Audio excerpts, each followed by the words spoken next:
Hello.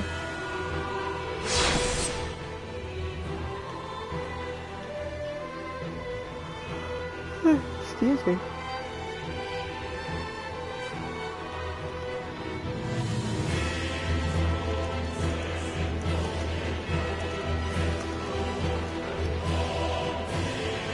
I'm not logged in, that's good.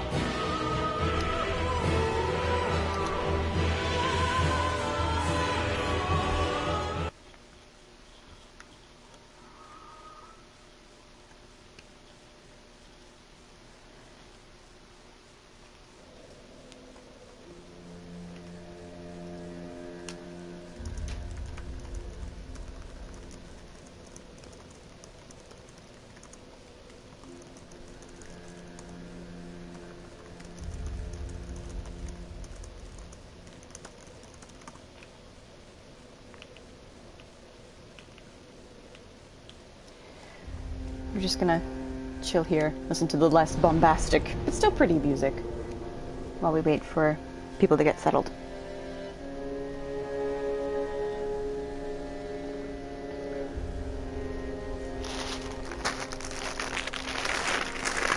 And I got a bunch of clothes delivered today, so that's a fun Friday thing. Fun Friday. Fun Fashion Friday. Hey, there you go.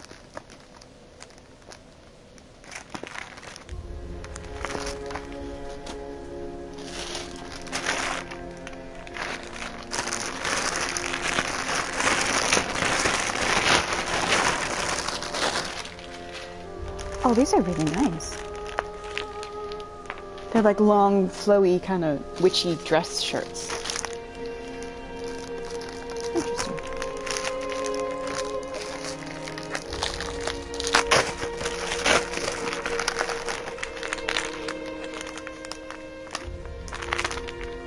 Oh, this is not the kind of skirt that I'd wear, but it's, you know.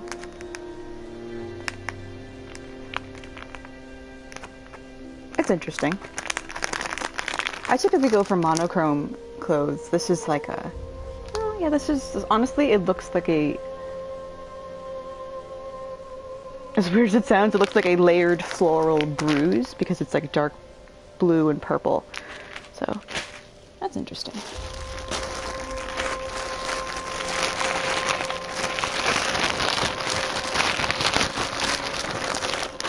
And these are... Oh! Oh, it's a shit ton of leggings. Nice.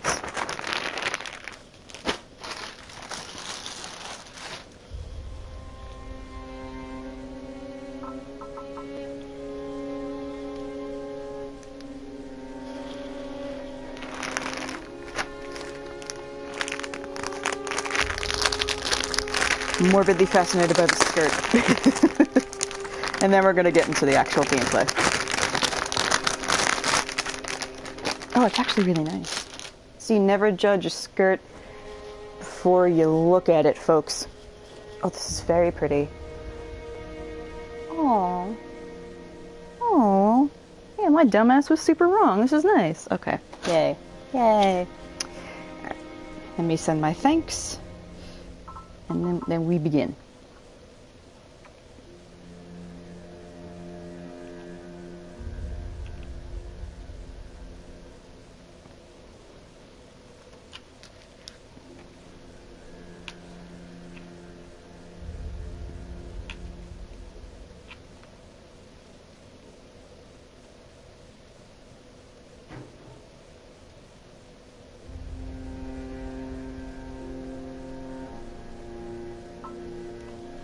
Okay. Now, last night for about like an hour, god damn it, yawning.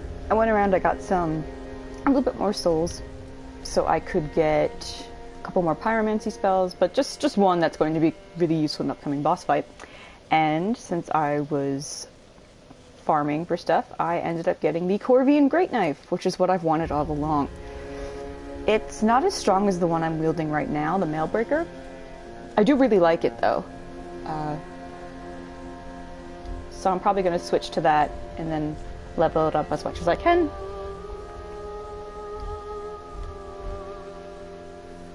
Because it's really cool. Let's try to get a good shot of it. Whoops, wrong button.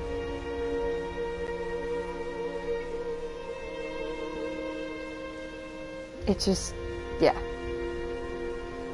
And plus it's the Corvian Great Knife, like this is the Joker cosplay. Not the Joker, it's Joker, it's basically the Shiwake blade, that's what this is. Bam. Hey Danny. I was just saying that last night I went farming for stuff, for souls and things, and and when I was doing that, I found the Corvian Great Knife, which is what Now told me to get. This is basically the Shiwake blade. And, it's basically just a very short sword, but it's, you know, it's a knife. Special attack is, what it does is it kind of curves around someone's armor, and it goes for like a soft spot to do a big critical crucial attack. Yeah, I'm gonna run with that one, or this, for a while, because there are a lot of really cool daggers and short swords in this game. I just don't really use them or pay attention to them because I've always gone for swords or great swords or scythes and that kind of shit. Oh, and I found Subi's weapon, a rapier. So yeah, you can make a Phantom Thief build for every single character in the Phantom Thieves. Maybe not Futaba. Futaba would be a bit tricky. Oh no, you could use consumables. You could just use items and throw it at them. But whatever. Anyway, you can make a Phantom Thief build in the first area of the game because you find all of their weapons. Anyway. So the description of the Corvian Great Knife. Dagger of the Unwanted, those guided by heretical storytellers. A rather large dagger with a powerful attack, but this transparent attempt to intimidate foes reveals much about its owner's fears. That's very sad, clearly. A dagger of the Unwanted, that refers to where you can find the Corvians. That won't come into... that won't make full sense until we get to one of the DLCs, the first DLC. And the heretical storytellers, those are the other Corvians we see with the giant weird staff. Those are the storytellers that guide them and basically form a little goof troop as they wander the world. And a transparent attempt to intimidate foes, that's... From what we've seen of the Corvians that I've run across, the ones that have this dagger, they're hunched over and they cling to it, like, to their chest. Like they do that with the scythe as well, but basically it's saying that they're not malicious, they're not like cruel or they don't really take delight in fighting. They actually cling to these things as a measure of protection because they're scared. Yeah, I got the great knife.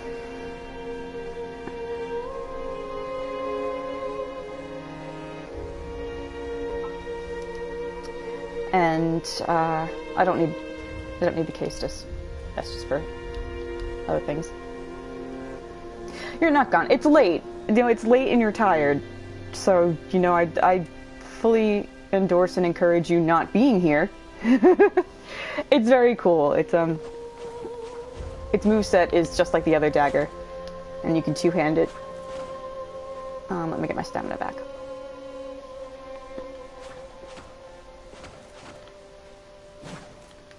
And then its special attack is you do like a sideways stab to try to get past someone's armor. Yeah, it's neat. It's not as strong as the other one I was using, but that's fine. Okay, we're going to go for the boss in the Undead Settlement. I will say ahead of time, it's a very grody looking boss. And when I say grody, I mean like From Software has an interesting sense of humor, and this boss very much fits their sense of humor. So be prepared to be like, ew, what the fuck, gross, but not gross as in like it'll make you feel sick, but gross as in like, ah, that's stupid, like childishly so. Okay.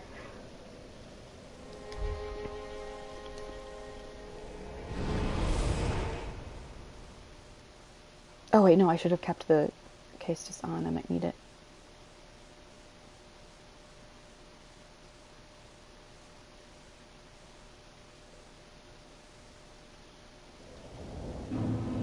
Undead Settlement.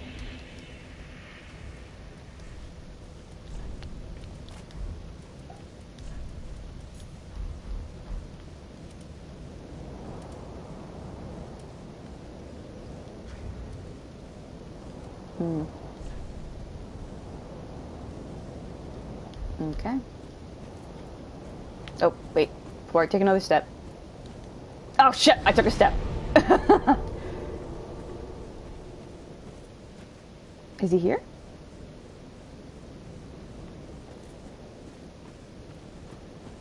Yeah. That's the guy I was speaking down in the Pit of Hollows. Yeah. And now he was saying, like, oh, you know, you can just make a family and you just invade people. You know, he's invading me.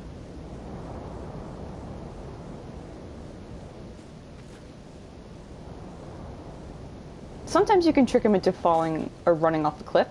So I'm going to see if this will actually work. Hey, buddy. Hey. But first I got to see if he actually responds to the alluring skulls. I don't think he does.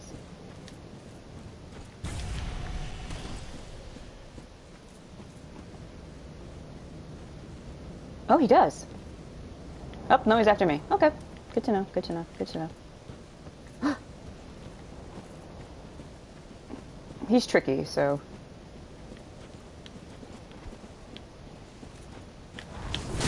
Oh, why did I think parrying him would be useful? Ooh! He's gonna heal himself, so...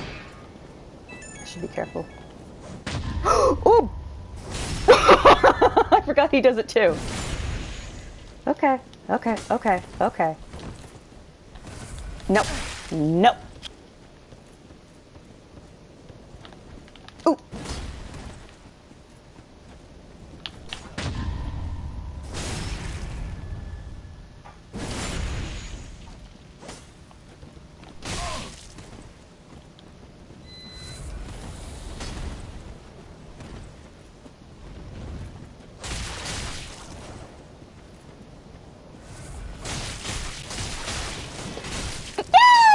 Yay! Yay! And I learned how to parry him, and I got my heal back, and I got a fucking vertebra shackle. Yay! I was so worried about him. He's really tough. Where he's been so tough for me on other ones because I never tried to parry him before. But yay! I did it, you guys! Yay! If you let that fight go on, not only will he heal himself, but he will then cast a pyromancy called Warmth, which has a little golden orb of fire appear, and if you stay close to it, it radiates warmth that will heal you. So what he does is he casts it, and then he stays in the warmth and heals up, and if you get close to him, he will do like this large charge-up attack and then just heal. So, lesson learned, quick stabby stabbies are good against that. Quick stabby stabbies are good for many things. Alright. Yay! I'm gonna go pour myself a cup of coffee. I'll be right back.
Looking aesthetic? Yeah. Yeah. We're slowly on our way there. I mean, we have the thief hood. And we'll eventually get clothes that fit our guy. I'm so happy I was able to parry him, you guys. Holy shit.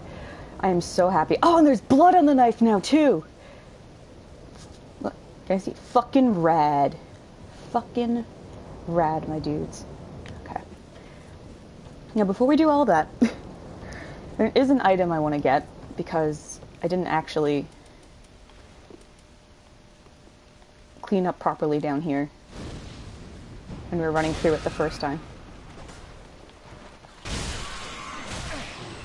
Excuse me, excuse me, excuse me.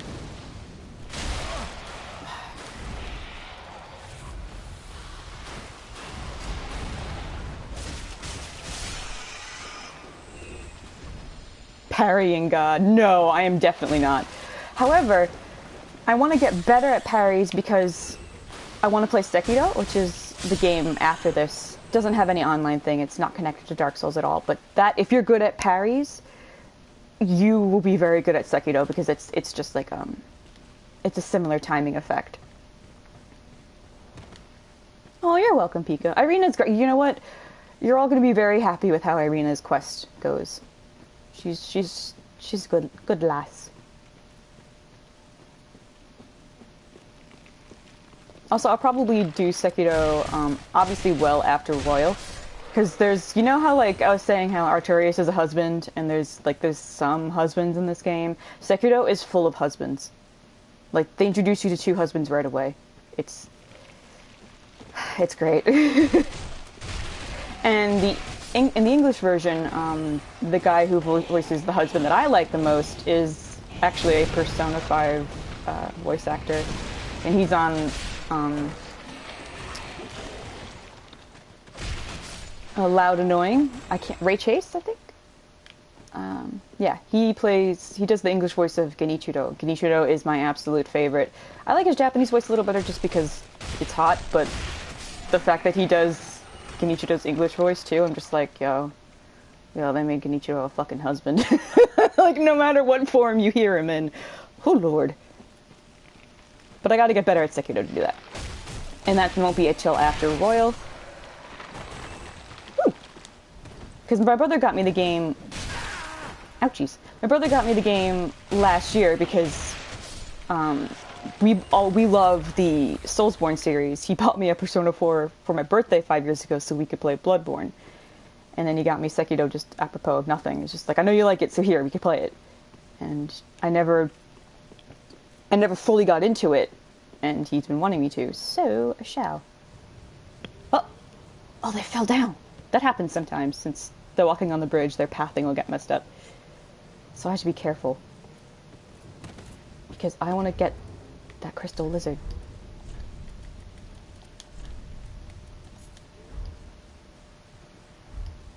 I have Demon's Souls as well, but I'm not good at it. I'm really hoping for a remaster.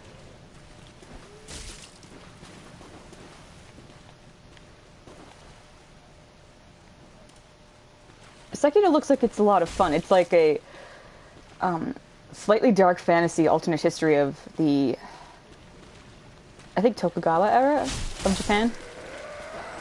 Which is really cool to see them do their own history, but put like a slightly fantastical twist on it.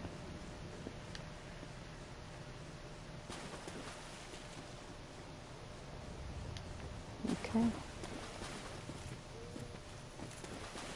Try and smush him into the wall here. Always try to chase them into walls. Oh, but he went through the wall. That's not fair. Did he die? Sometimes that counts as a death. Yep. And then I got it. Because he just clicked through the environs. That was cheating. That was cheating. Giant snake? Yeah, there's giant snakes. There's dragons all over the fucking place there. You can't friggin' throw a rock without hitting a dragon in that game. Titanite shard, that's what I need.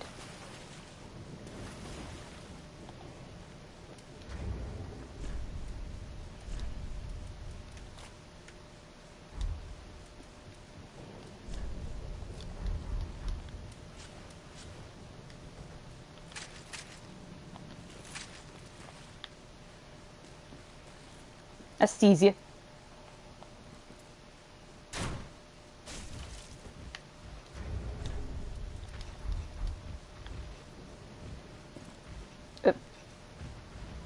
You're gonna come down? He probably is. Oop. No? You good? Okay.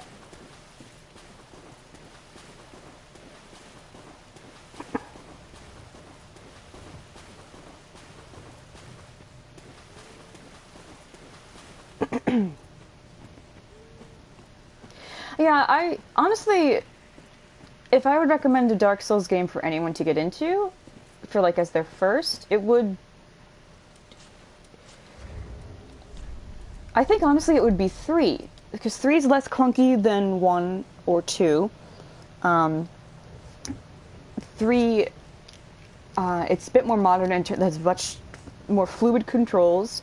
The online's pretty active if you wanted to do that.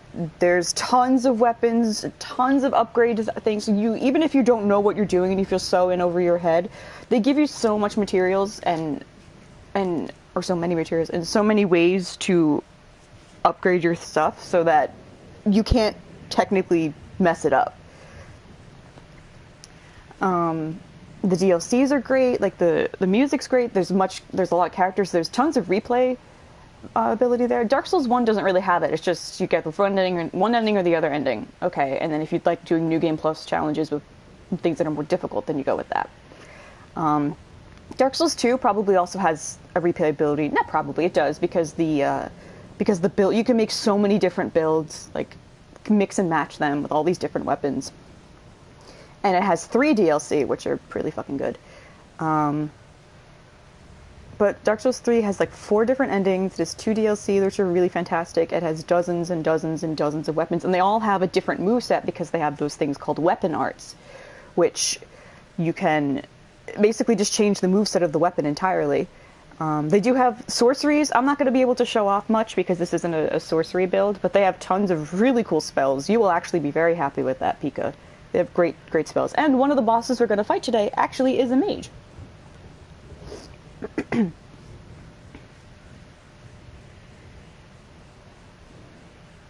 People always shit on the sorcerers in these games, that's just because they're super OP. There's this one spell called, like, you can actually do, it's like a flash greatsword, which you swing your sorcerer staff and like a blade of light comes out and it looks like you're swinging a greatsword. And so you can just do that faster and faster. So it's like you do have a sword, but it's not only, it doesn't do physical damage, it's magic damage. Oh, good night, Lala. Like I said, I'll be streaming all day for me and like well into the morning, hopefully for you. So hopefully you can hang out later, but go sleepies. Good night.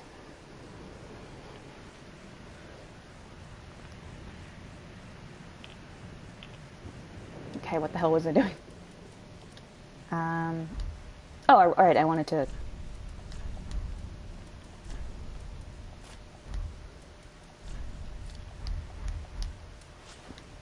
Yeah, because, you know, we're not really doing anything, since most of the people I know in my family are going to be working from home for most of their jobs. I don't know about my brother, because my brother works at a national lab, and he actually works on a machine, so I don't know, like fixing the machine, so I don't know if he'd be allowed to work from home, or if that's even feasible.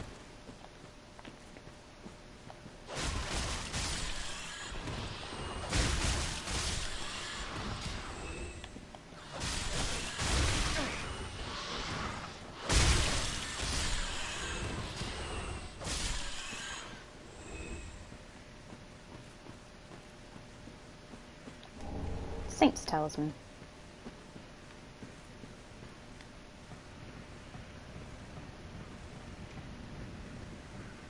This was probably Irina's. Yeah, because she's a saint, so she probably threw this down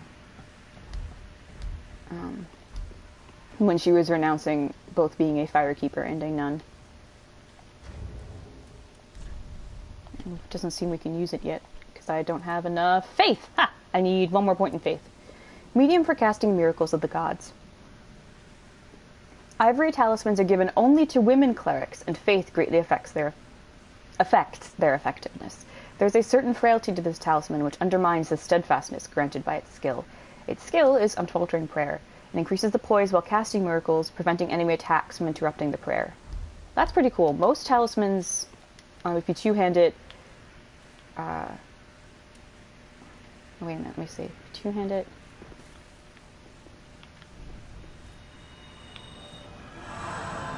Oh, I had to put it in my left hand. Whoopsie.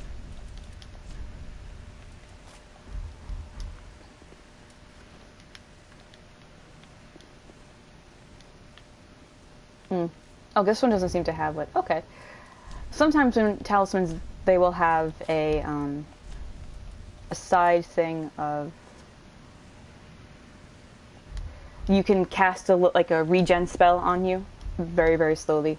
This, it just increases the poise, which basically means if someone hits me while I'm casting a miracle, it won't always stagger me as much.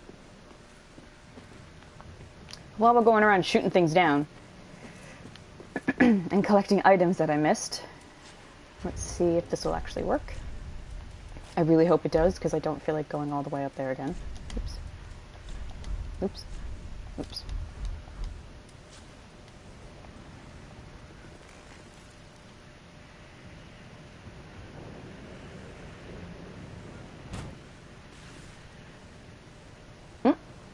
Okay, well it didn't fall down, so...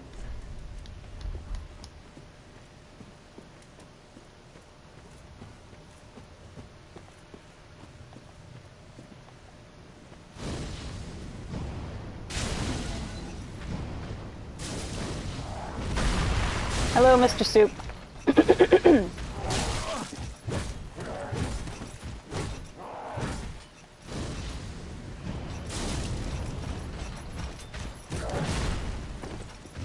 Oops, we're not NP.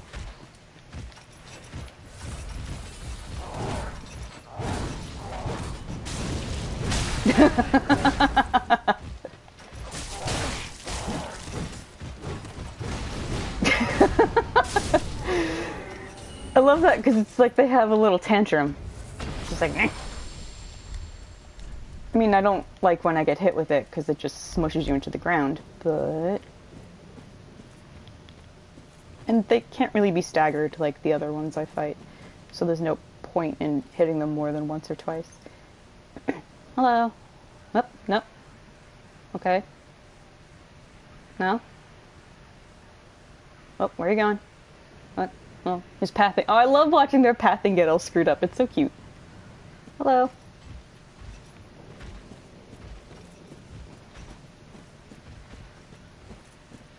Nope, he doesn't know where he's going, but this guy does.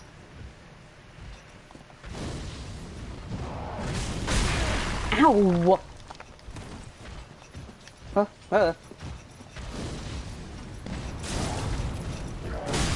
Oof. Alright, I'm gonna be cheap and go up here.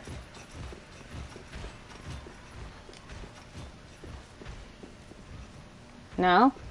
Oh, okay. Oh.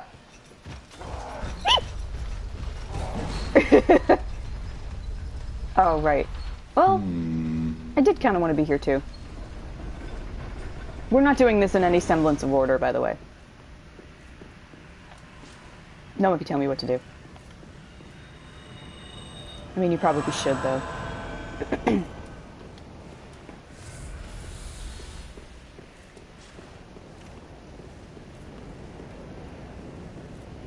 And this is the giant that has been firing all those arrows around.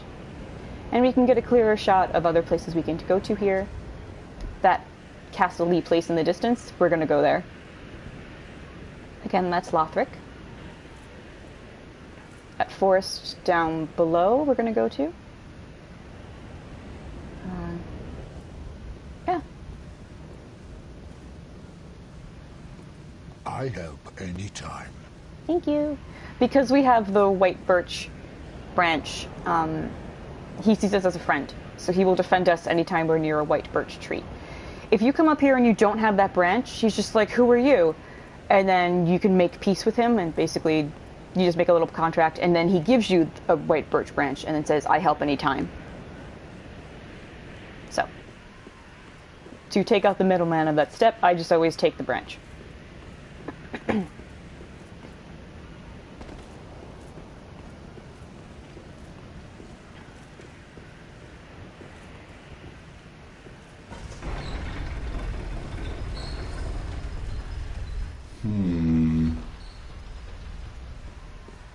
And look, it's our friend, Winnie the Pooh.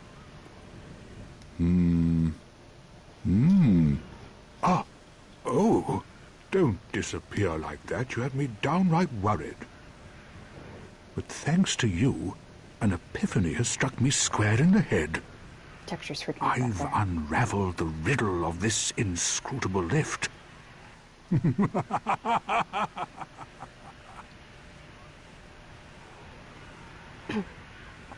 I like that he says, I was worried, you just appeared out of nowhere. Like, they're... What I like about Siegward more than Siegmeyer is... Siegmeyer's charming in his own way, but Siegward is... He's attentive and active and is on a mission, but then sometimes can just, through no fault of his own, get caught up in other problems and... sometimes needs to balance out both overthinking and action and overthinking. He needs to find a harmony. On some days I begin to doubt myself. I went up the tower, so I thought, then somehow ended up here. I'm not exactly sure what happened. Anyhow, do you see that? That humongous beast? Sure do. I'm no coward and I've a steady hand, but that thing makes my skin crawl. Now, think twice before you go down that road. I could try talking some sense into him. No, I think not. He's far too overheated. I've got to use my head and think.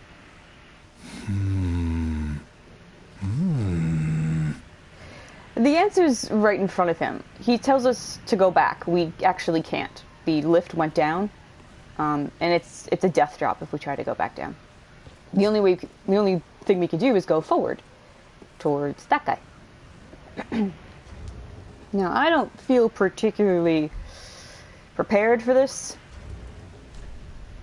and the weapon I have, it's not as strong, so I'm going to switch to the Nail Breaker, which is a little more powerful. Just a teeny tiny bit.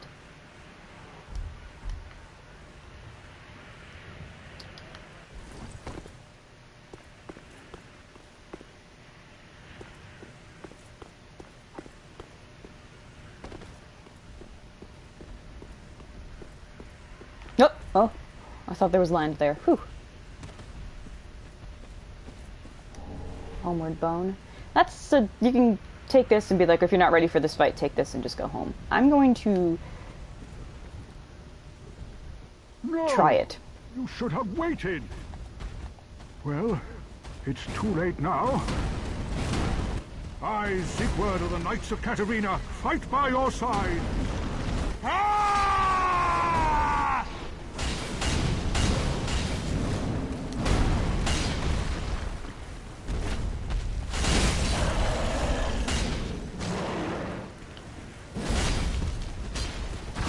He's a lot like the Asylum Demon, isn't he?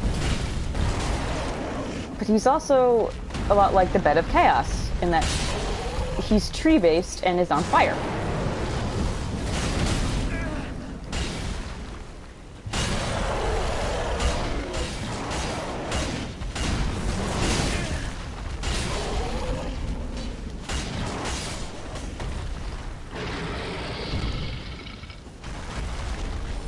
You got a fire gem. Thanks, Sieg. That was quite a performance. But you mustn't get in over your head. We unkindled must put our duties first. But, for the moment, we've a toast to make. He gives me an Estus drink. To your valor, my sword, and our victory together. Long may the sun shine.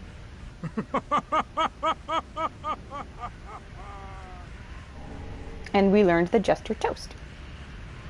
Well, I'm going to have myself a little nap. The only thing to do, really, after a nice toast. And he just takes a little nap.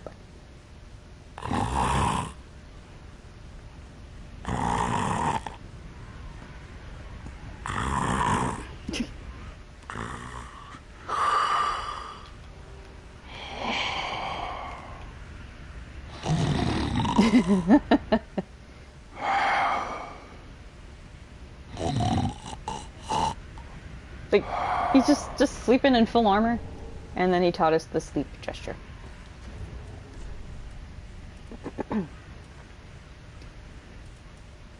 Siegbrow. Restores HP and boosts frost resistance. Special brew of Siegward Katarina. Perfect for travel in its jolly barrel mug. Restores HP and temporarily boosts frost resistance. Leave it to Siegward to discover a drink that even an undead can enjoy. Perhaps his long years spent undead have left him wanting to drain a cup or two and revel as if he was still among the living.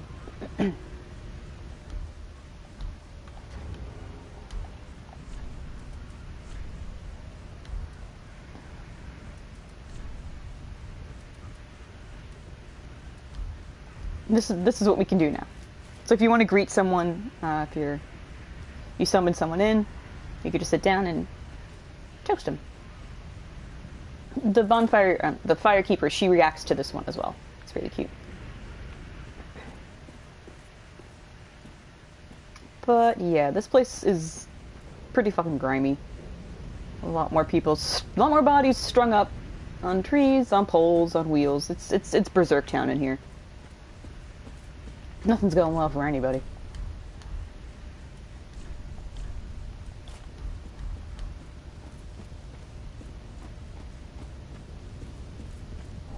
A large club. That's another Ryuji weapon.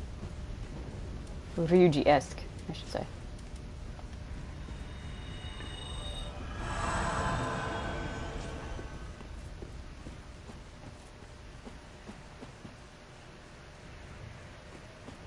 I don't think there's an item back here. No.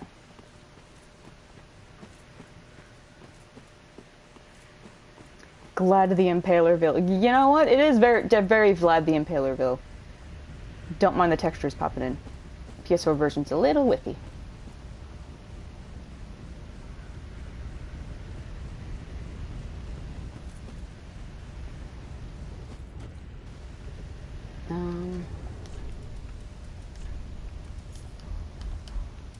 I don't know why they're shaking like that. They never actually did that before. They're not supposed to. I know it's because they have, like, actual physics.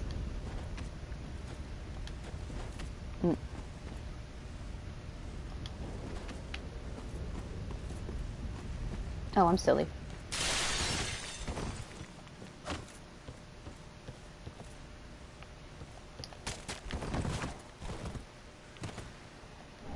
A pale tongue. I'll tell you what that is in a second.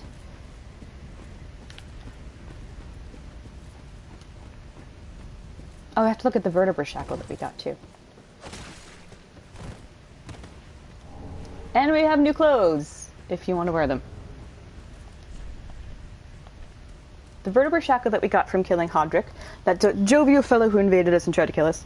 A special bone collected by the members of the Covenant mound makers, discovered in the corpses of their victims. Only one such bone is found in the vertebra, and the mound makers believe it to be a shackle of the gods. In their minds, each victim is another connection, an addition to the family. So he invaded us because he wanted us to be family. He's kind of crazy. The pale tongue, which I just got, it's proof of a Red Orb invader's victory over a host of members. So if you invade someone to kick their ass, then this is what you get when you kill them. Claiming tongues as trophies was originally the practice of an infamous troop of invaders who offered them to their speechless goddess. We will see the speechless goddess soon. And what else do we get? Oh yeah, we got clothes. Northern Helm. Iron helm of a stalwart northern warrior, engraved with an ornate pattern. Iron defensive wear grants superior stability. Being from the north, it should also offer resistance to the cold. This one's pretty heavy, and it doesn't fit with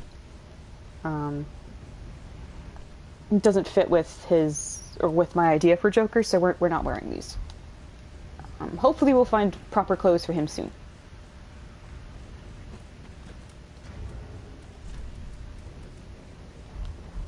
Oh. I'm getting flipped up, turned upside down, you guys.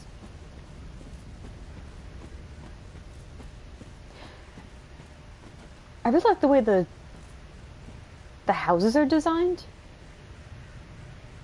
There's that glass window, but then there's these smaller, tinier planked windows. And there's cages everywhere, which isn't that great. And there's pyres of burning bodies. But like, I just really like the architecture, I guess. How things are sort of built very huddled and clustered together, but then also built into the scenery.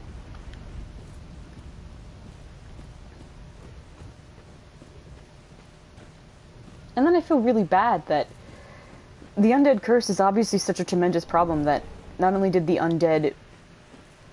First they were corralled to the north in the undead asylum in Dark Souls 1. And this, they have an entire settlement of just tons and tons, like bodies after bodies after bodies, where they even had burial rituals for them, or there's just now so many undead that they have to, but in order to make use of all the ones that are there, people found ways to use their rotting body fluids in battle and then sell it, which is fucked up, yes. And I guess it says something about capitalism. That industry will exist even around corpses and will make use of your corpse. What did I just pick up? Oh, right. Pellet. Red bug pellet. Medicinal pellet made from crushed insects. The red type temporarily boosts fire damage absorption. Prepared in the Cathedral of the Deep by evangelists, who dole them out to followers to ease their suffering when they burn. So, the evangelists, which we've seen, those are those big ladies with the hats and the maces that go like, oh ho ho ho. They work in the Cathedral of the Deep, and the Cathedral of the Deep hands out crushed bugs to help you from different painful elements. It's a bit on the nose. It does come in a really nice case, though. I think it's very pretty.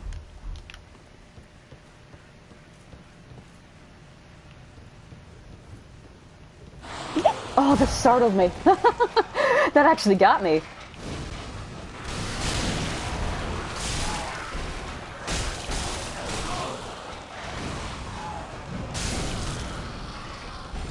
Whew.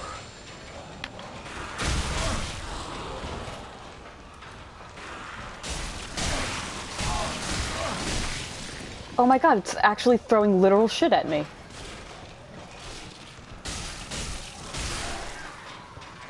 I didn't know it did that. Gross. It was throwing poop at me, you guys. And I don't have any heals left. This is gonna be tricky.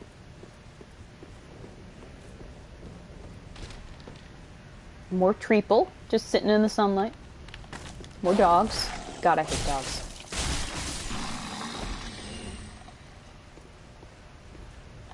Well, that one's alive. Oh, but they're just chilling. Okay, I'll leave them alone. More treeple.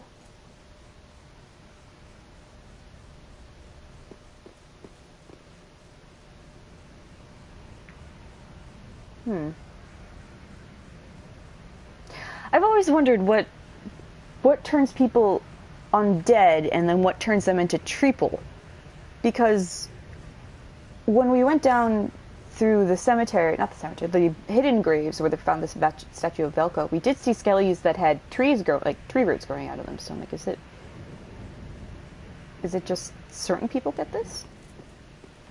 Are they exposed to something in particular? Come on. Come on, puppy.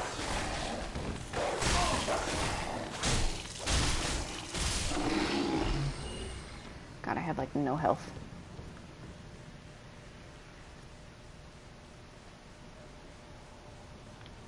I don't want to run through because that's the way to certain death. And I do need to do a series of controlled falls. So I should probably cut my losses and go back. And then just come back here when I have better health. Which I could totally do.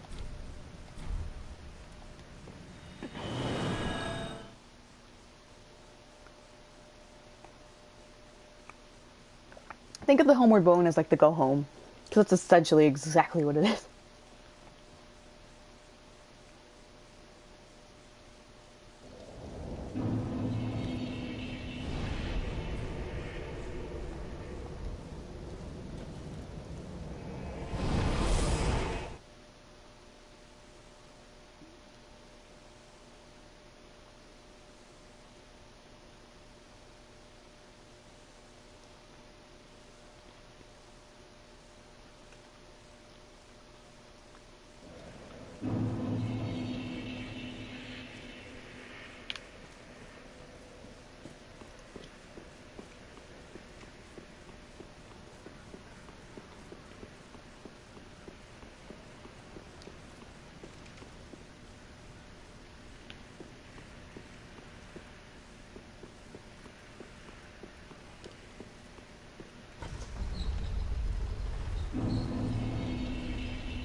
Ah, didn't pay attention to the drop. Whoopsie.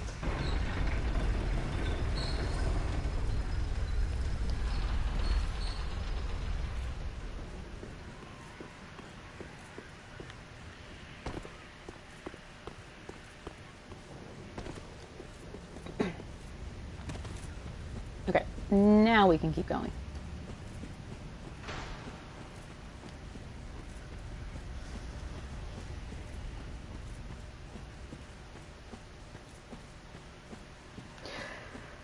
What I was saying earlier about how I like the architecture of these places and stuff, like this is clearly a little village center. And this was the community barn where everybody hung out.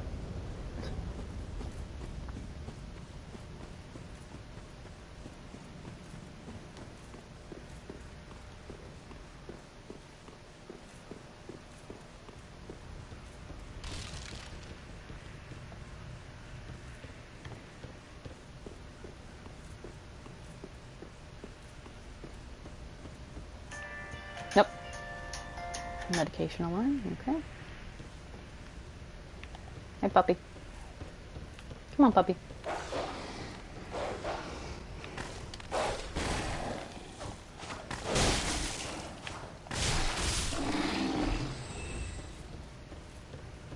Come on, puppy.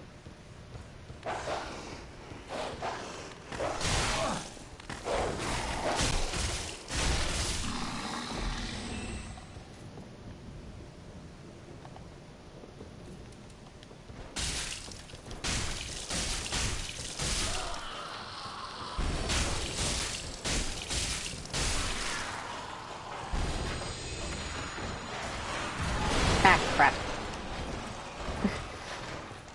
Hi, jerks.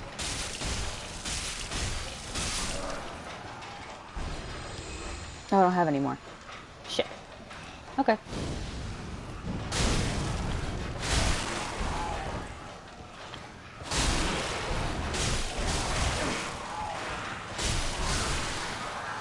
You just broke everything in here. Fading soul.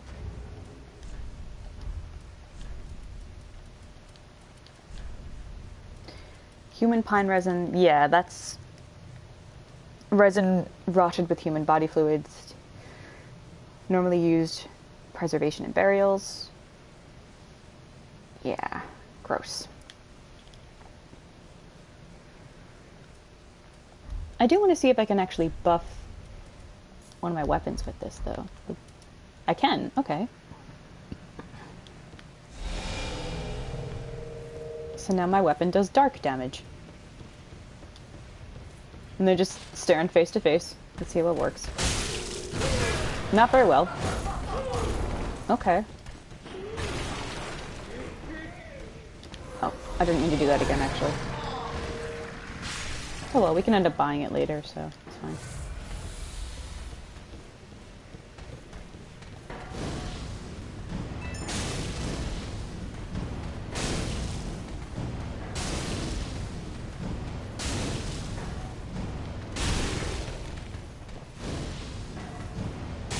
I hate these ladies so much. I like that they take their time coming up to me, though.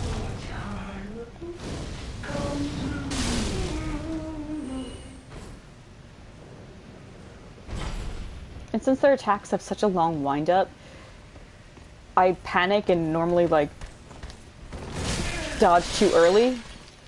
And then they know where I'm going, so then their hits hit me anyway. It sucks.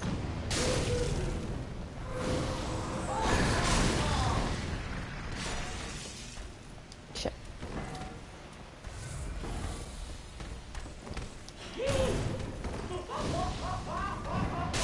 At least they're in a good mood. This is the coward's way of fighting, you guys. Because they don't seem to know how to handle it either. Oh, shit, got her confused. Perfect. Excellent. Yay! Just softball toss fire at your foes, you guys. They won't know what to do.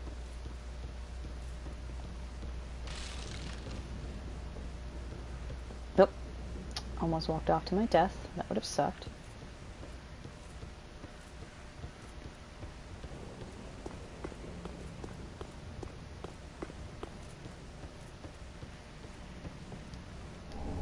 Flynn's ring.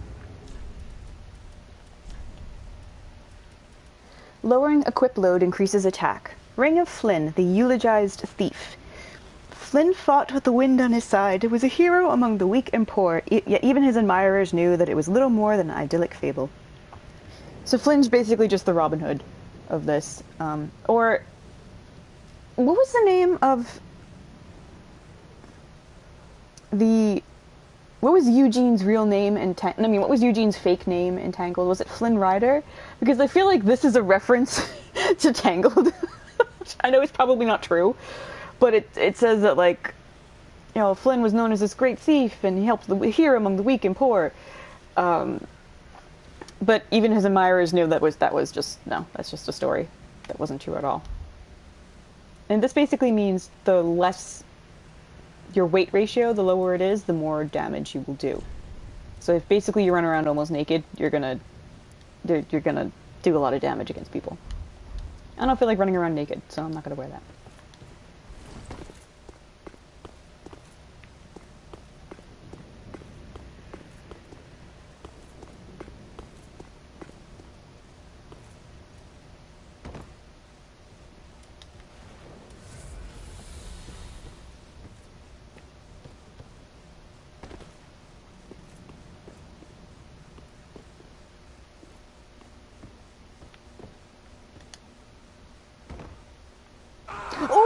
I thought I had enough health. Oh, that scared the hell out of me.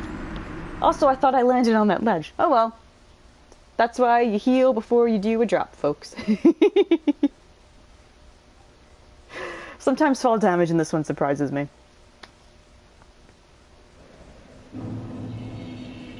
Nope. Oh, I have 10 embers. Okay, yeah.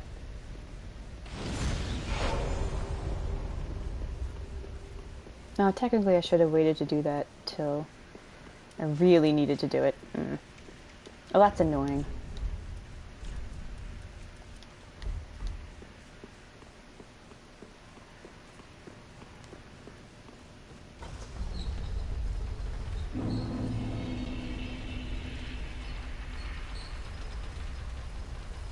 You know what sucks is that's the last place I had to go to.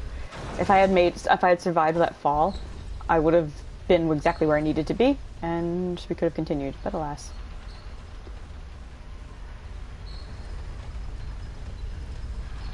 Really? I'm not doing anything on my end. I don't know why it's fucking up for her. I was wondering what, like, chat seems weirdly quiet. Is it just... Well, I figured, you know, obviously people were... You've been spamming messages for 20 minutes but they keep deleting themselves?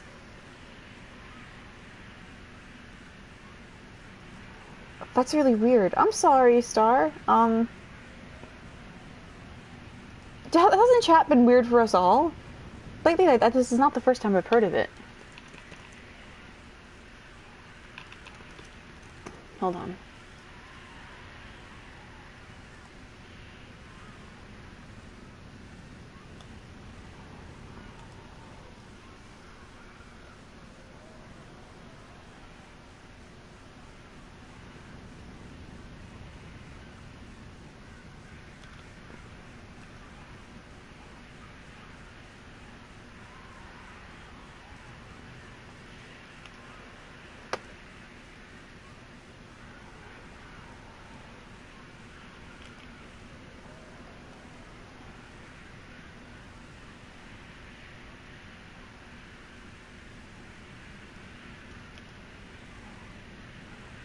Hi, Dee. I figured people just chilling, but I know Star usually actually, like, we talk frequently, so I was just confused. I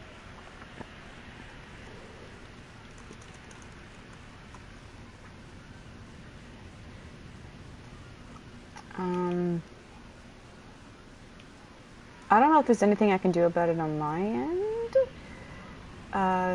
Also, if you want to look it up and then, because I have to do this, research it and get back to me and see what I can do, okay?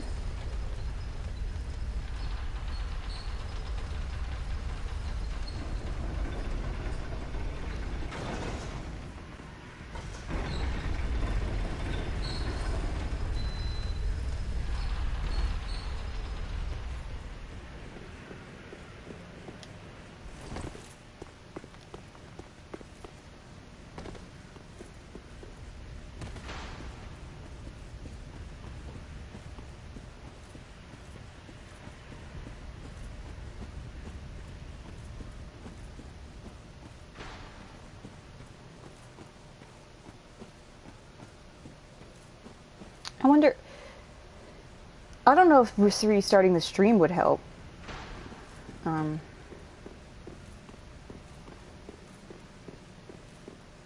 If we can't find any fixes, I can try that.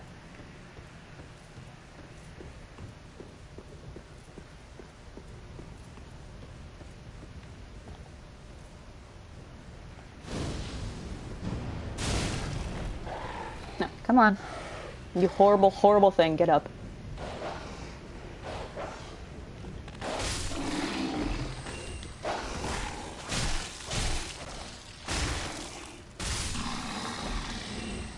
Yeah, turning it off and turning it on again is just the first test in IT. But then it's other people can chat. So if it's just one person having that problem, that's why I'm like, I don't know if it's something I can do anything about.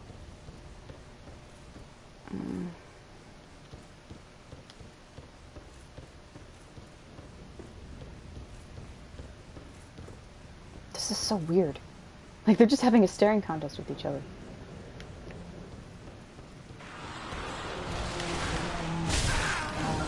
Oh!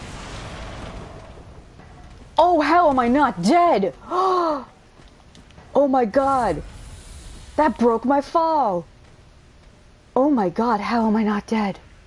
Wow! I fully expected as they hit me, I'm like, okay, there go 10k souls.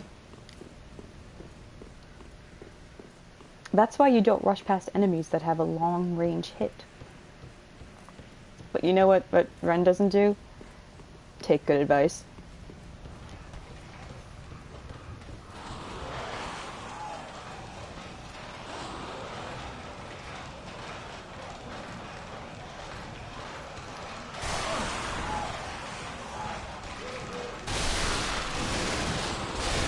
Instead he just rolls around breaking shit.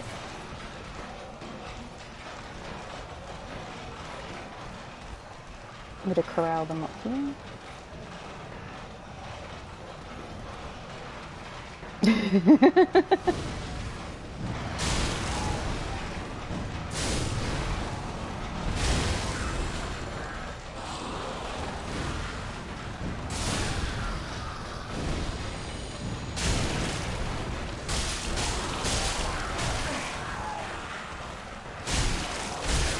They probably are as dirty as old bedspins too. It's just a bunch of corpses in a cage that throw poop at you.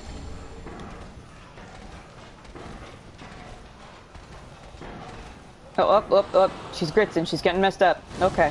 Okay, she doesn't know where she's going. Alright, that one just jumped down. They know where they're going now. Great. Perfect. Wonderful. Excellent. Alright, come over here.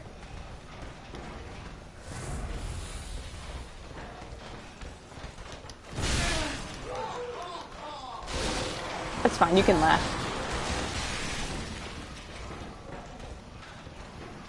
Bye.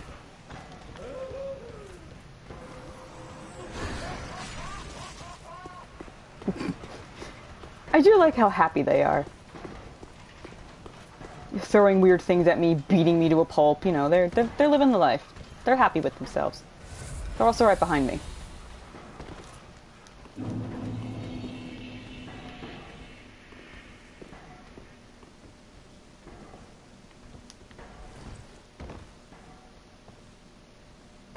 There. This is all I wanted to do. Chloranthy ring. This is very, very, very useful. Just increases stamina regen. Mira vest, Mira gloves, Mira trousers. If I had played Dark Souls 2, you guys would recognize this. It's from probably the best NPC in that game.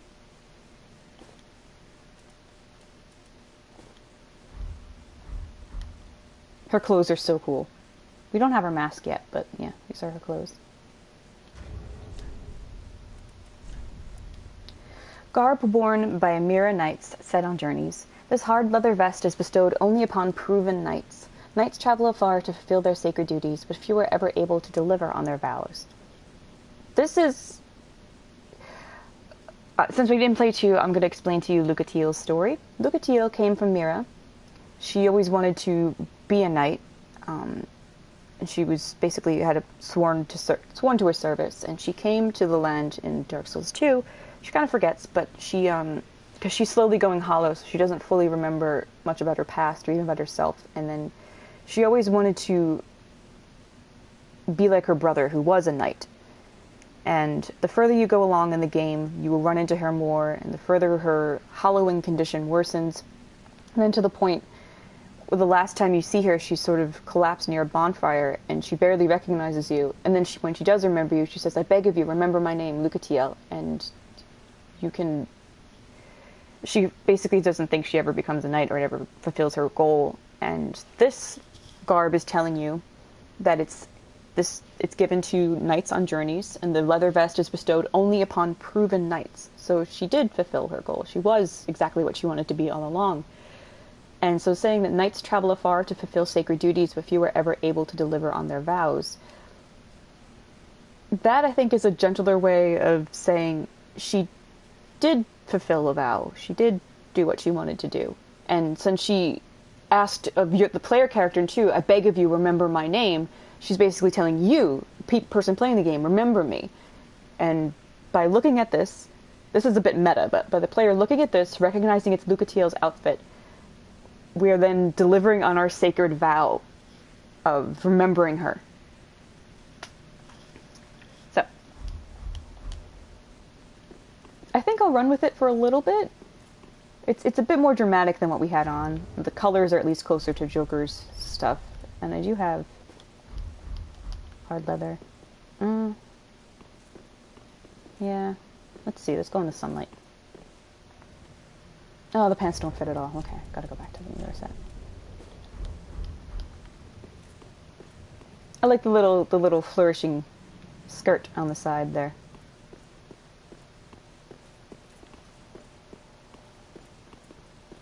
And now we're back here. Yay.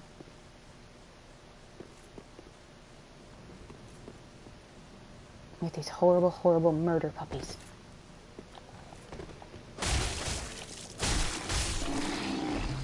Hello. The sounds they make when they die are just... I don't mean like funny, but they have so much more character to them than just this quiet groan.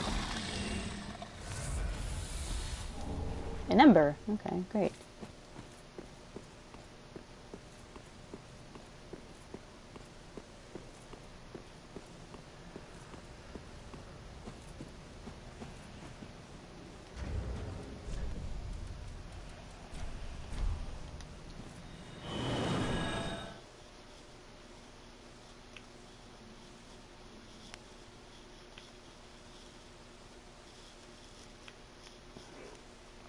I don't know if Star's still here, but either refreshing the stream or like maybe logging in and out. See if that helps.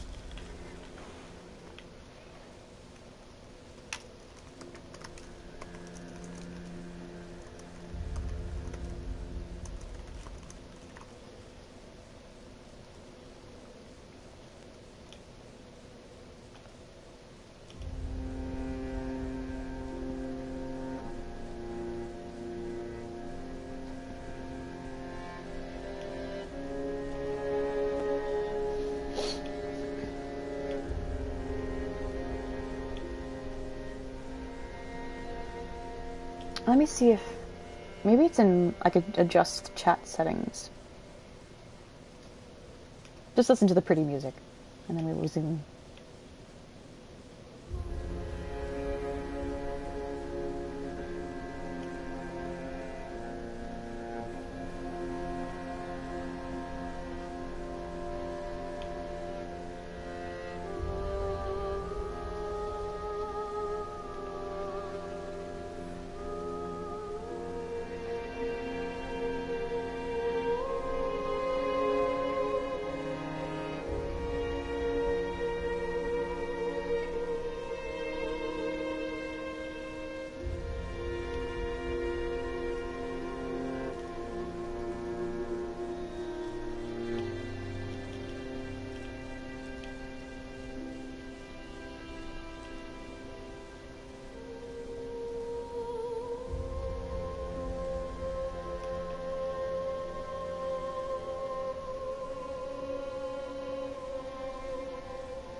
Hmm.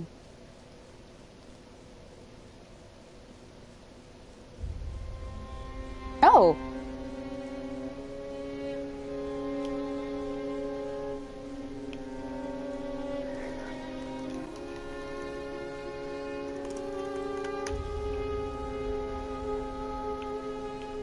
Okay. I don't know how this happened. Legitimately, I do not know how this happened. I don't know if YouTube does this.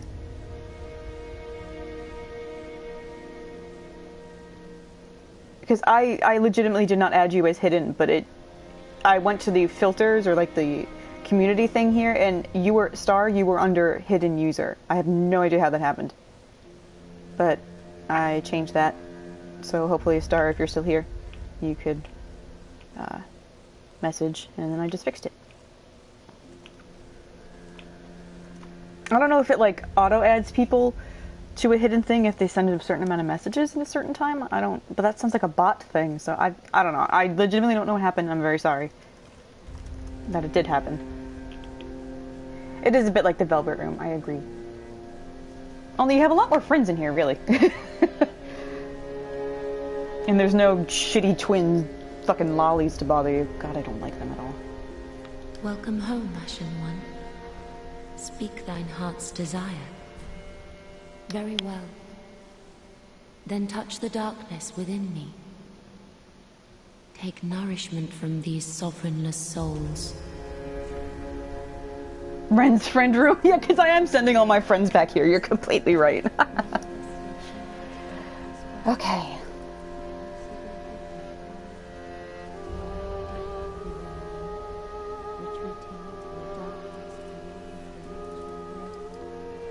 Only 2? Ooh.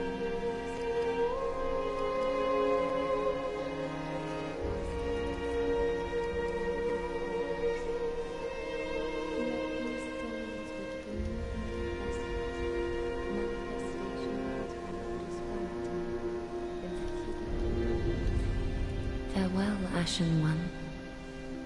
May the flames guide thee. Okay. And this is what I wanted to show you guys. It might be too far for her to react, but we'll see.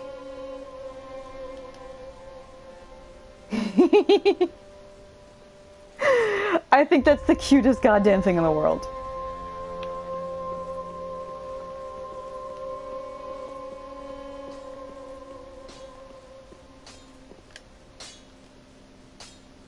Ah, well met. 'Tis good to see ye in good health. Isn't it What cute? needs smithing this day?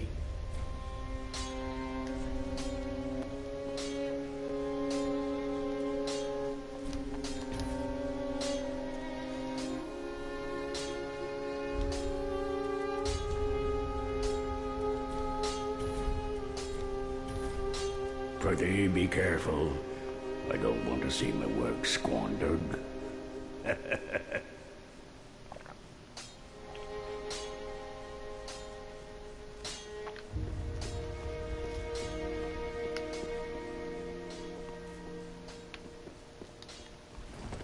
done. I sent Grey Rat away to do some thieving because he said he wants to go find some stuff for us. Oh, our champion of Ash. Hello. Welcome back. I would do anything for my master. Just say the word. Okay, so I can't... okay.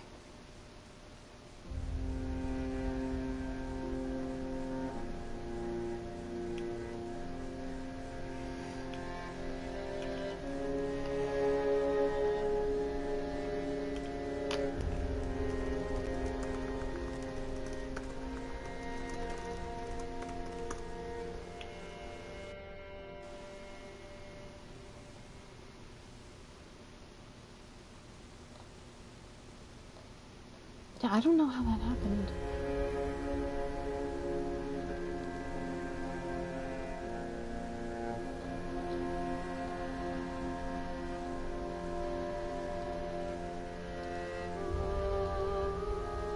Well, it's changed now, so it's fine.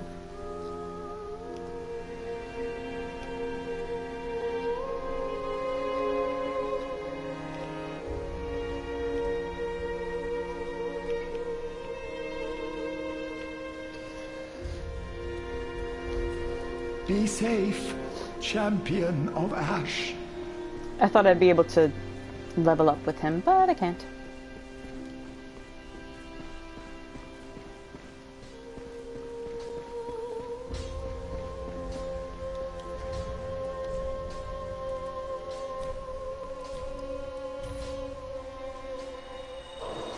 Hey now. I figured out what was wrong with Star's thing, so hopefully she joins us again. You are, unkindled one. I am pleased to have a pupil as dedicated as you.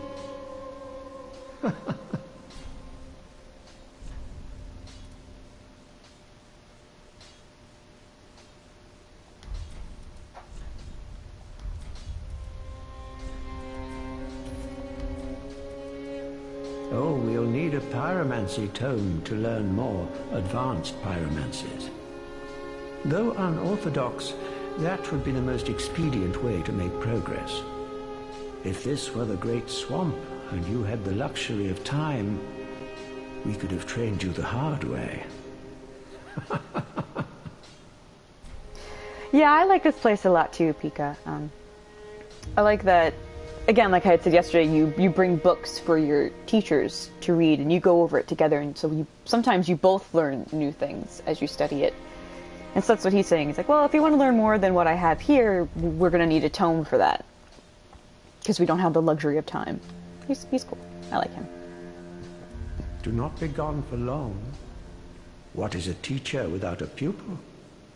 Yeah, I did. I bought, since Irina's blind, she can only go with Braille tomes.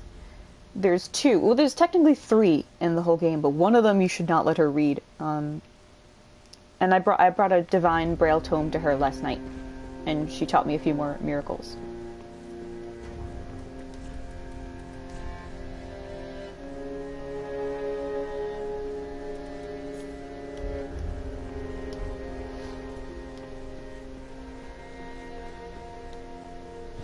When I get the sorcerer teacher, you bring scrolls to him, which are essentially like tomes, but you go around the world and you find tomes, and yeah. No, you don't have to be sorry. It's okay.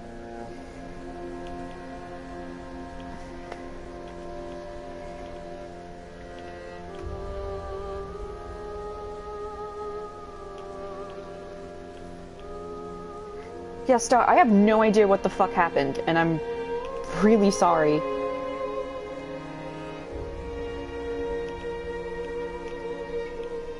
Yeah, and it says you're not even a mod now. What the fuck happened? What the fuck? Okay, now you're a mod. Alright? I'm so sorry. What the hell was I doing? I'm still lost.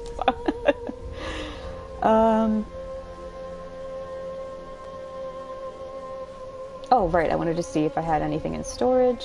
No. Mod Squad, yeah, Mod Squad.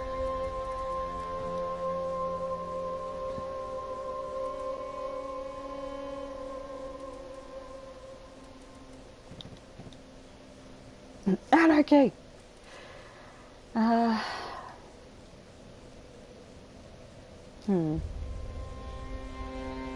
I do want to get another level to level up, because I want to use that new pyromancy spell. In order to do that, I need at least, like, 2,000 more souls, which I could just do a run. I could, yeah, very easily do a run, honestly.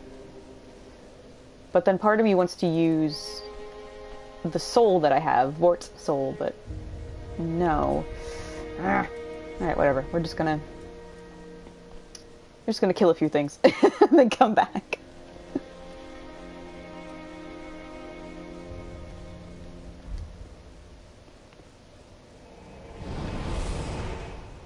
Oh right, there was that corpse on the tree that I shot down and then never actually went to go get again.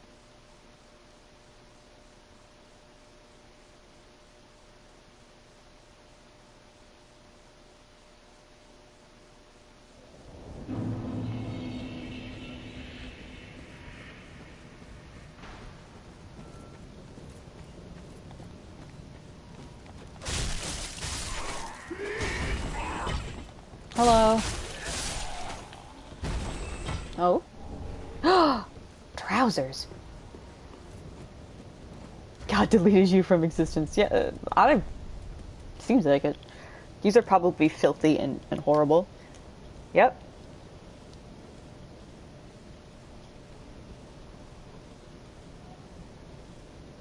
Sorry, I had an itch. Too powerful. God had to nerf you. Oh look, I have like really horrible. They probably smell real bad too. So you know what? Let's put on actual shoes. Let's just go back to what we were. There we go.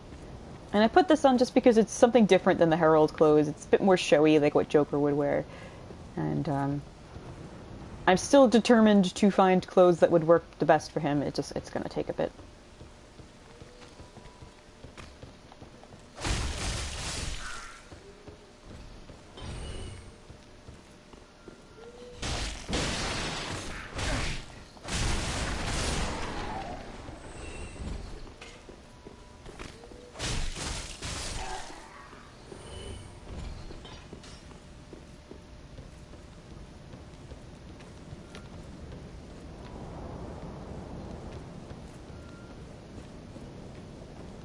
I'm just gonna leave them to their tree worship. Whoa.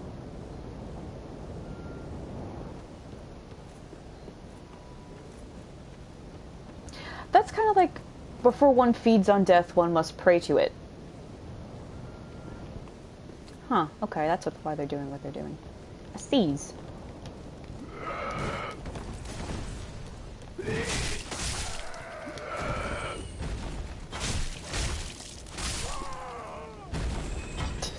Oh.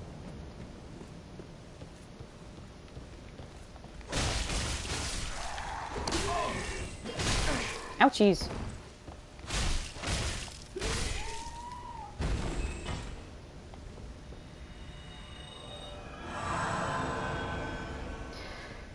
I can imagine Joker's not too happy having to fight these horrible things. I think he'd prefer shadows, quite frankly.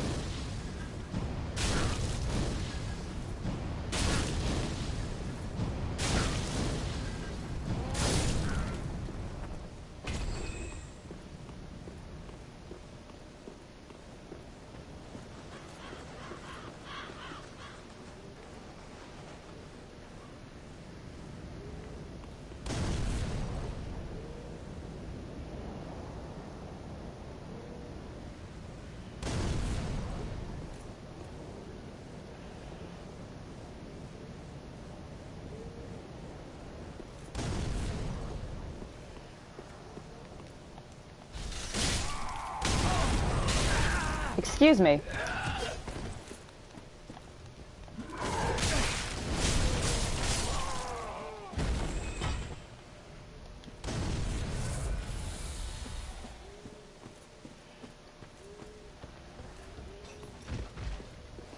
How much do I need to level up?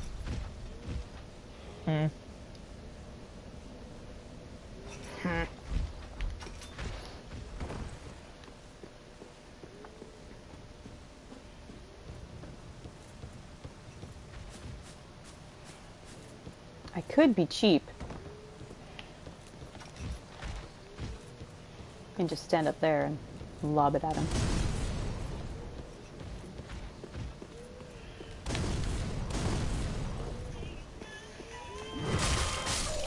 Washington, D.C. is calling me, you guys. Oh, and they stopped calling me. Oh.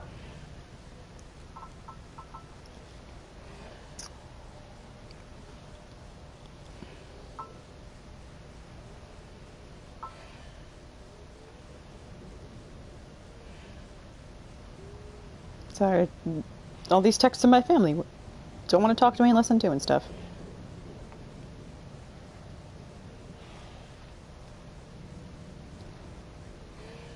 Just listen to the creepy breathing. Wheezing ASMR.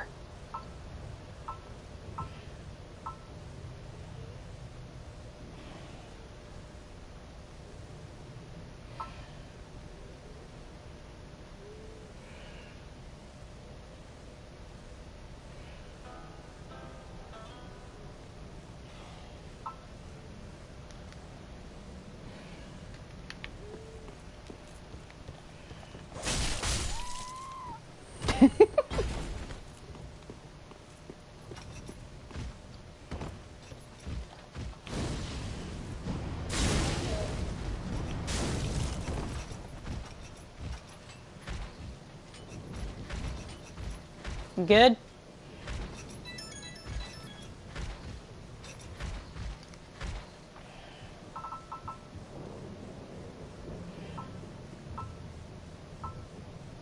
Alright, and now I'm going to ignore my phone after this message. Bye.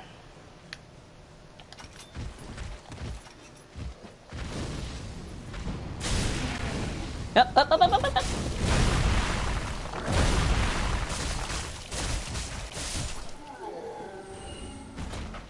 I'm so glad he didn't hit these guys. They're already having a bad day. They don't need to be hit by a soup stew pot.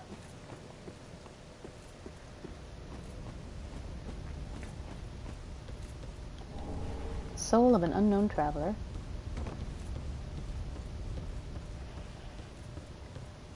Excuse me. Fire clutching.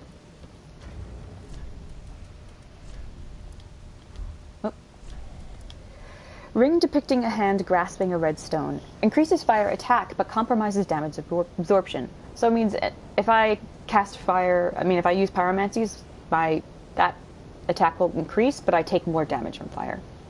An old fable in Londor claims that the lure of the clutch ring reaches out to the crestfallen, who might otherwise be overcome by despair.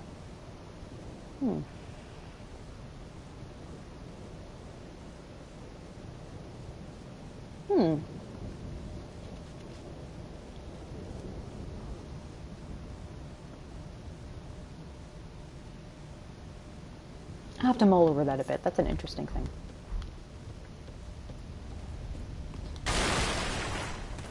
As we know, in Londor, that's where Hollows live. That's where Yol is from. And somehow in Londor, Hollows have found a way to draw out strength from the dark sign that all undead are branded with.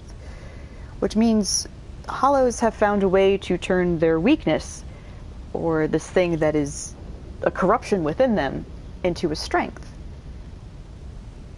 The clutch rings increase your strength in a certain element, but then make you also weaker to that element. So you can do more damage with it, but then take more damage from it in turn. So in Londor, again, where the Hollows make use of their vulnerability into a strength, there's fables about the clutch rings reach out to the crestfallen, those who are vulnerable, who might otherwise be overcome by despair. Interesting. That's a genuine interesting. I never even thought of it that way before.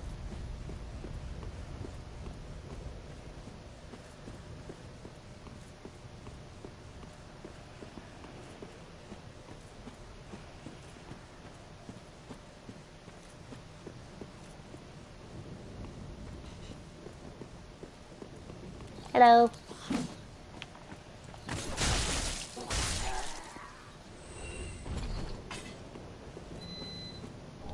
Large soul of a deserted corpse.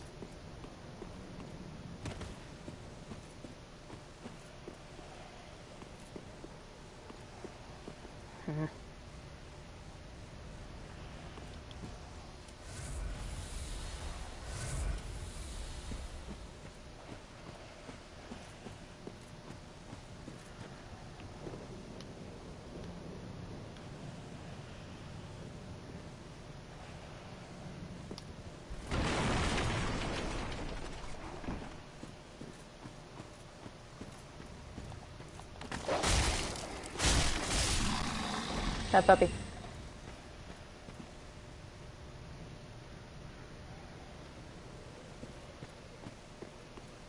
Oh, that makes me happy to hear, Pika.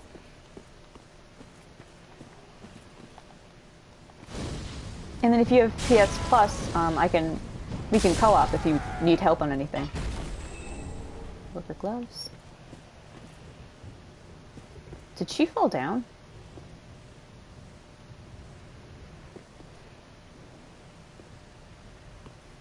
Oh, uh-oh. Oh, jeez. Oh, jeez. Oh, jeez. Oh, jeez. Okay. Oh, okay, good. Good, good. He fell. Bye-bye.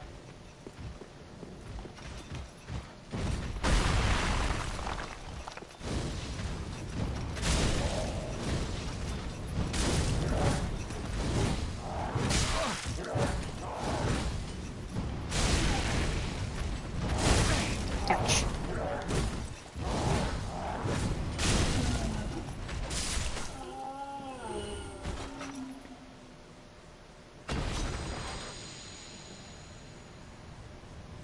No, don't worry about it. I mean, you don't have to get it. You don't have to have it at all. I mean, you can obviously, not you as in you personally, Pika, but you as in a general you. People can play this game offline and by themselves completely. And there are enough NPC characters in the game who can help you on boss fights. Or obviously you could solo it. Like I know some people, they get intimidated by doing things alone. So the game does allow you to have help. Even if you're not online. And then it might also just be fun to go at it at your own pace, you know, and just do it offline and stuff. So that's totally fine. I'm glad you like it, though. I was really hoping that this one would be the one that you guys would be interested in. There's just so much to it.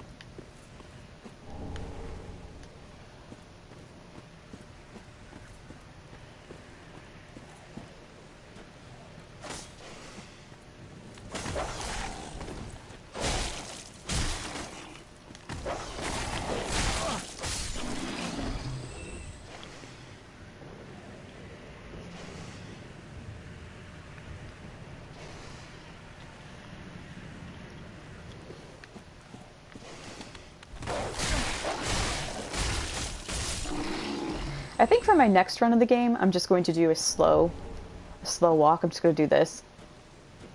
I was even contemplating doing that when I was playing for you guys, just so I could see everything in every little detail. But to do that requires me to actually just very gently hold down the stick. I mean, I guess I could do that. It would take forever, though. I mean, if you guys don't mind, then I guess I don't. But I did want to get this finished before March 31st, when Royal comes out. Oh, oh. Ah, shit.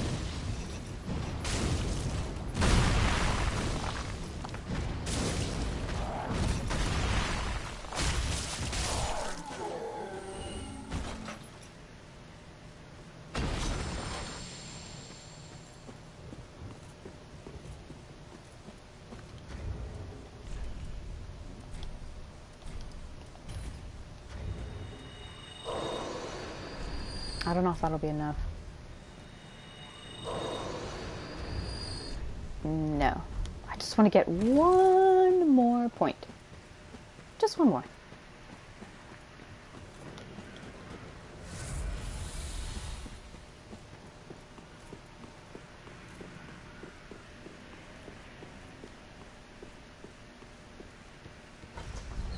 Oh.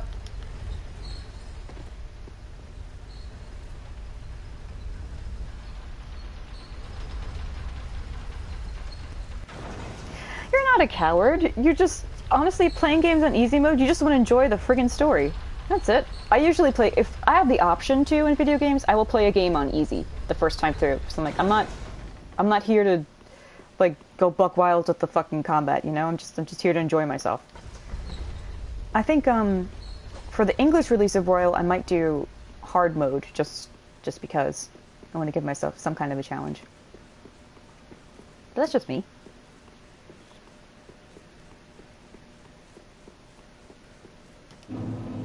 Yeah, the final boss, I was on safety. I was on big baby mode when I played Royal. Yeah, I saw that, obviously, and he was still giving me some trouble.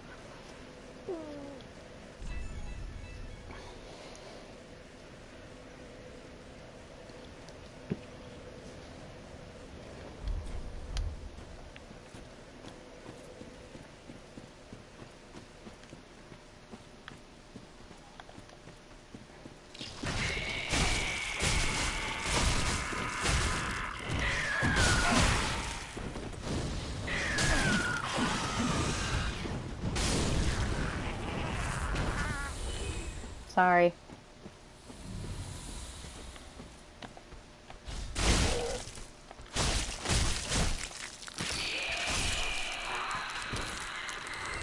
I got it again now.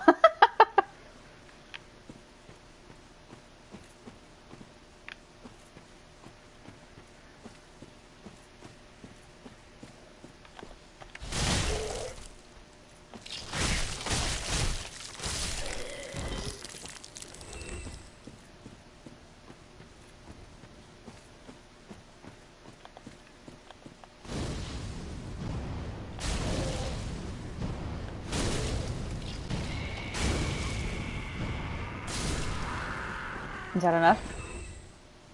I think it is. No! God damn it! See, that guy's telling stories over there.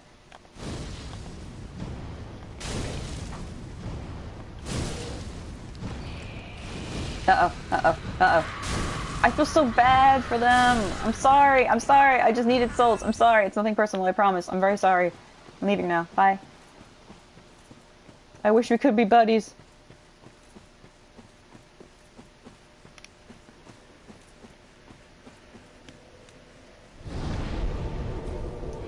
Did you know that if you beat Demyx on critical then die to the Heartless behind him, you have to fight him again? Really? That sucks. That's in, do you mean Kingdom Hearts 2? I mean, I have not paid attention to Kingdom Hearts since 2.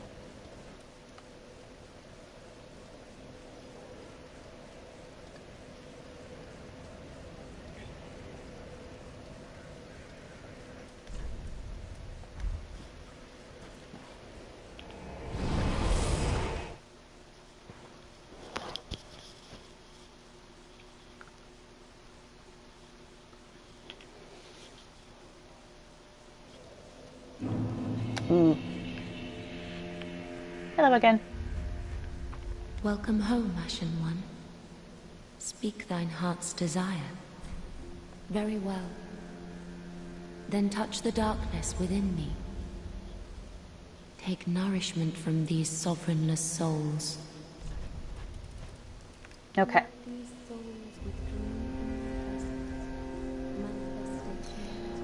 So our next goal is to get attunement to 20, faith to 20. So that's 5, 6, that's 7 levels.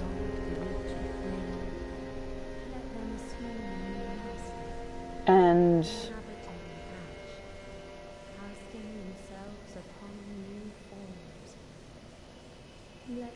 so for the next 10 levels, it's going to be 4 decks, so that's 4. 6 for attunement. Next 3 points will be in vigor for health. Okay, so I have my next 10 levels planned out. Farewell, Ashen One. May the flames guide thee.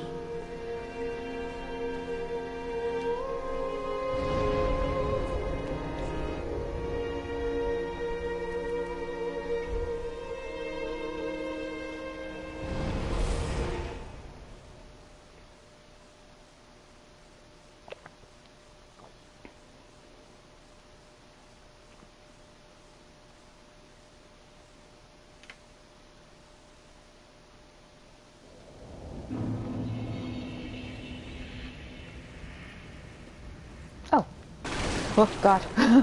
I almost threw myself off the cliff.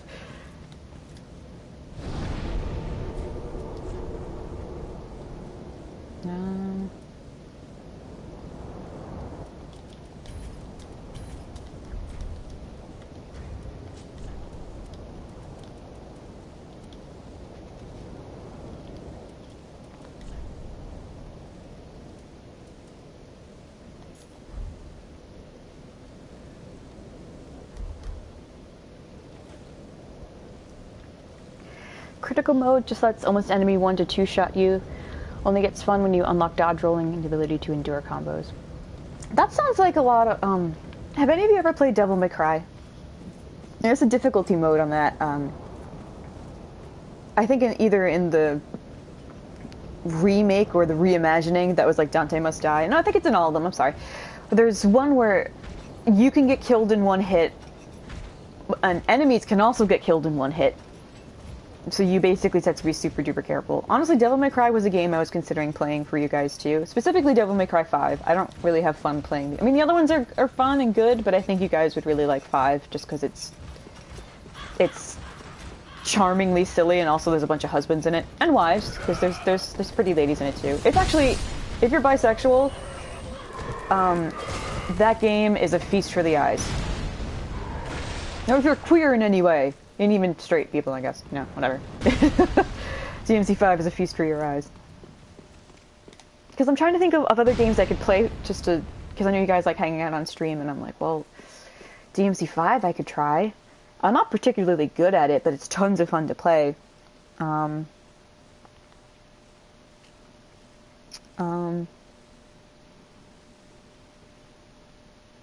And there's really no horror games I could play for you guys, which that's what I'd really like to do. I would love to go through like Fatal Frame or Silent Hill with you guys. And because I don't really... Resident Evil's fine, but it's not the type of horror I really go for. I like psychological horror games. Preferably not in first person. And I do have all the Silent Hills and stuff, but they're on my PS2. And I don't have the means to stream that, because I also don't have a computer that can handle streaming through the computer. I just have a little laptop. So, yeah. Sorry, I have to fix my hair. Ow. Okay, so this is what I meant when I said we're going to a boss that you could tell From Software has a very unique sense of humor.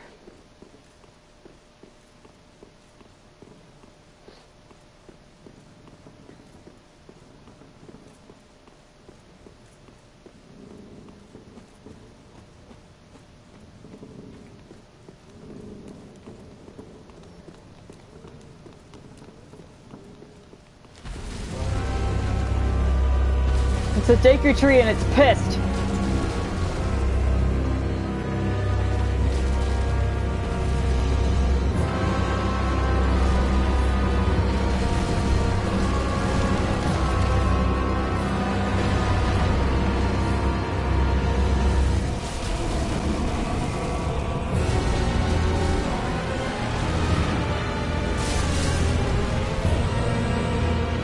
This tree takes no prisoners.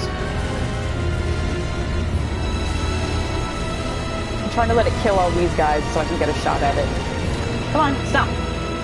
Yeah. Ow, oh jeez.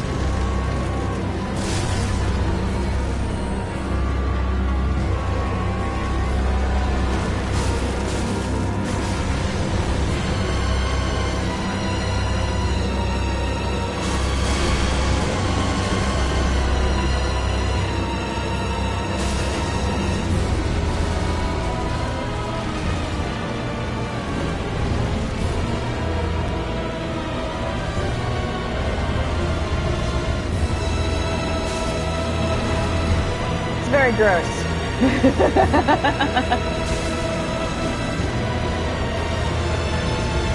And then it drops all this weird shit that's been growing on its branches. It's nasty. Then it stands up and it rolls around. I've never seen it do that. Oh, that's cute.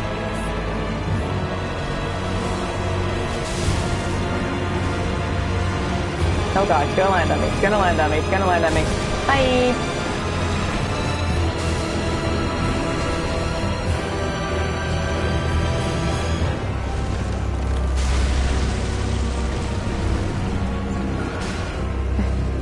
too. Whee! Whee! And they come down with me, and they all die. And then we get to see what's inside the tree, making it be cursed.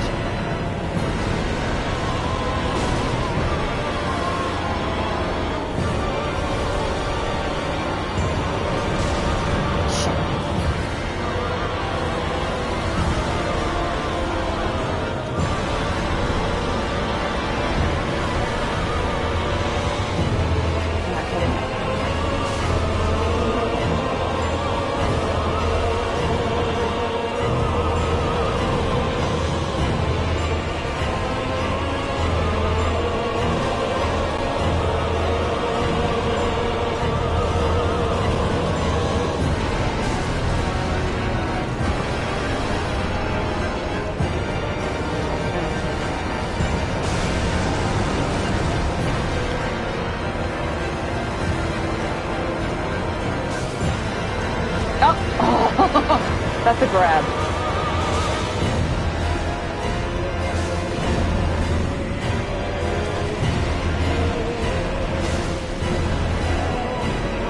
It's kind of helpless, truth be told.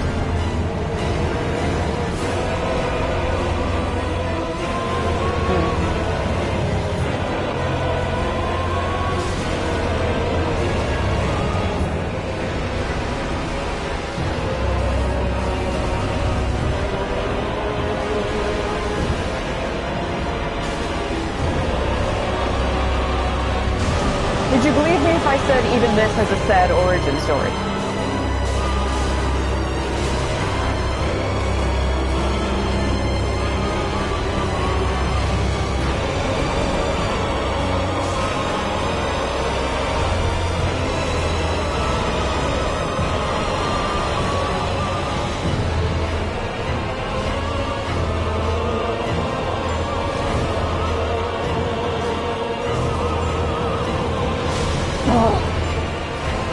Oh my god, come on, it has no health.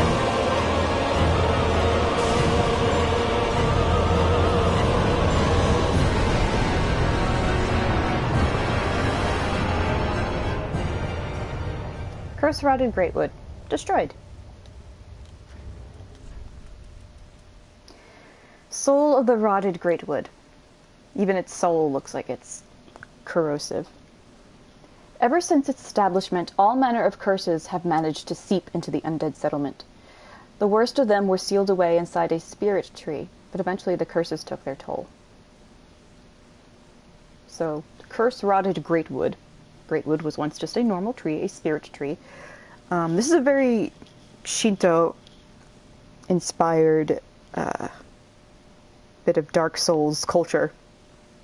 It's been a while since I've refreshed my memory about the specific terms, but sometimes often when you go to Shinto shrines, you will see sacred rope tied around certain trees there, and that's just part of the ritual and the beliefs there. So imagine there's a sacred tree in a Dark Souls universe that has that rope around it.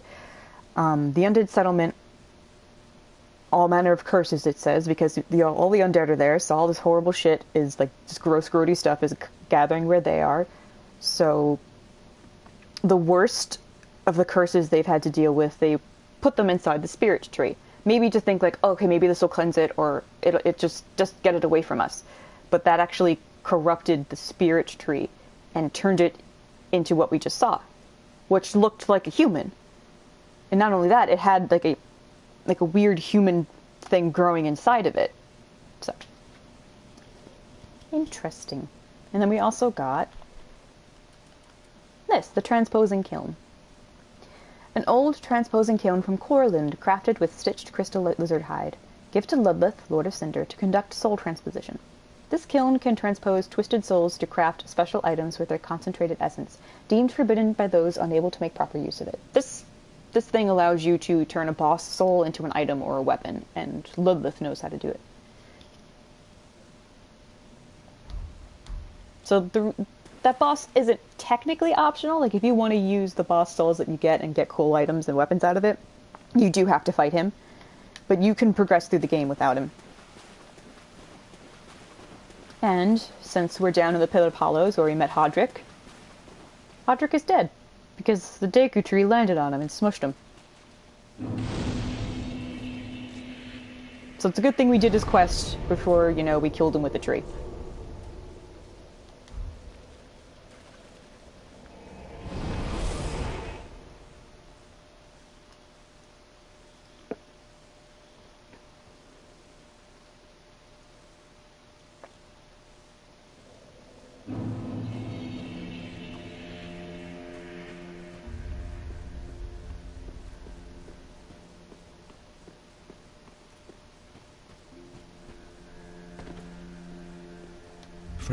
Fret not.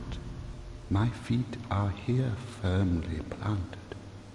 For I am a lord, and this is my throne. That's him reassuring you that he's not going to leave the throne like the other lords of Cinder did. Oh, belike it is a transposing kiln in thy possession. Seen better days, but methinks it shall suffice. Now, bring to me a twisted soul. Hi, Stephen. Transposition is the art of extracting and coalescing the essence of a soul. In transposing a twisted soul, its true power transferred to thee. Thy purpose is to seek lords and slay them. What's to fear in a little transposition now?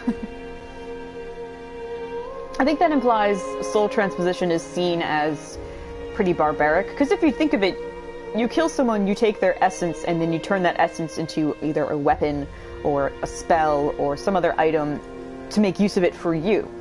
So it's kind of like, you know, if someone were to kill me and then they turned my soul into like a pen, people would be like, well, you killed her to make a pen out of her? It's like, yeah. It could be seen pretty barbaric, even in this world, to certain people. But Lilith is like, well, what does it matter to you? You're already going after lords of Cinder, aren't you? It should be fine. Now, the Great Wood Soul we can turn into a great sword that I'm not going to get, but I will describe it to you. Great sword used for a lifetime by a masked knight. That's also a reference to Lucatiel, whose clothes we're wearing. Harbors the fears that lurk within the minds of Hollows, and is particularly effective against them, bestowed to a proper mirror knight long ago. So this sword is more effective against Hollows. Demon's Great Axe, we don't have a Soul of a Demon yet, so I'm not going to read it yet. Soul of Boreal Valley Vort, we can get that giant mace he was wielding with the ice radiating off of it, we can get it from his soul. Oh, it's a hammer, sorry. Great hammer wielded by Vort, the Outrider Knight of the Boreal Valley. Weapon is imbued with frost and causes frostbite. Frost accumulates in the body, causing frostbite, which saps one's health, lowers absorption, and slows stamina recovery. Arster's Spear. One of the curses that festered within the belly of the Great Wood, and a terrible weapon favored by Earl Arster, the Impaler. The spear is wreathed in rotten, heavily poisonous meat, but defeating foes restores HP. I might get that one. Demon's Fist, we don't have that. Pontiff's Left Eye. Bewitched rings that Pontiff Sullivan bestowed upon his knights. Good night, Dee. Thanks for hanging out. It was a very weird boss. I am glad you saw it and appreciated it. Good night. Recovers HP with successive attacks. Knights who peer into this black orb are lured into battles of death, transformed into frenzied beasts. No wonder the Pontiff only provides these rings to those dispatched to foreign lands. So we've heard about the Pontiff before. Outrider Knights feel the eyes of the Pontiff on them, and that slowly drives them insane. And then here it's said that the Pontiff gives them these rings with an eye in it that haunts them and turns them slowly insane. And that's why he gives it only to knights that are exiled from the realm to do their bidding. So they're not actually in Irithyll, but they're causing trouble somewhere. So I think I'm going to get that, and I'm going to get the Arster Spear. It recovers HP with successive attacks. That's pretty useful. Or I may actually just get this.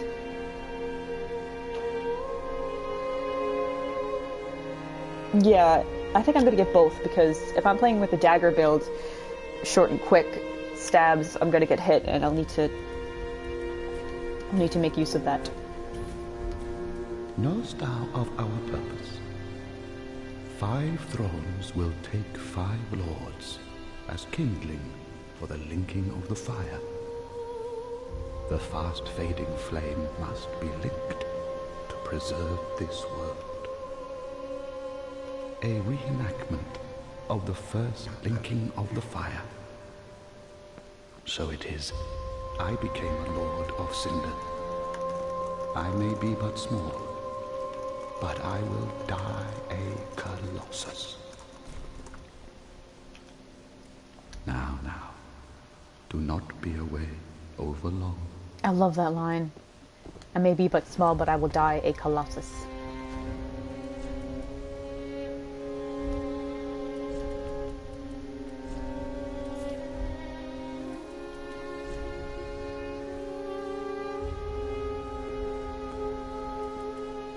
$19 decks. I'm not too far from that.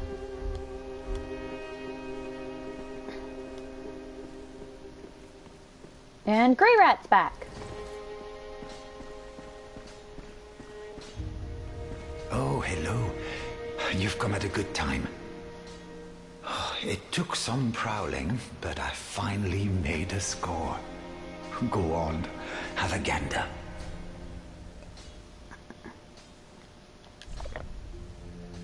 He sells embers. A divine blessing, which is really rare. And some stuff we can throw at people. Bandit's knife, a long sword, bastard sword, Zweihander. That's a really fun great sword. Pontiff Knight curved sword? How the fuck did he get this? I'm definitely going to be using this. This you shouldn't get till you're in Irithyll. Holy shit. A stock. That's fine. These are parrying blades. Yeah, that means he went... Wow. Holy shit, dude. The assassin armor. Oh, but it doesn't have a pretty cape, and that's kind of what I want. And I am about to get a set that is kind of Joker-y. So I'd rather get that, because then I won't have to waste any souls on it.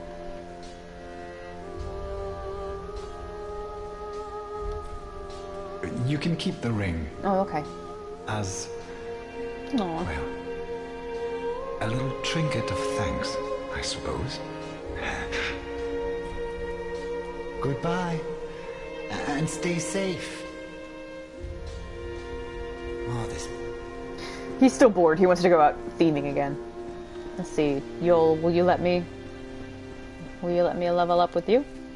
Oh, No. Be Okay. safe. Thank you. They sound like worried grandmas or like worried old ladies when they're like, be safe, champion of Ash. It's really, really, really cute. Ooh, yet to give in, eh? Good. The firekeeper must be twitching with delight. But what do you really know about these Lords of Cinder? These supposed legends? Let's take Aldrich, for one.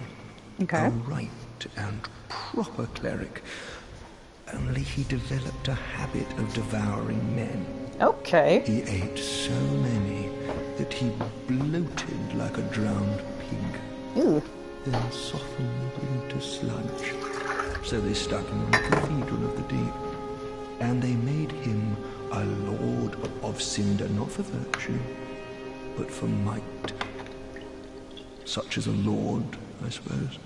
But here I ask, do we have a sodding chance?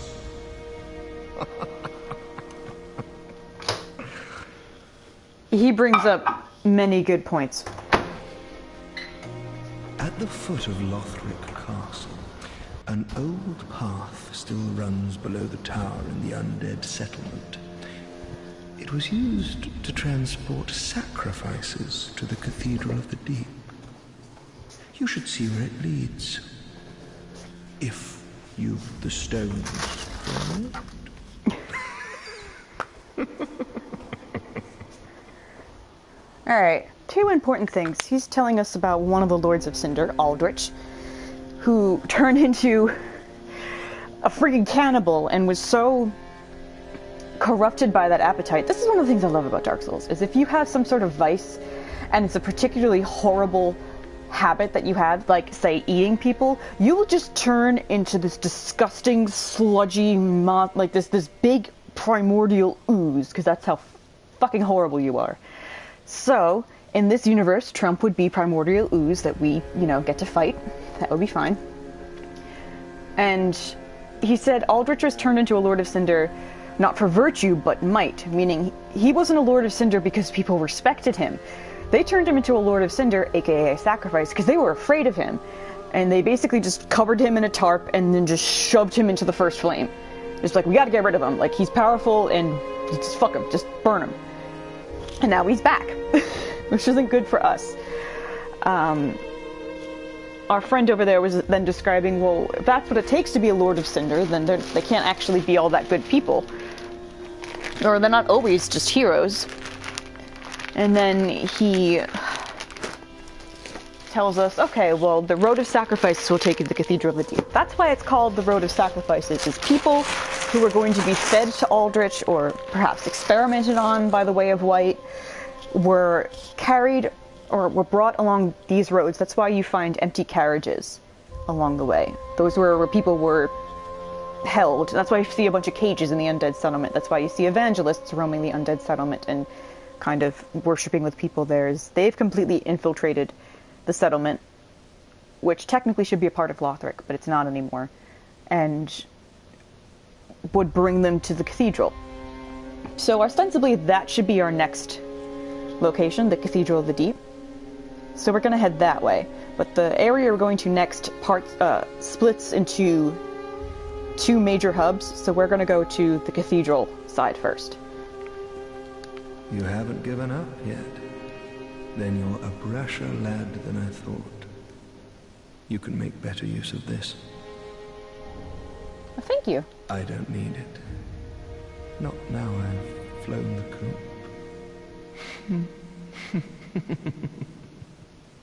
He sounded like he was about to cry. The Undead Legion of Farron is a caravan of undead, sworn by wolf's blood to contain the abyss.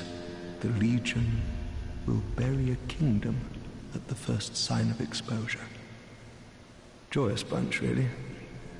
Gaining admission to the Legion is a matter of some ceremony. Inside their keep, snuffing out the flames of 3 altars opens the door to the wolf blood. Even accursed undead want to believe they're special, it seems. I pity the sorry souls. And that's him telling us about Farron's Undead Legion. You should be thinking of Arturius. Let's go back to what he said. Gaining admission to the Legion is a matter of some ceremony.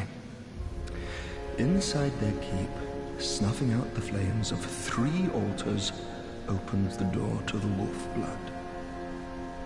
Even accursed undead want to believe they're special, it seems.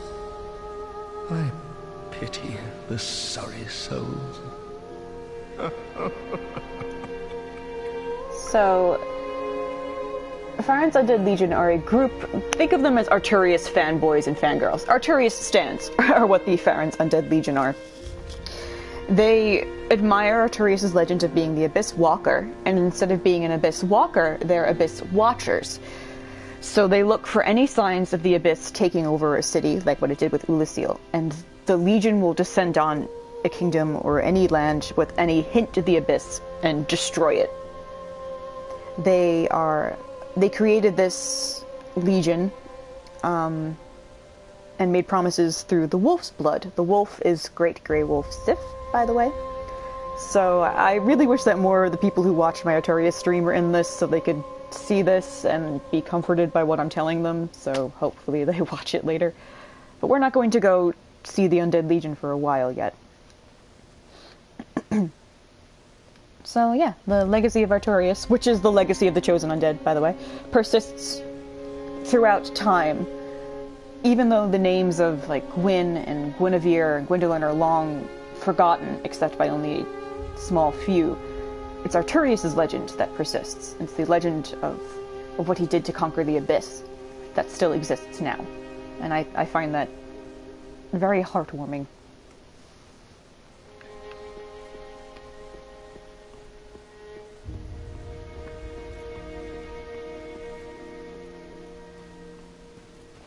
Well, hasn't it been some time?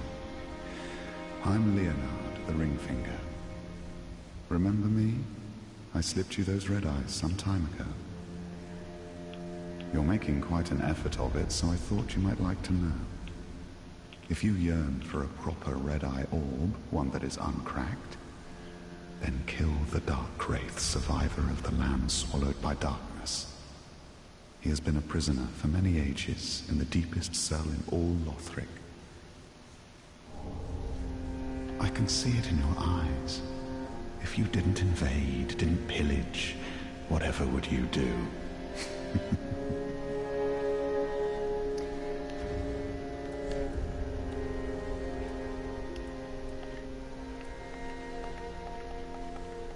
No, he gave us this key, sorry. I was looking for something else for some reason. Key to the room of the lift that descends to the deepest dungeon in Lothric. A surviving Dark Wraith from the land swallowed by darkness is said to be held here. Dark Wraiths, if you watched Dark Souls 1 stream, those are the Laparka, skull-faced looking guys in New Londo. Apparently one of them is being kept prisoner for God knows how long in Lothric Castle. And I'm interested to know how Leonhard got the key for this. And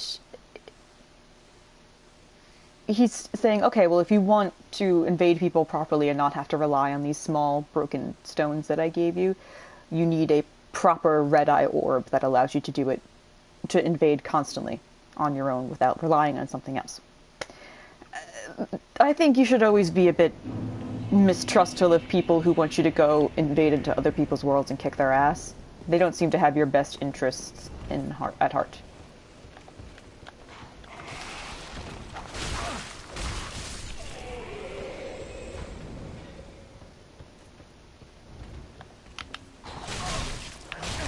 Ow! Oh, I didn't level up. Shit. Hold on.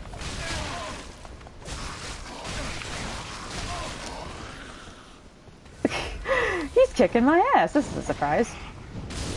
Go away.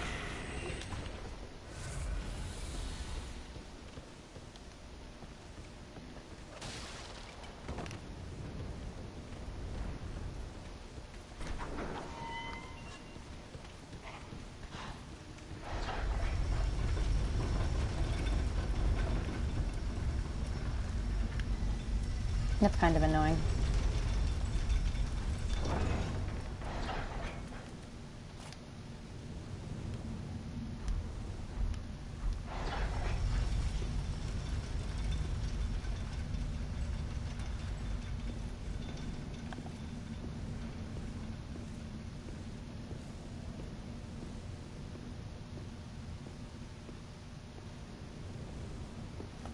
Shit.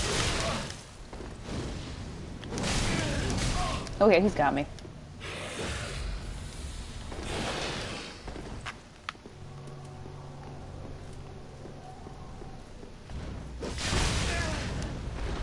Ooh. Yeah, I'm toast. That's fine though.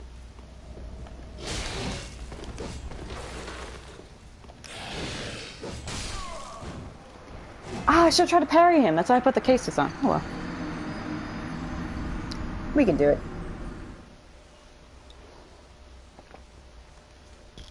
This can be done. I could actually cheese him really easily now that I think of it. But I want to give it a proper try.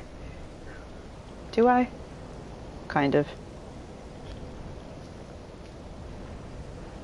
I think I'm going to switch to the Mailbreaker. That one moves a little quicker than the Great Knife.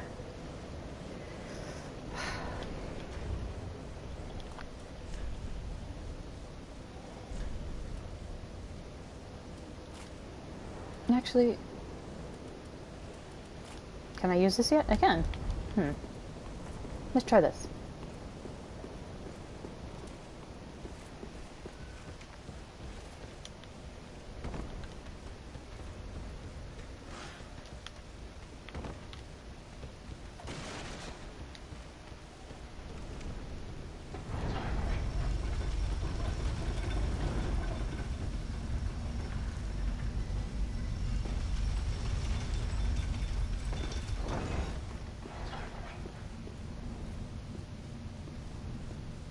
I just want to get my souls.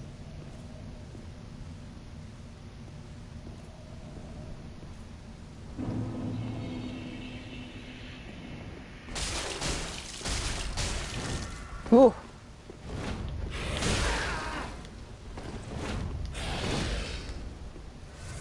Parrying him is probably not the best idea.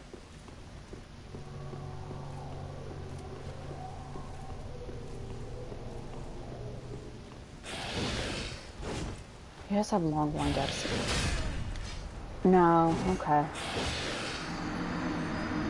Alright, I'm gonna choose him.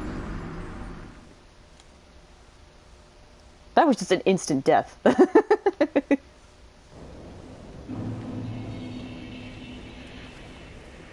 mean, if I had a shield, it would be easier, but I don't want to fight with a shield.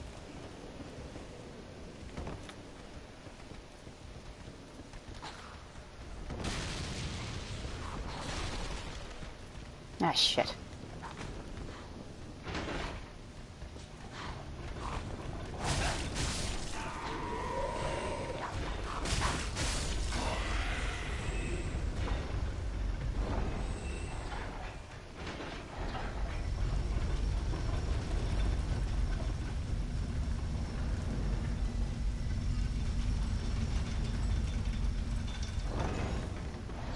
He's like sitting right in front of my souls too, you jerk.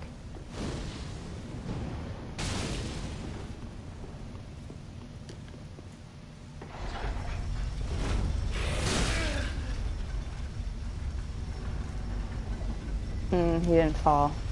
Damn.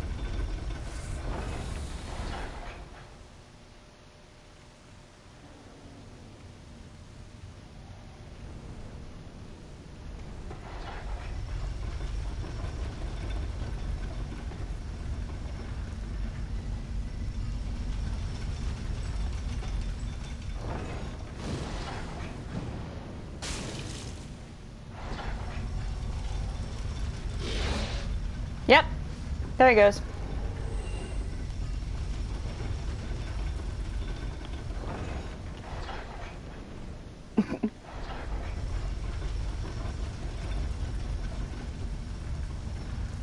I usually fight him, but I don't want to. No.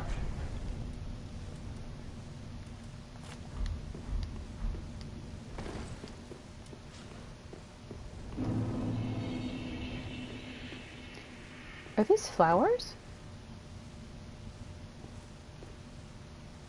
Oh, that's weird.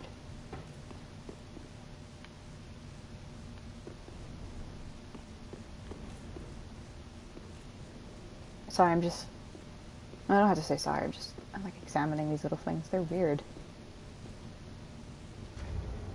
Okay.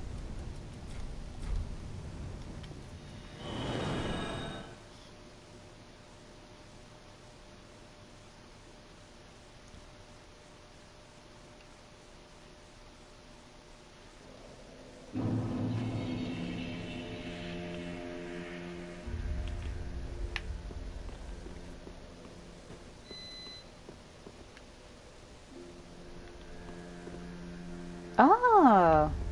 Welcome home, Ashen One. Speak thine heart's desire. Very well. Then touch the darkness within me. Take nourishment from these sovereignless souls. Only one? Oh. Farewell, Ashen One. Sorry, ma'am. Sorry. Ignore me for now.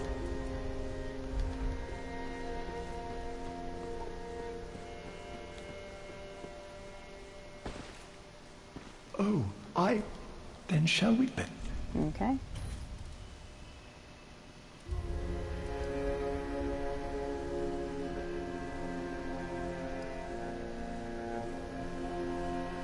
Yeah, 1 point in attunement. Okay, so it was going to be 4 dex, 2 vigor, 2 attunement? No, there's 4 dex, 3 vigor, 2 attunement. Okay. Be safe, champion of Ash. Thank you.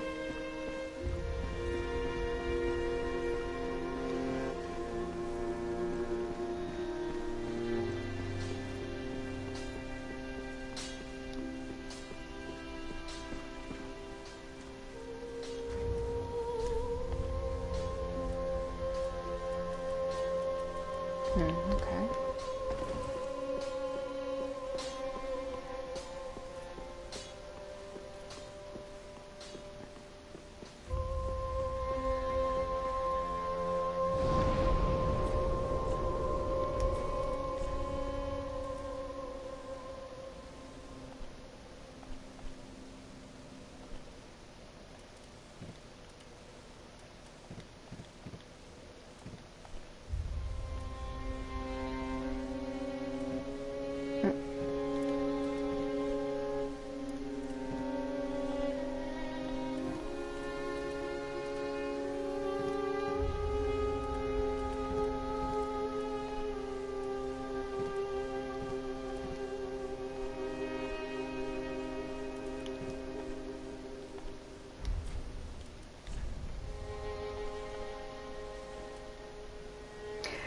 Now we can finally continue! Yay!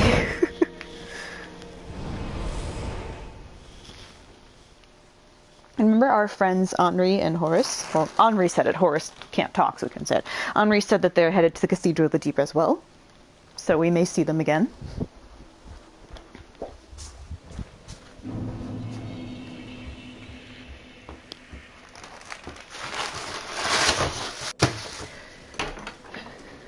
Actually, hold on a second.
The reason why I'm not using too many miracles is because we don't have that much. Most of them are just they're healing, which is that's useful. That is very useful to have.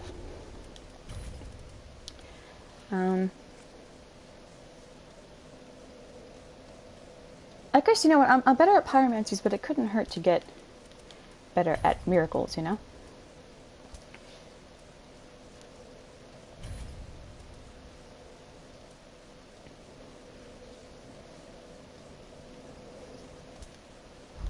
So let's switch to that for a bit.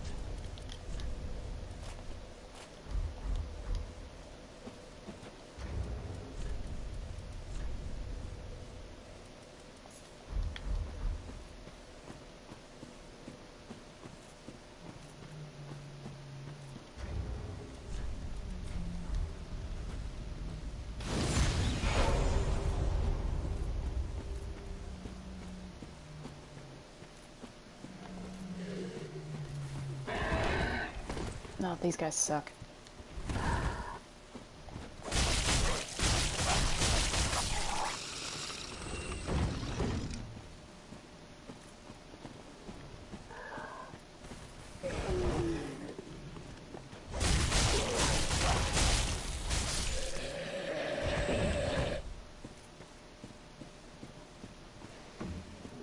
I'm not used to, like, the burly way he runs. See, it's just like the way he moves his shoulders.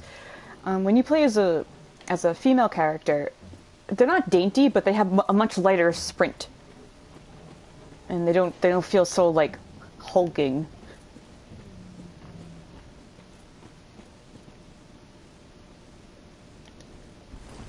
This is another area that's really, really pretty. Everything here has like a most things here have a very waning sunlight, almost autumny palette and color tone to it.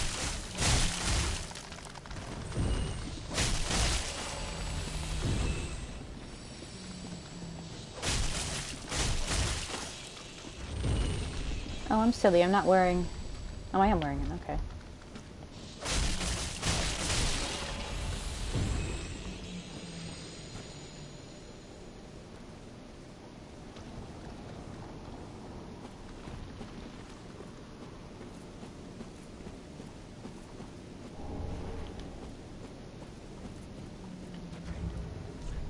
I'm not going to talk much, because, especially in this area, because there's really cool ambience here that, oh, it's just so perfect.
What I like about this is that it's actually really hard to see your enemies here because of how many trees are in the way, how many of these swords of avowal are in the way. Like, you can hear them, but they seem to be coming from all around you. It's really cool. It's very disorienting. And it's hard to look for, like, light sources to guide the way, because there's light everywhere.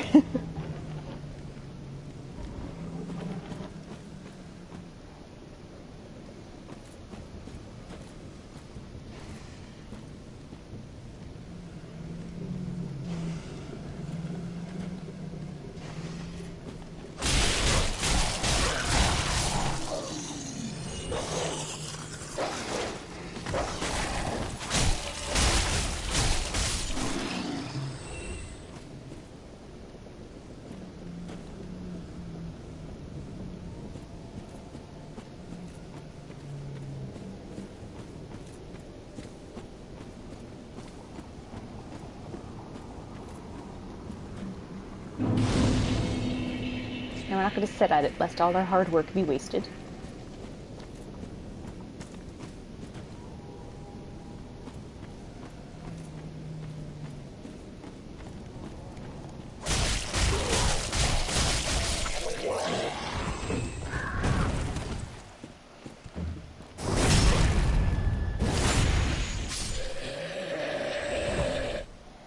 And look, we can summon Hodrick if we want a rematch.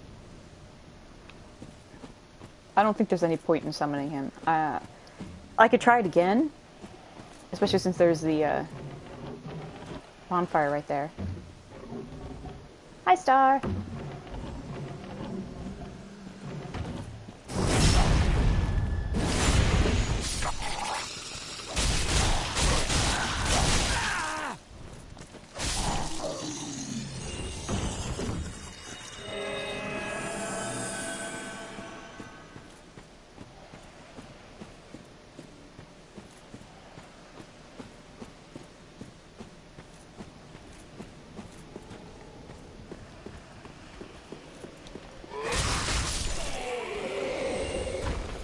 I always go after the dudes with the lanterns. They will wake everybody else up. Heretic staff.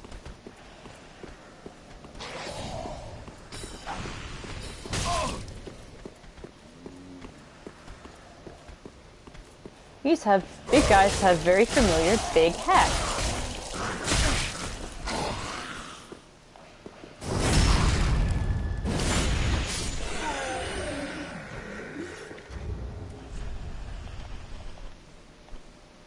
Heretic staff.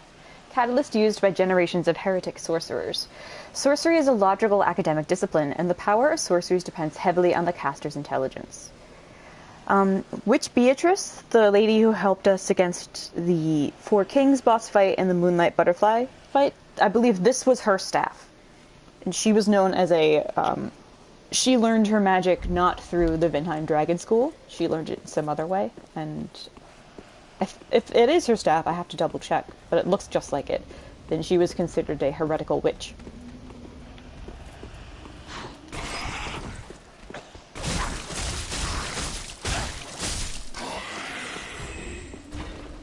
And Pico, you're gonna like this. We finally met our sorcery teacher.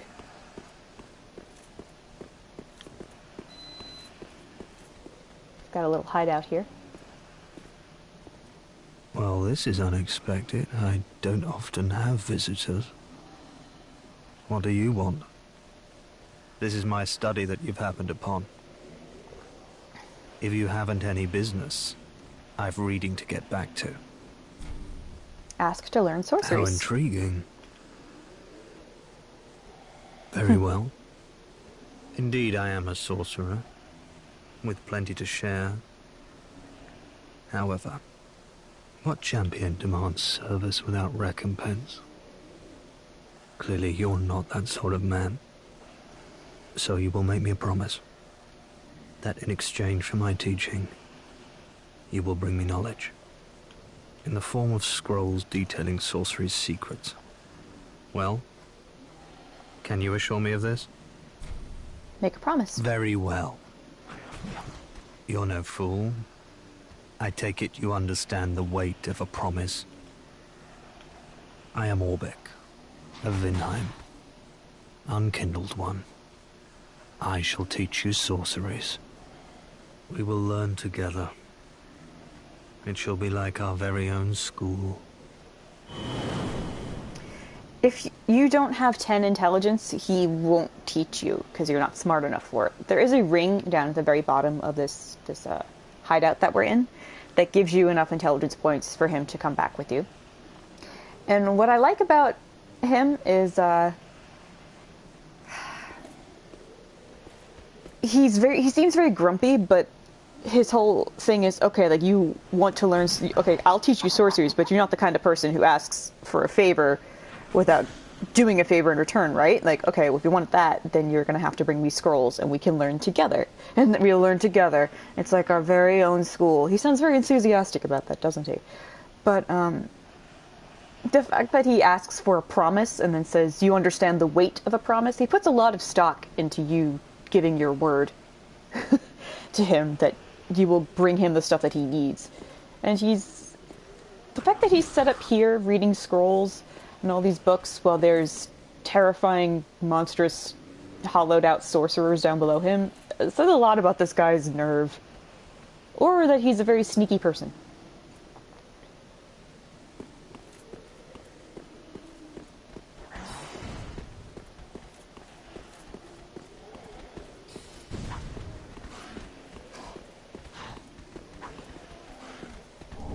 Blue bug pellet that protects us against magic damage.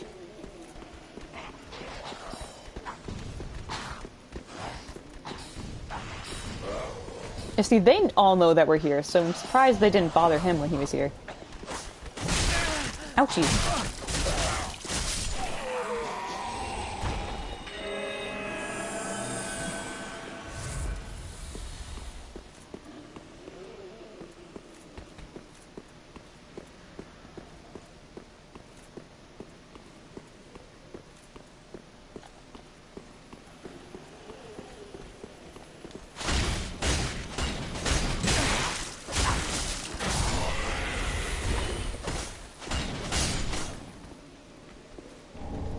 Crystal gem.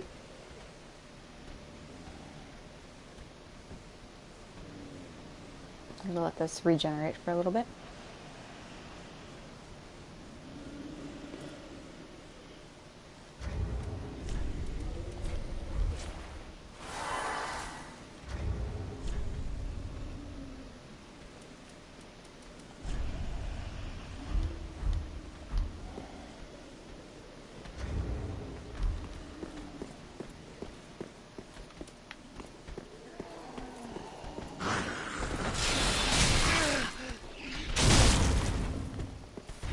Haha.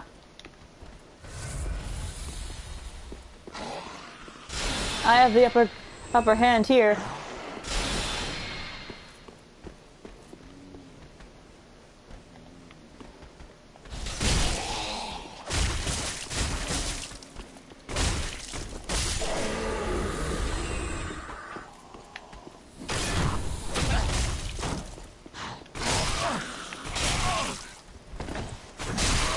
Ouch. Stop it!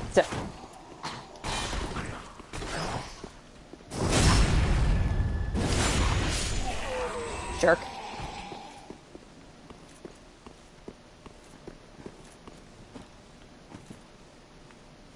Oh yeah, that just drops down to there.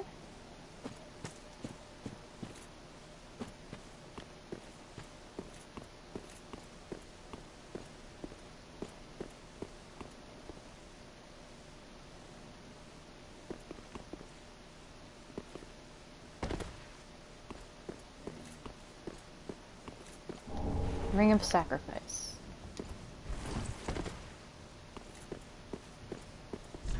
Warriors slumber ahead.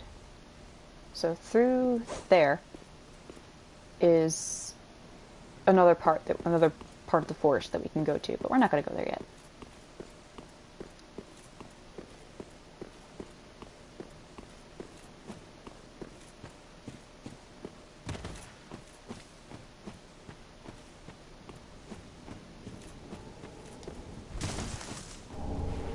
golden falcon shield. A metal shield fashioned in the form of a falcon with wings outstretched. The golden falcon was the emblem of an ancient band of sellswords, and even to this day, many mercenaries remain who look upon it as a token of good fortune.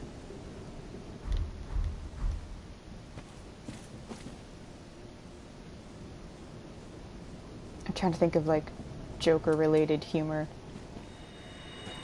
I can say about his travels through these fucked up lands and how overwhelming it is. And that's why he's collecting friends, because, you know, they may not be able to come on this journey with him, but he can send them back to the Velvet Room. The Firelink Room.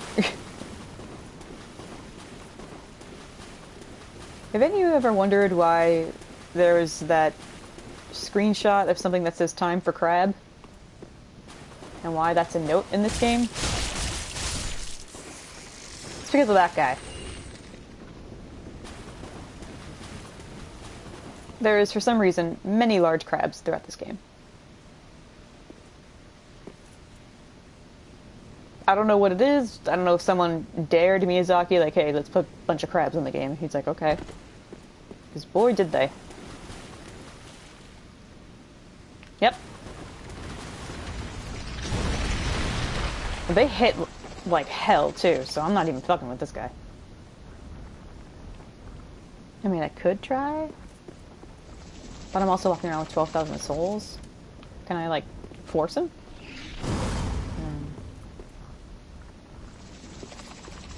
You just want to hang out?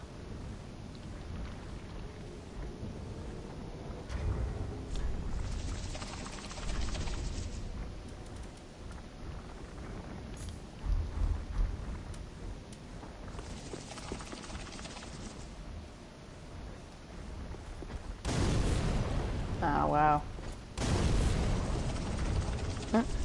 Okay, well. You can stay right there, that's fine. My bad, never mind.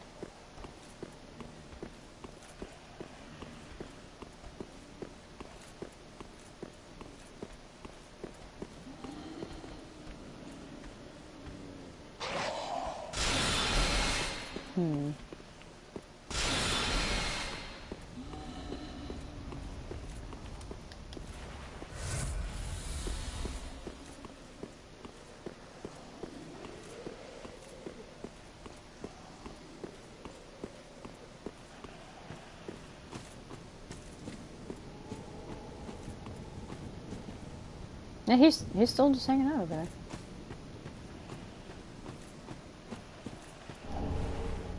Oh god. Shit, I didn't think he would see me from over here.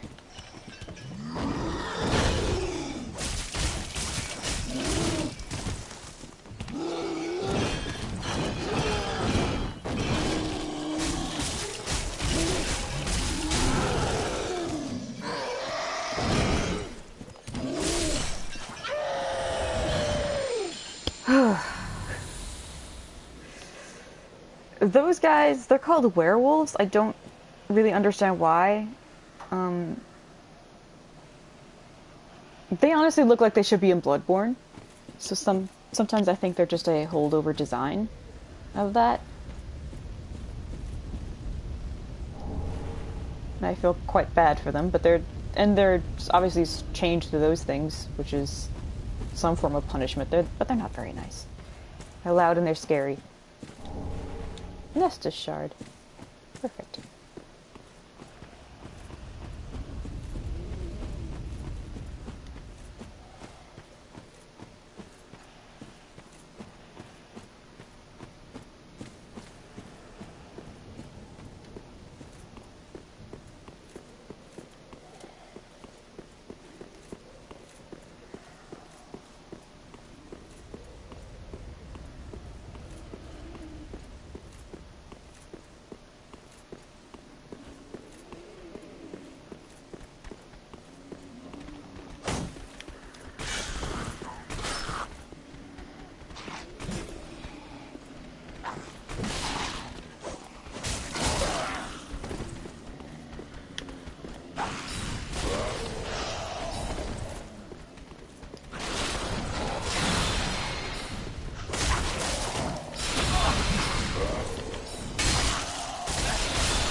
Sorcerer's Staff!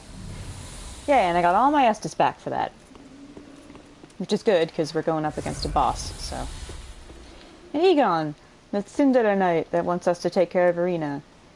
He'll help us here.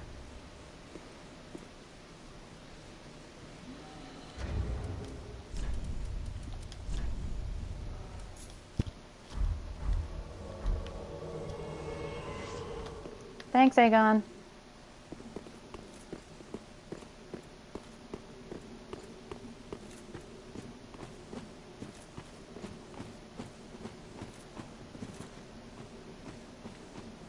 His pathing's a little wonky, but, you know, he's got the spirit. He also has a really fucking cool weapon.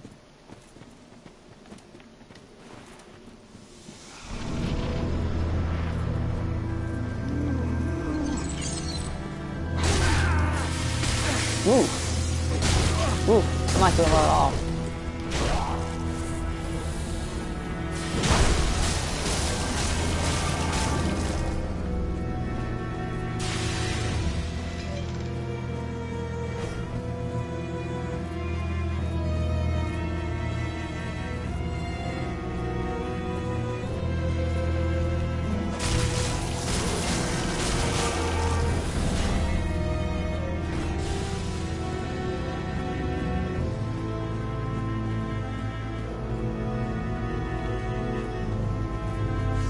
Now, who do we know from Dark Souls 1 that likes magic, big hats, and crystals?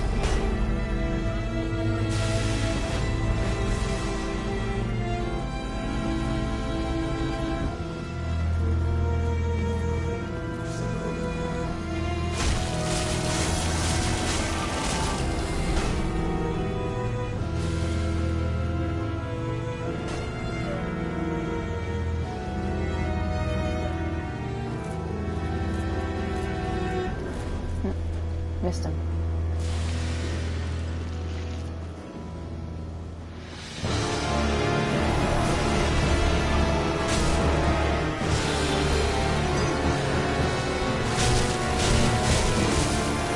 Now you better hope you're not colorblind when you fight this fight, because only one of them is real.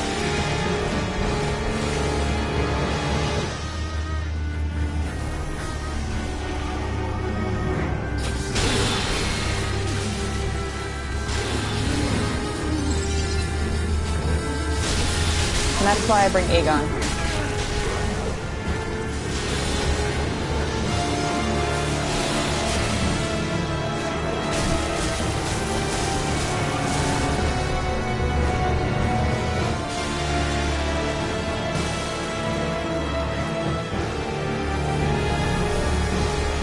And that's also why these pillars are here. So you can safely look to find the real one.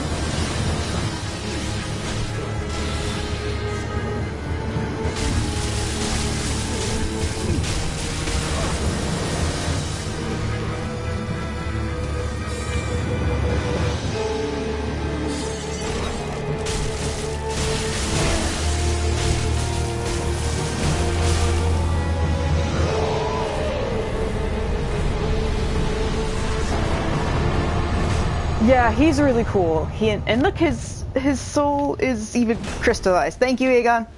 I didn't like him either.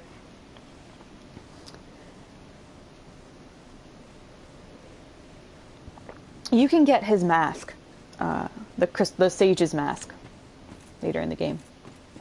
It looks like a Plague Doctor's mask, actually. So that would be cool if you were doing an Akechi build, because it takes a while for you to get there and get it, but it's there. Soul of a Crystal Sage. The twin Crystal Sages once served as spiritual guides to the scholars of the Grand Archives, and one went on to ally with the Undead Legion. So that was not Big Cat Logan from Dark Souls 1. It was, however, someone who... It was a twin, or part of a twin, who clearly learned from Logan's magic, clearly aspired to be like him, and were part of the Grand Archives, which is not the Duke's Archives, but is meant to be similar, meant to remind you of that. One of the twin sages went to work with the Undead Legion. This is the twin that didn't, that kind of stayed here, I guess, with his own little sorcerer hollows, and just set up shop in this ruined hovel. It is a very nice place, though. It's very pretty. I got the shithole, but it's very nice to look at.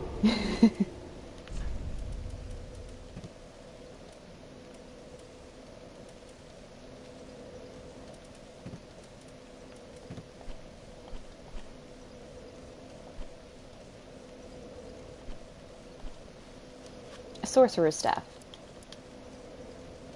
No, nothing special there. Oh, that just tells you they came from Vinheim, which is where everyone who knows magic comes from. This is no lore here.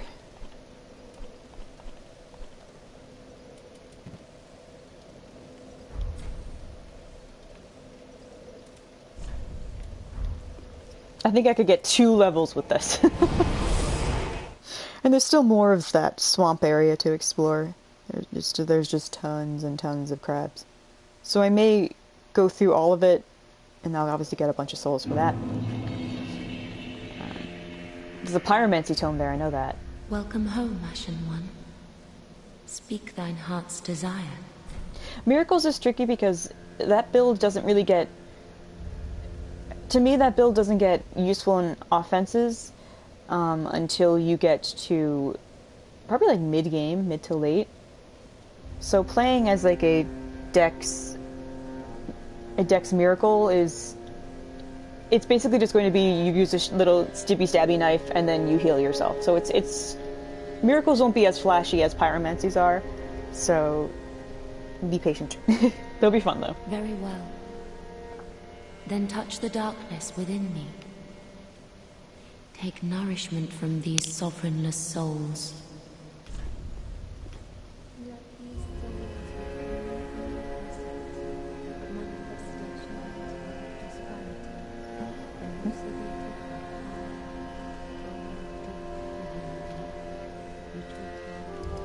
I get 3 levels, okay? 1. So that's at 20. And I'm gonna dex at 20. So then 2. Okay.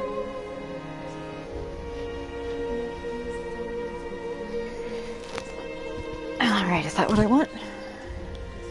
Am I good? 110, 150. The defense goes up.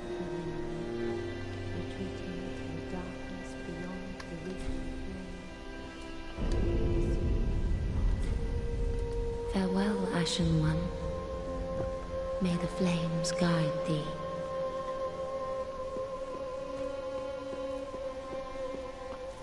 He had something I wanted. I can't remember what it was, though.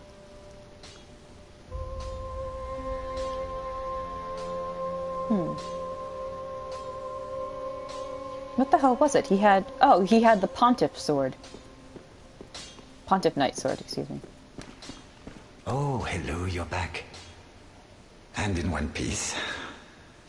Well, now it's time I do my part, huh?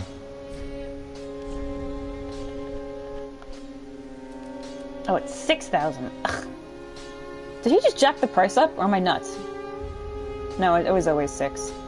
Okay.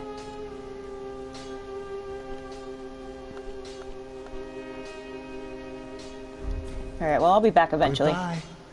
And stay safe. Ah, well met. 'Tis good to see ye in good health. What needs smithing this day?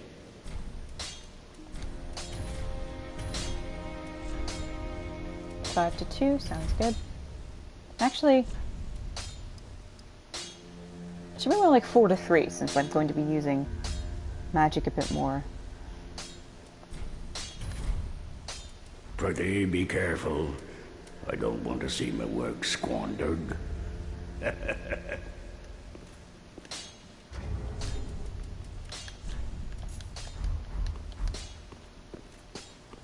I don't think I can buy anything else in Arena at the moment.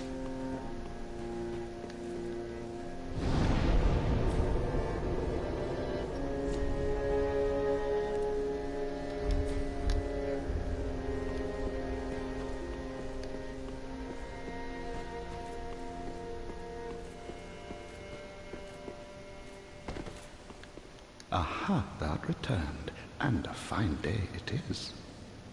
So, happened upon any twisted souls?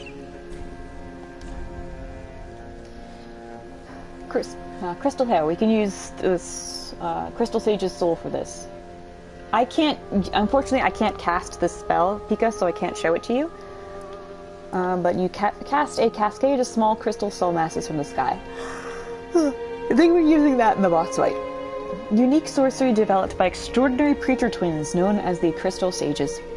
Casts a cascade of small crystal soul masses from above. Crystal soul masses have piercing qualities. And a pact said to have been formed long ago, one of the sages allied with the Undead Legion in order to train the sorcerers of Farron. Crystal Sage's rapier. A thrusting sword with tiny crystals scattered across its blade, used by the Crystal Sages for self-defense.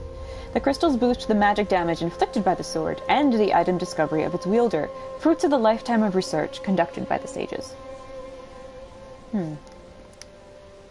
I need one more point in strength. Yeah, my strength is pretty low. I do have to get that up a little bit.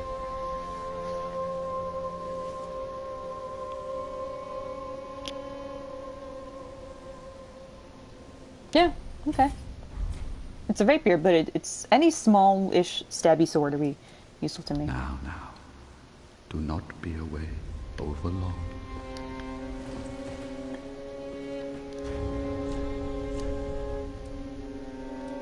Yeah, I can't use this yet. I need a couple more. I need 1 point in dex and 1 more point in strength for both of these.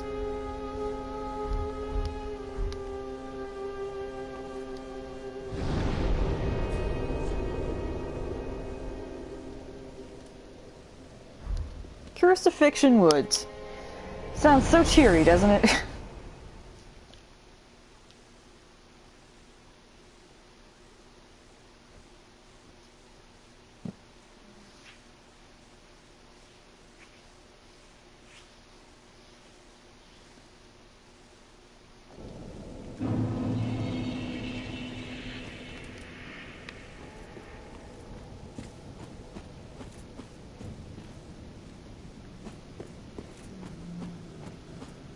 Now I'm gonna avoid the baby crabs, because I've got no beef with them.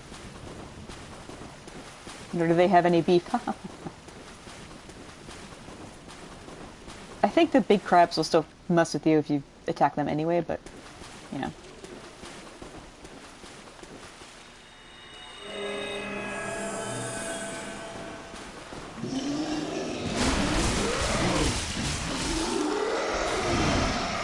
That was a grab.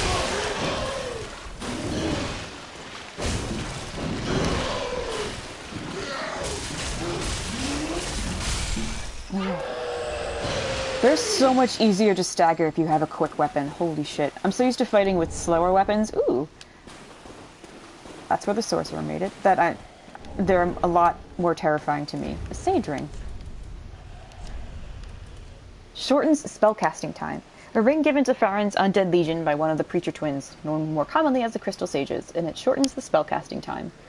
The sorcerers of Farron's Abyss Watchers were known to be lonesome warriors who would only rely upon more pragmatic spells. So that's good to have. And I got the Sorcerer's Garb. Attire of a sorcerer from the Vinheim Dragon School. Long, ash-colored robes. Underneath is a deep blue sorcerer's coat, which is the conventional uniform of the Academy. So earlier, like the last time I streamed, I said, oh, the outfit's different. I was wrong. It just changed. The coat... The black sorcerers, or the black-garbed sorcerers that we saw in Dark Souls 1 just were not wearing the overcoats. And it doesn't really have good defense, so I'm not really going to bother with it. It has good magic defense. But there's a garb that we're going to find, like, just right up there that has really good stats that I'm going to wear for a bit. It won't be pure Joker-y, but again, we're on our way.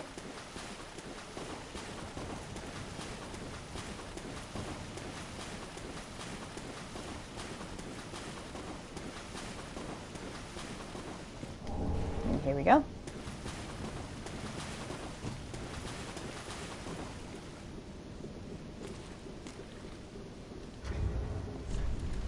Yep. Oh no, it saw me. Okay, and it's stuck on some trees. Okay. You good?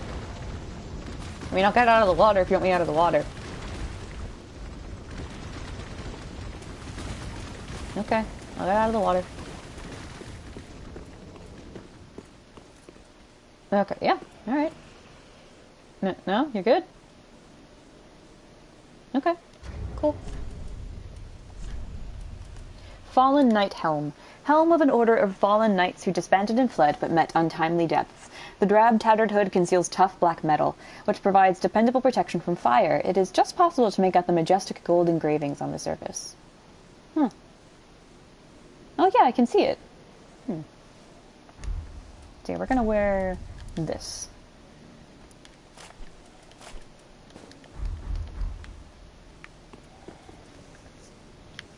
So this set's pretty cool.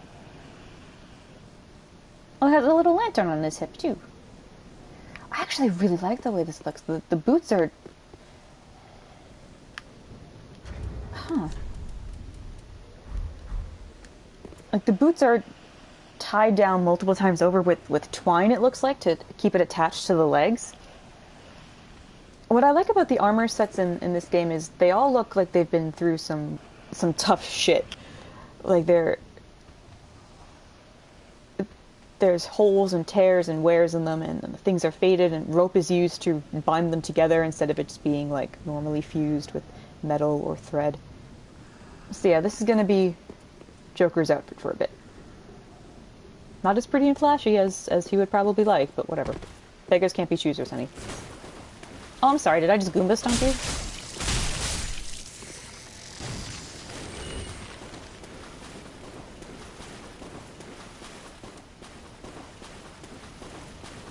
Oh god, oh lord, it's coming.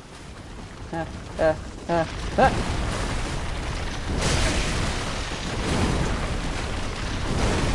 it doesn't even work on it. Okay, okay, okay. Okay, crab. Okay, crab. Okay. Oh, it spat bubbles on me! I'm bubbled.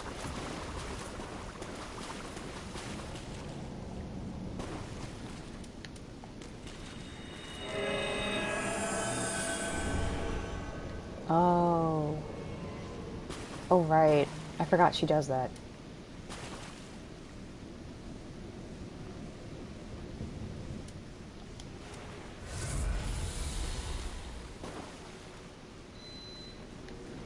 Hey, Hazel.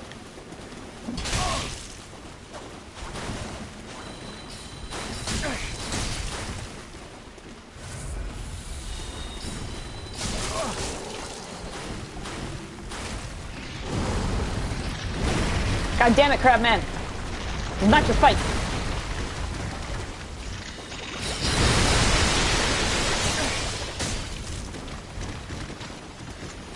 I can bring her over here.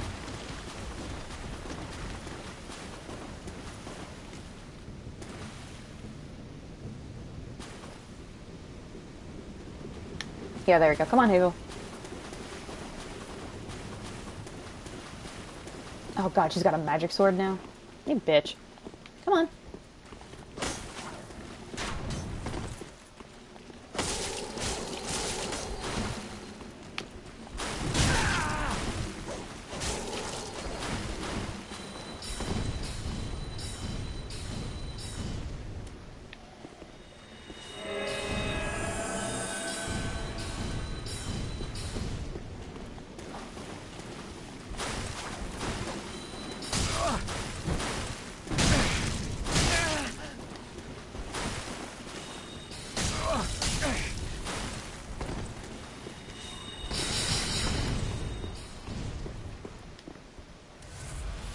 Oh, and she has the thing where she turns invisible after a certain degree of parting it.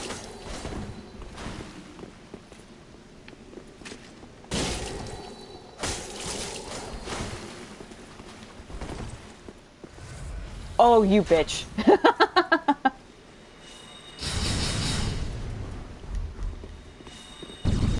Whoa! I have no idea what that is, and it's actually really hurting my eyes. Stop that.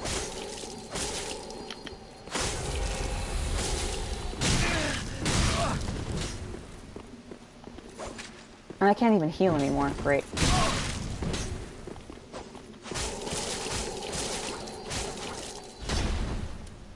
Oh wait, I can, because I have this.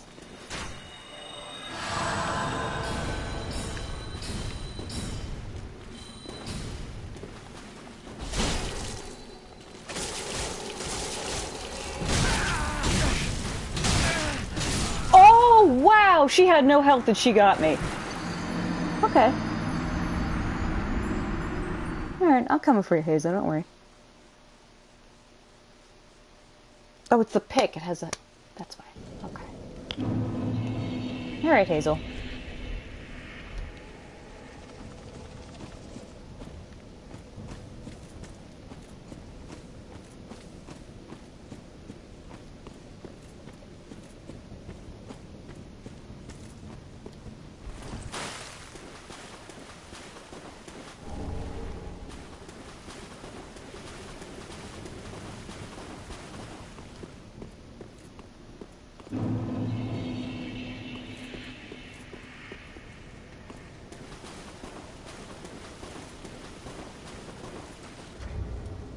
The crystal sage can be kind of tricky sometimes. No.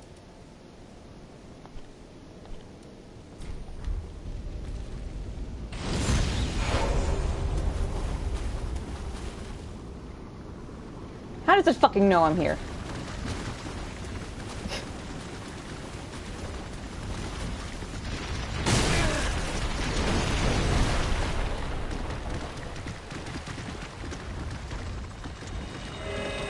Do you mind?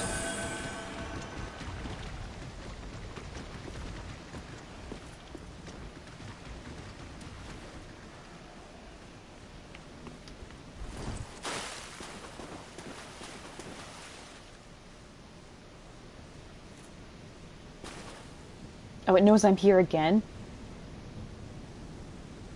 No, we'll come back to this. Excuse me, baby crab.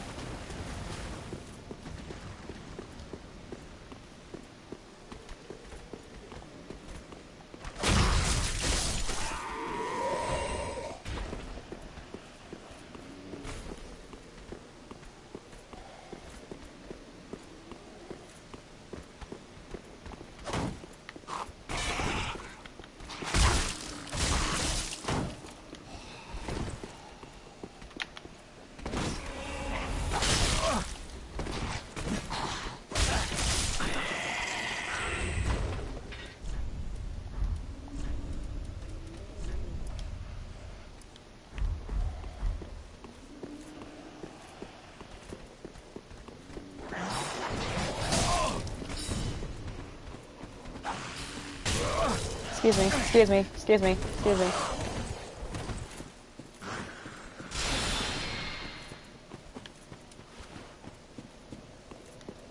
Bye.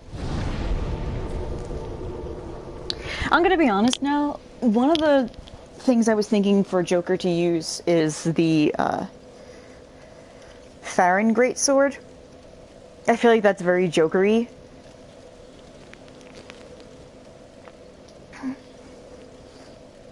So while I like the daggers, I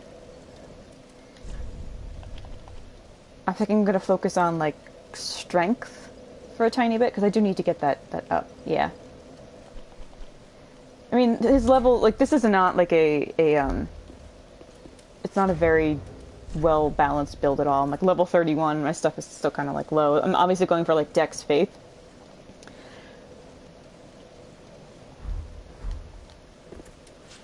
But I have time, and since I'm not going to be online for this, I can level really as much as I want, as high as I want. And unlike Dark Souls 1, there is a way to go back and fix your stats if you want to just adjust things here and there. But I have to wait. I have to wait a little bit to do that. But it's an option I can do, which is nice.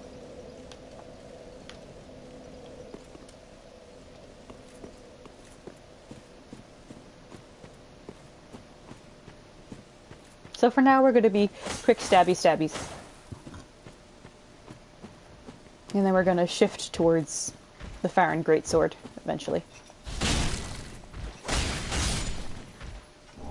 Twinkling Titanite.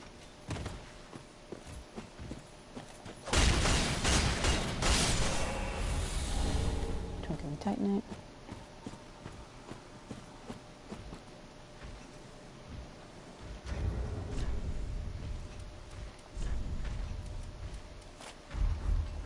I don't even think I have any arrows, yeah? Sure don't. Shit.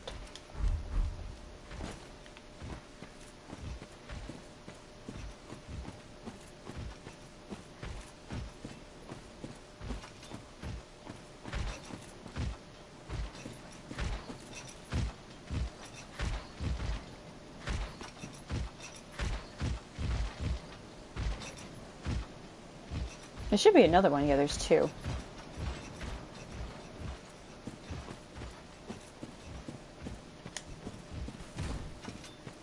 Hello.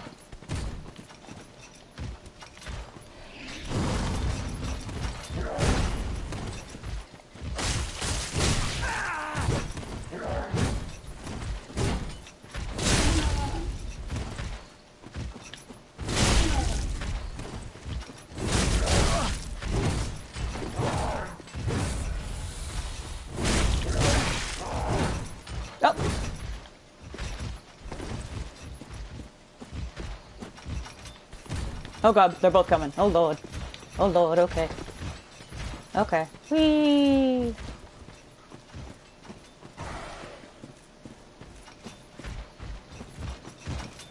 You stayed there. That's good. Oh, the other one stayed there too, because you're both dumb. Okay. Oh, okay. Die.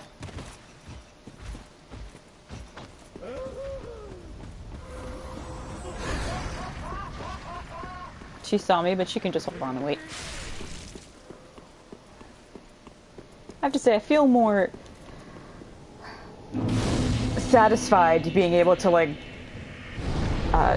trick and play catch me if you can with enemies playing as Joker, because I feel like he would do that. Just be like, oh, haha, you're here? Whatever, bye. And then you just run away. And just, like, hide behind things to trick them and fool them and break their pathing, and then he'd fuck with them.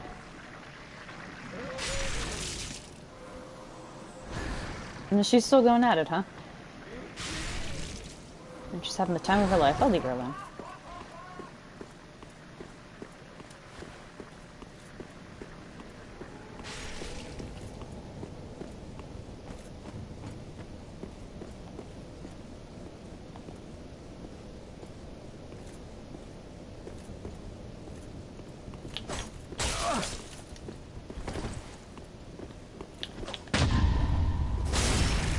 Hey, he's a fallen knight too. Hey, buddy.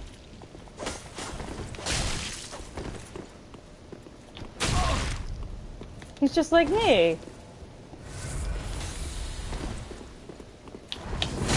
Oh, long stab.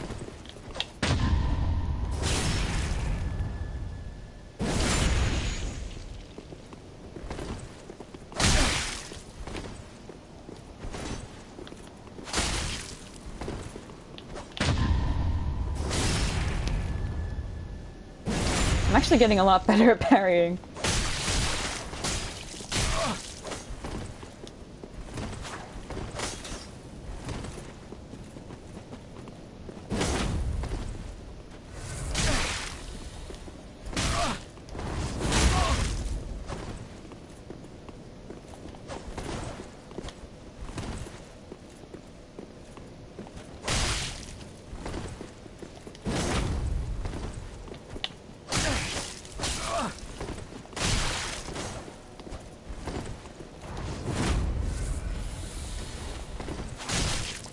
Come on, there you go. Yay! Yay! I did it! And now he'll never come back again.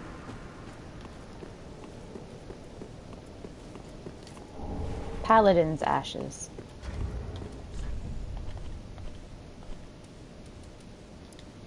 Umbral ash of a worn-out paladin who sought the Cathedral of the Deep. With this, the shrine handmaid will prepare new items.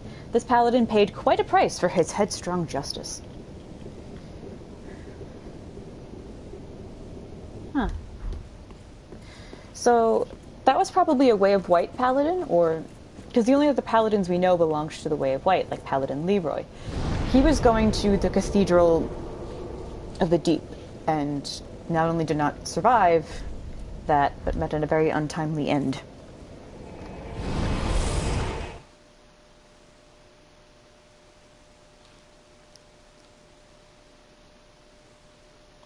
And the fallen knight that was standing next to him probably had some connection. Very likely.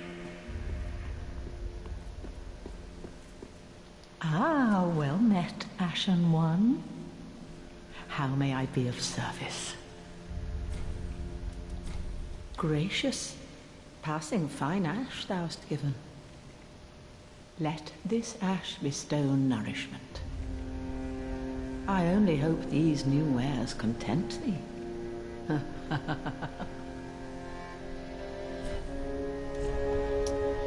Okay, she now sells these charms, which you can use in PvP.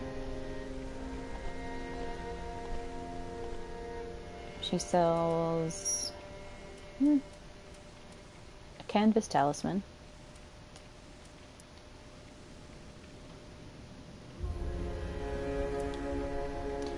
I already have, and I'm gonna pick up some, so I don't really need that. Oh, and I can get the Crystal Sage big hat. That actually has the mask.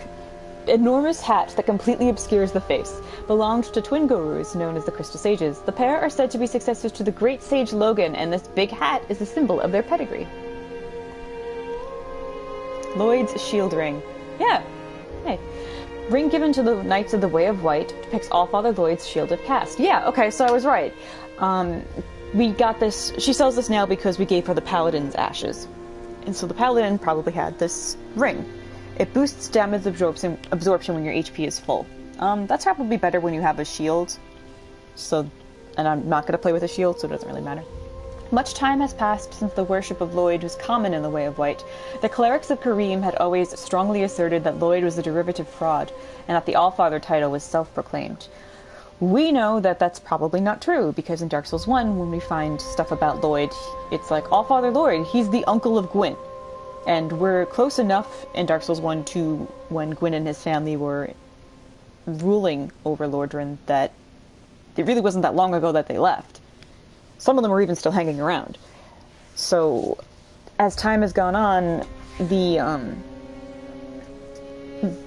canon of the Way of White's beliefs have been distorted and changed, and the clerics of Karim are now of the idea that no, Lloyd never existed. He's just a fake. He's a liar. So now they no longer worship him. Oh, was there anything else? Sorry, I didn't even select. No, that's all.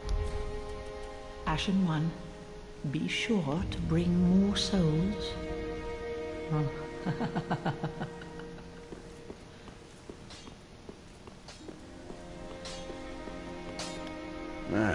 Well met. 'Tis good to see ye in good health. What needs smithing this day? I only need 4 instead of 2.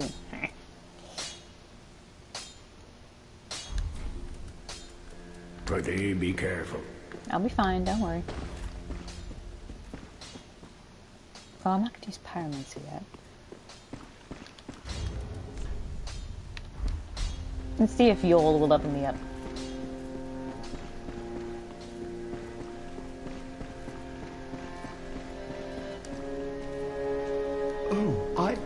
Yes. Then shall we?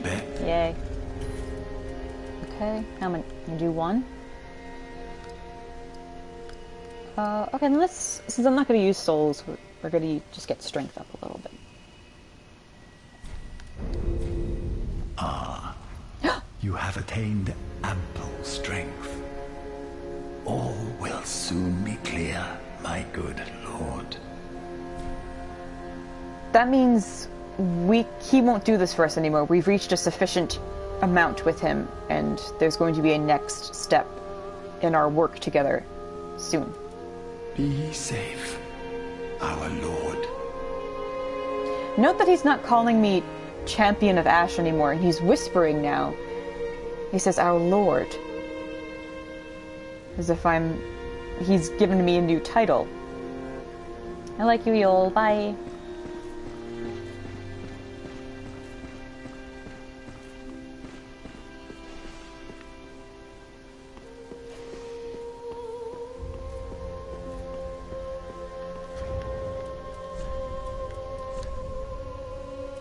I can use this now.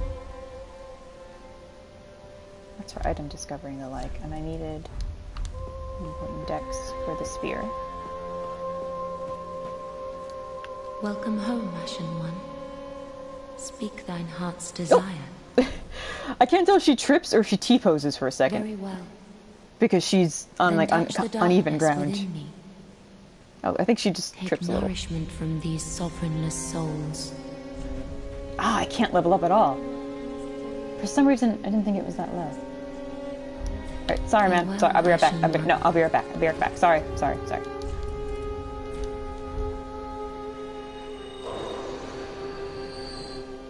Still not enough. Perfect. Okay.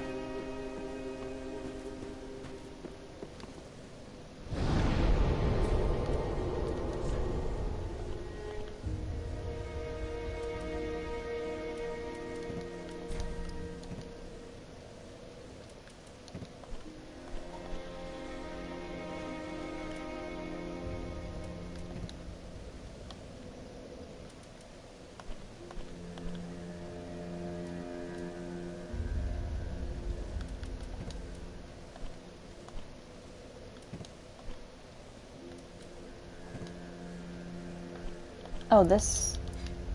It's the same thing, stamina recovery.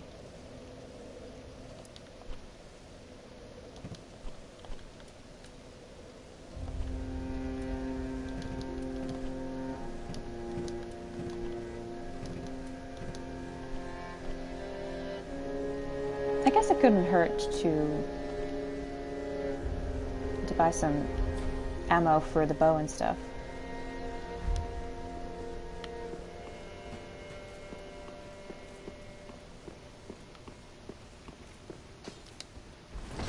Oh, I completely forgot. We have a new friend here. Sorry, Orbeck. Oh, you're back then. Again. I'm Orbeck of Vinheim, here to teach you sorceries. Let us begin with the basics. The ideal sorcerer bears the twin faces of the dragon. Oh, you could at least act as if you're paying attention. I like him. I like him a lot. He's probably, there's no one that quite has Akechi's charm, like Tsundere charm in this game. If there was any, he would probably be the closest. However, he doesn't go, like, full ham feral, unfortunately.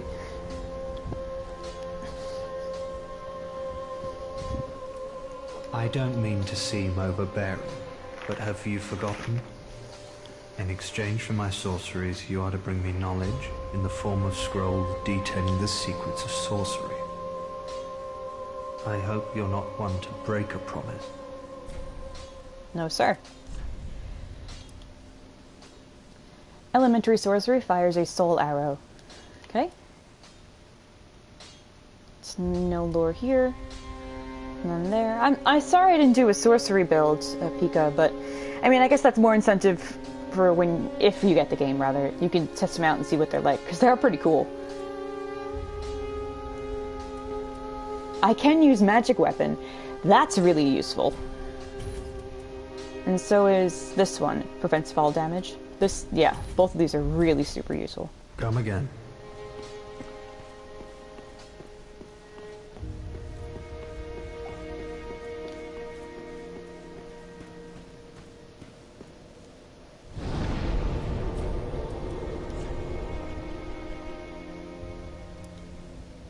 So how's everyone's day?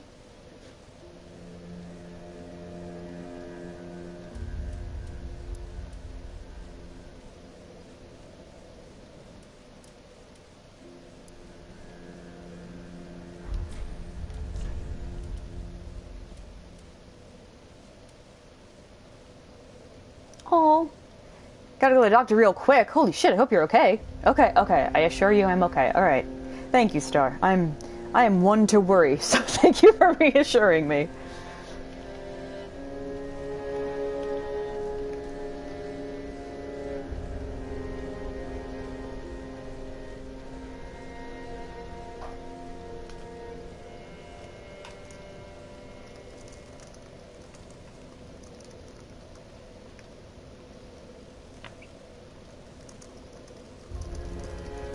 Oh, America's under a state of emergency, by the way. So quarantine and chill, everybody. Woo!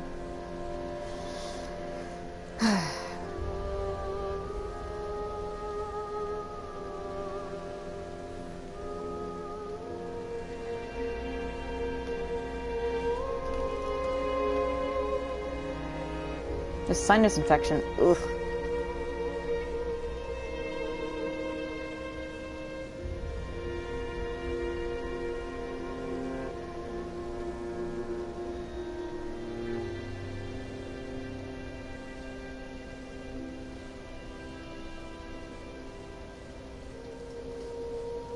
Sorry, I'm keeping track with the news.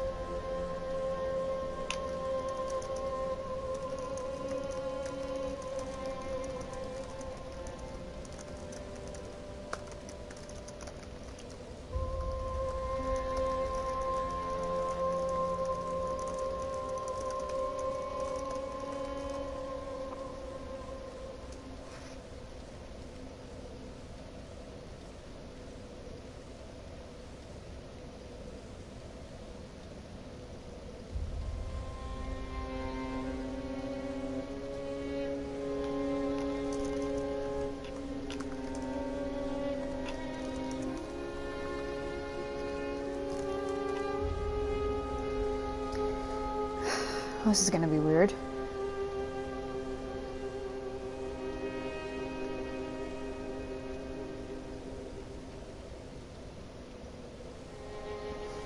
Serena Williams is spending 6 weeks in solitude. Ted Cruz, for some reason, got exposed again, so fuck off, Ted Cruz, nobody likes you.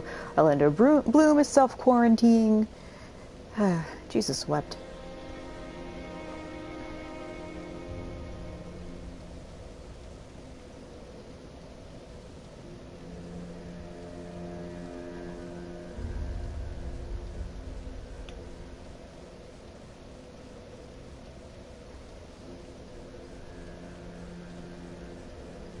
And, yeah.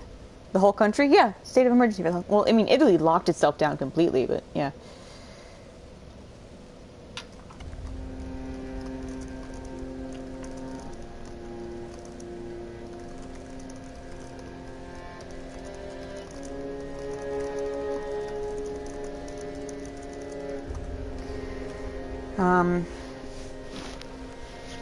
What was I going to say? Oh, I have a half-sister, which I didn't know existed, or I didn't know she existed till, like, last year.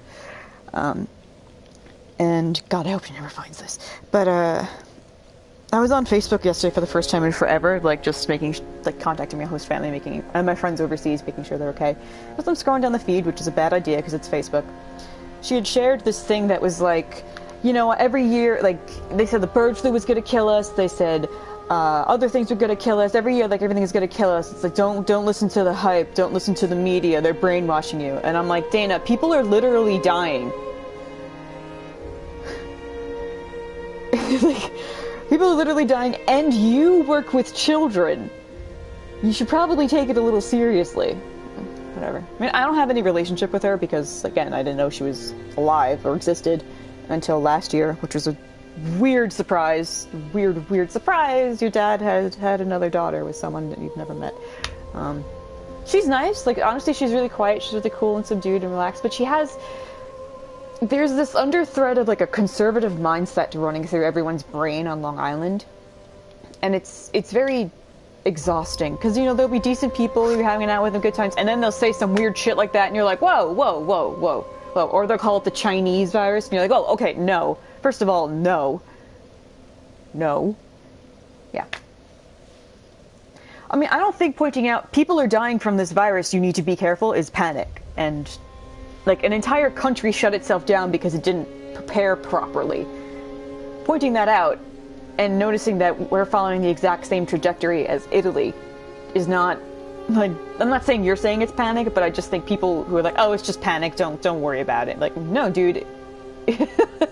No, it's a virus that we don't know how to fix it. So we should be careful. Knowing that it's a threat and we need to be careful is important. Don't brush it off. And she seems to be brushing it off. Yeah, I know that's what you meant, Pika. Like I'm saying, I'm not arguing with you. I'm agreeing with you. And I'm saying, yeah, don't panic and take care of yourselves.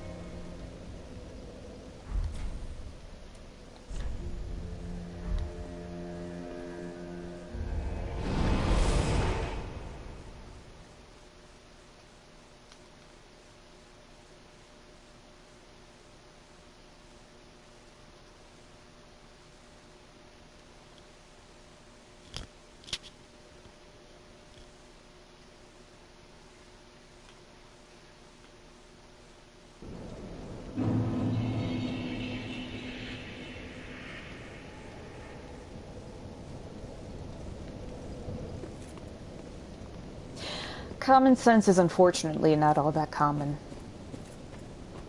The only, not good thing, the only thing I find it difficult to deal with is I have a really bad habit of chewing on my fingers and scratching at my face. Like it's just, that's how my anxiety manifests. So this whole thing, like, don't touch your face, it's really hard, because I just normally do that all the time, and I catch myself more about it now, because it's just like, you know, with the virus, don't touch your face, and I'm like, well, yeah, okay. So, and I can't even say the only good thing about it, because that sounds so tone deaf, you know, but it's like the only thing that's been helpful for me is I'm more aware of those habits and now have another incentive to stop them.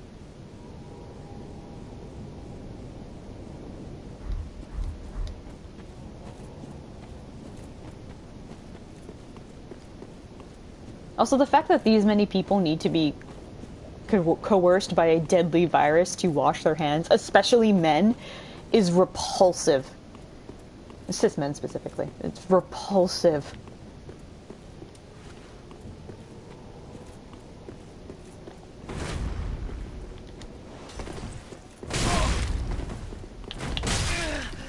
I'm trying to parry him.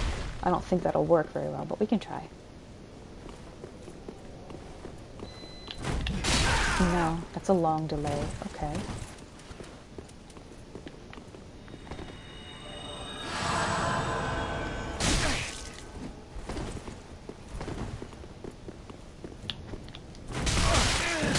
Ooh, that's a good hit.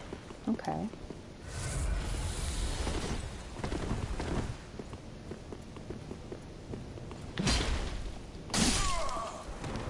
Okay. I can figure it out. Coming from someone... Why do people not wash their hands? Coming from someone who literally works in the dirt.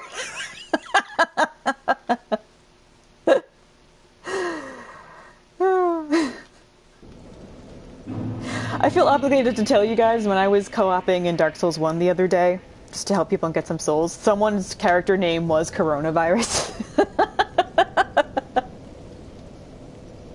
And I thought that was really kind of clever.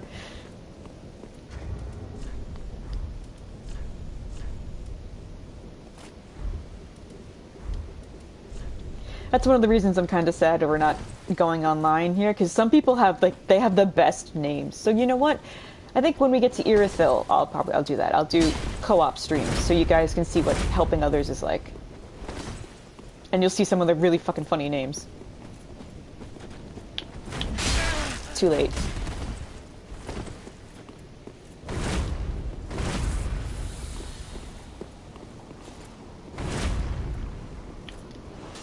Come down here. Come down here. Come down here. Now stop stopping your foot and come after me.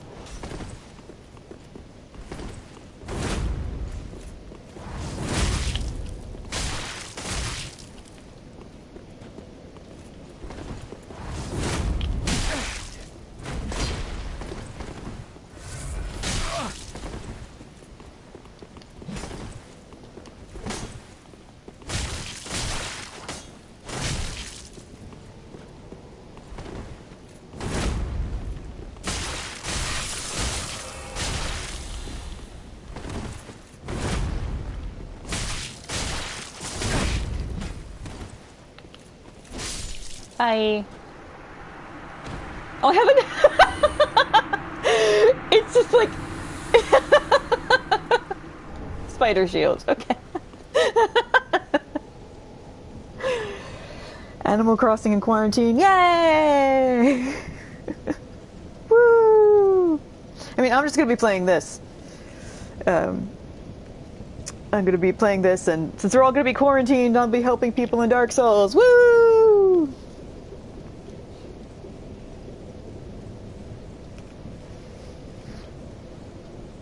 Oh my god.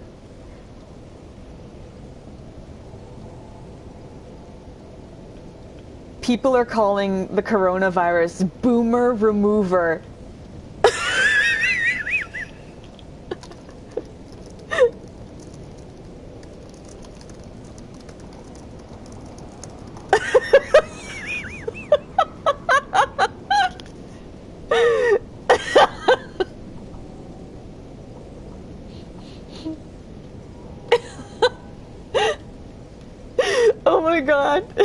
That's horrible. Oh, but that's really funny though.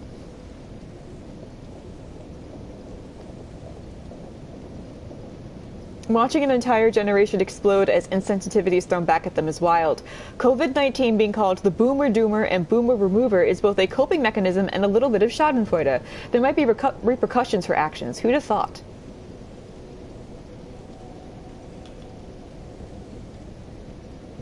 That's true, Pika.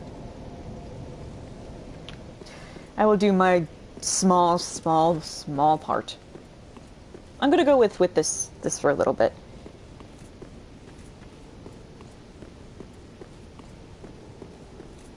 Well, no, she might as well stick to the dagger. I'll stick to my dagger.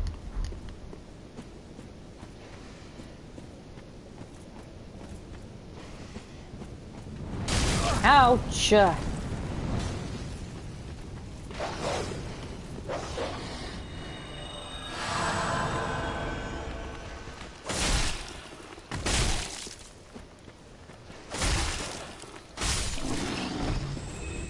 And I have an arrow sticking out of my shoulder. Ow.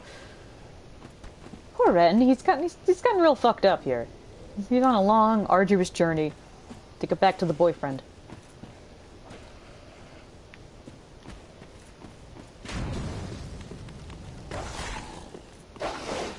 Come on, then.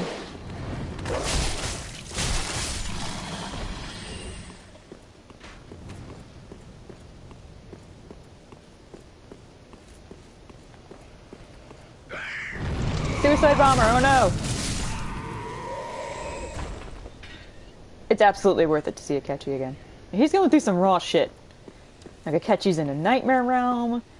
Shiho had to use her soul to relight the flame of a world, and she went back to An, and she's like, yeah, even that was still better than going to Shujin Academy, and An's like, yeah, that's a mood.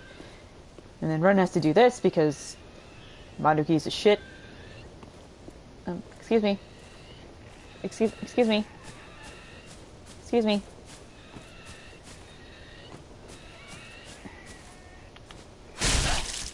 Sorry. No, God. Alright, I deserve that. Man, y'all just real happy to burn. Jeez. Listen.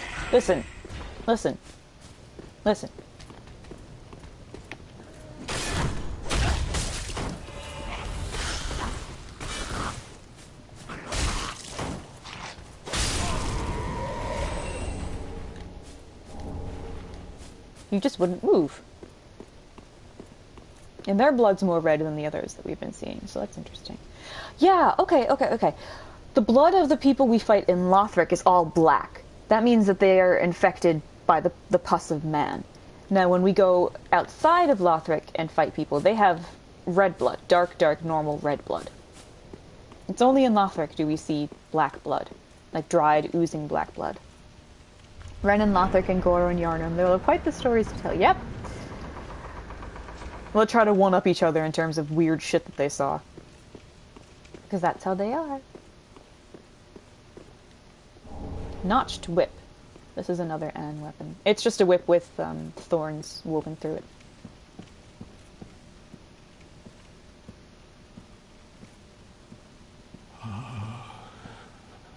Merciful goddess, mother of the forlorn, who have no place to call their own, please bear witness to our resolve. Fire for Ariandel. Fire for Ariandel. And the ash to kindle flame.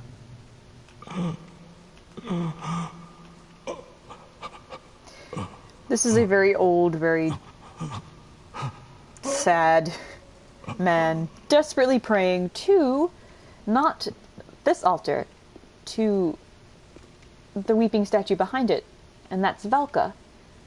This church used to be part of the Way of White, and Velka was a goddess in the Way of White faith, but she's been hidden behind this newly established altar, which just shows a bunch of men. Of course it does.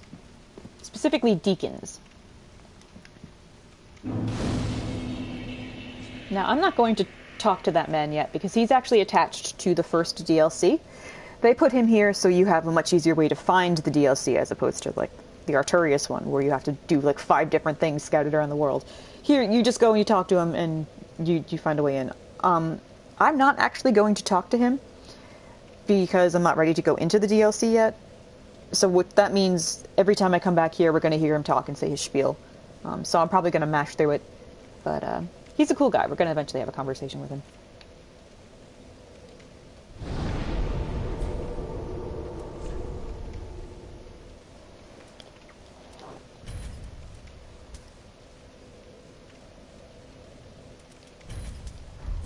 We're going to mess around with sorceries for a bit.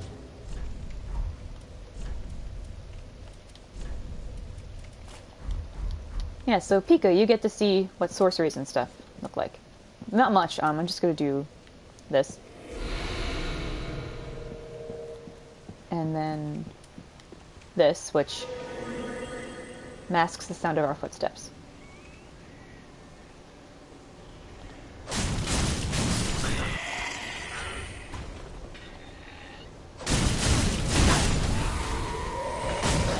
You normally have to recast Spook because it wears off pretty quickly. Alright. Woo!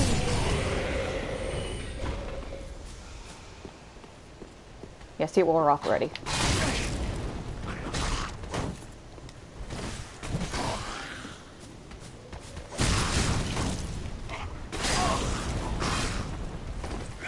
Yep.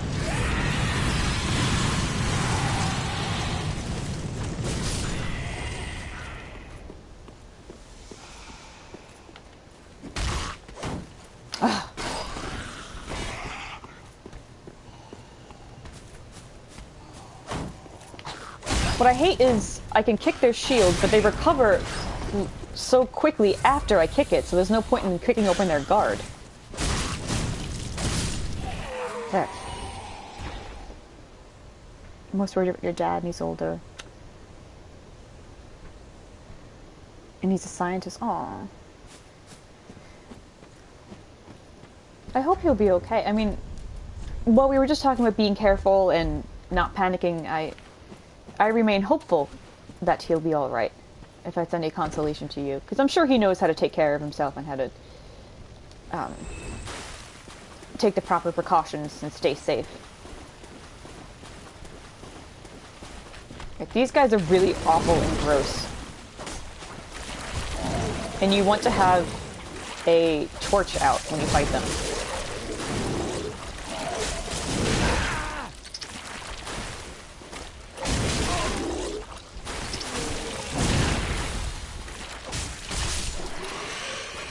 Because otherwise they will get the weird bitey maggot things on you, and then they just keep chewing and chewing and chewing on you and doing damage. They're very gross.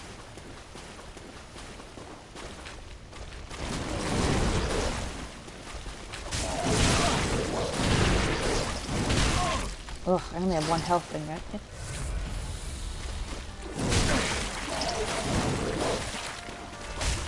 Now I don't have... I'm gonna have to listen to Persona 5 song because I do not have free hands to turn my alarm off. Here we go. Large soul of a deserted corpse.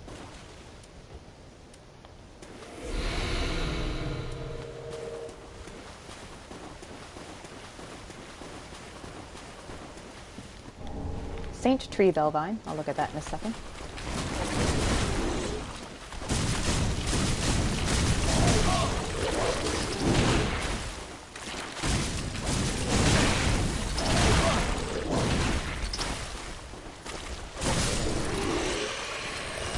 Ugh.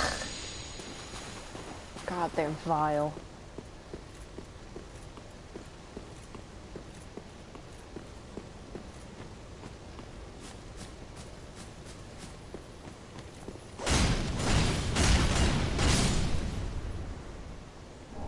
Twinkling Titanite.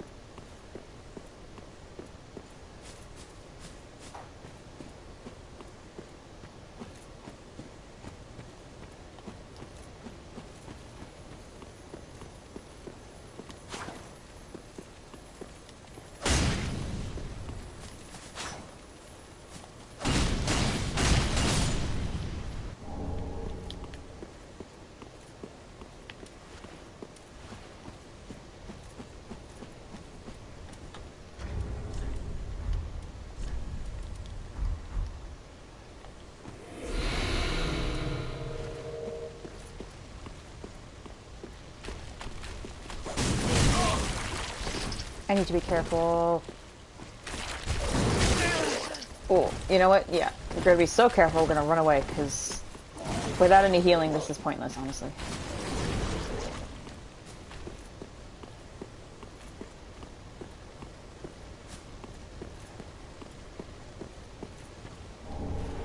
I don't even know if I'll have enough to survive this drop. Okay.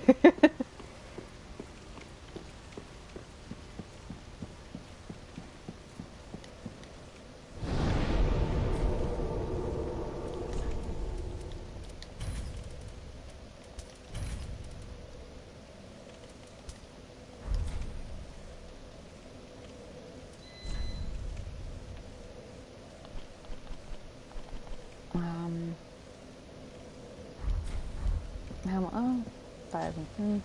That's not much. And it doesn't really do me any good. But there was something I wanted to do. What did I want to do? I have to think. Shit.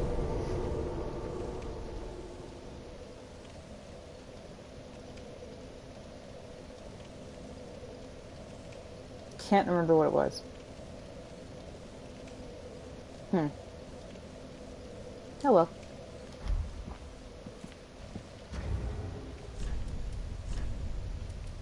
Oh, read this. Sacred chime for casting miracles of the gods. A bell vine cut from a small saint tree that has been meticulously tended to. Saint tree bell vines are customary in the far north and allow for faster casting than ordinary sacred chimes.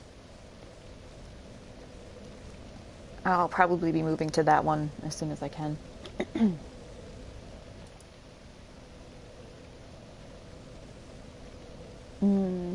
Nope.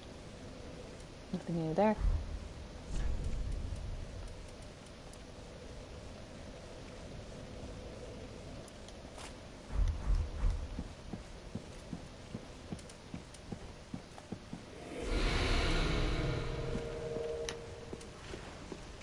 Alright, now we're gonna leave these dudes alone because they ain't bothering us.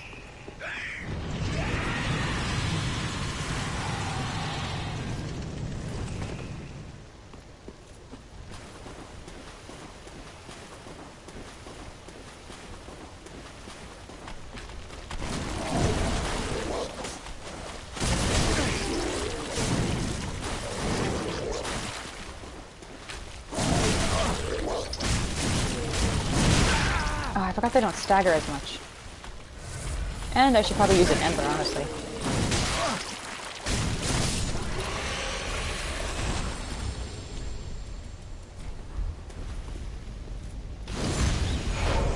There we go.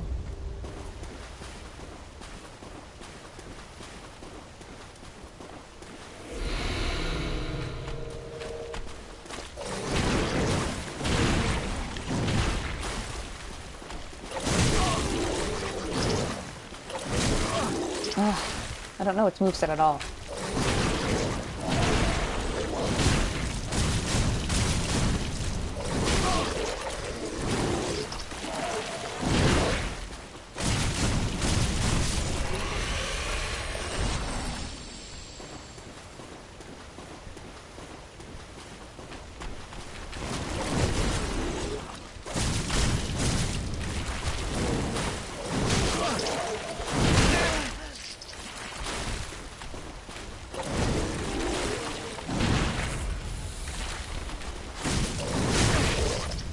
Yeah, it's just this collection of man-eating grubs. On it, I don't think it's a human body. I think it's just like an amalgam of flesh with man-eating grubs coming out of it. Which is really gross, and that lets you know that we're near the cathedral, y'all, because clerics were gross.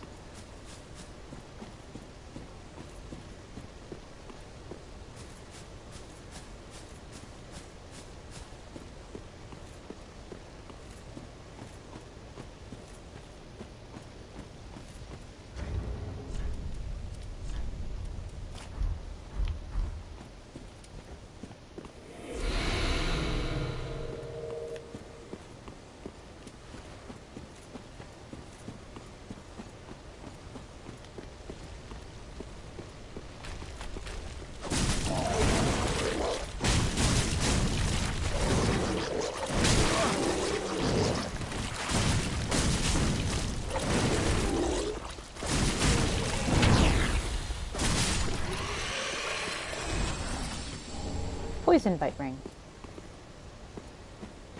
That will just minimize poison damage. Not poison, not minimize. It increases our resistance to it. Sorry.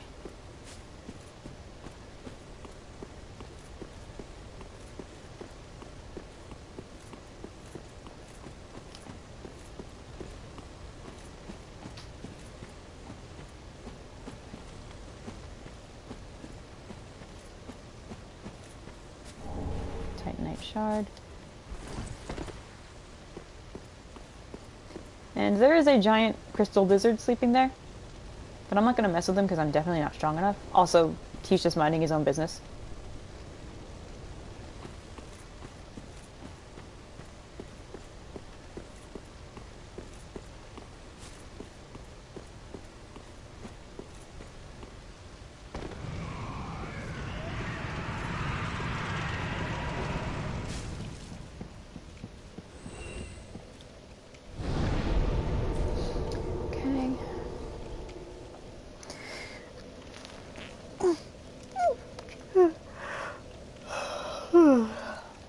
It might be useful to actually have fire here, because these things are pretty flammable. But once you get inside, there's not many of them.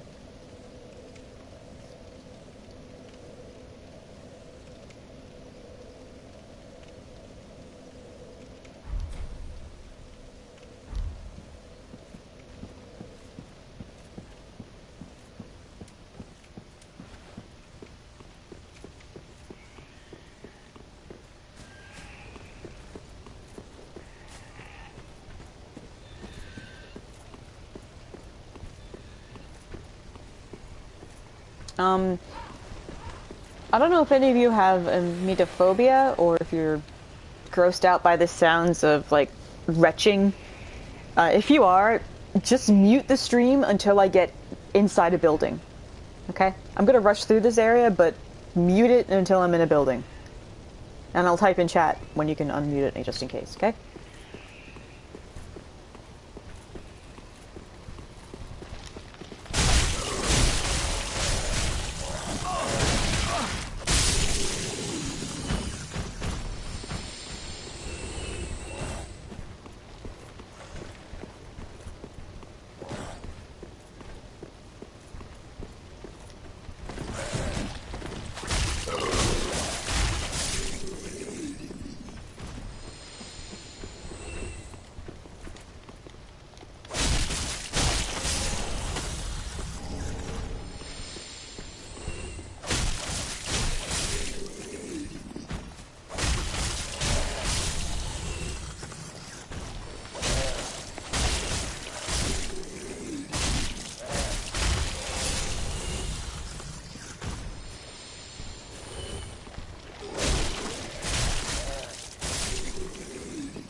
Oh, I got her skirt.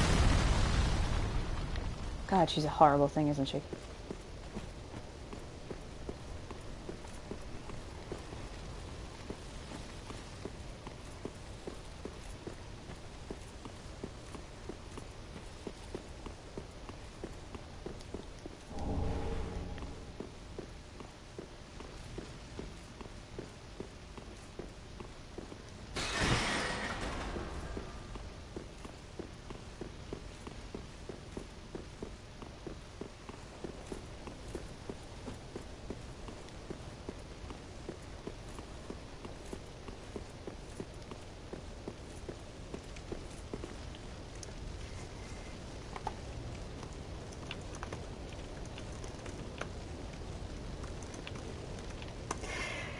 I figured I'd type it in the chat as well, just in case someone who's watching the VOD later. You know, why the fuck not?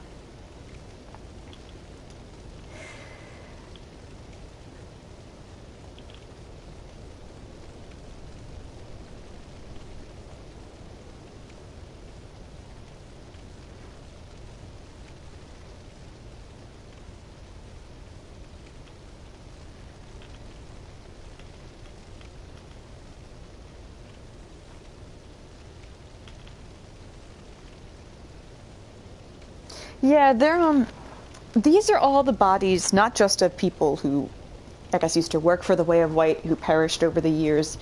These are all people that,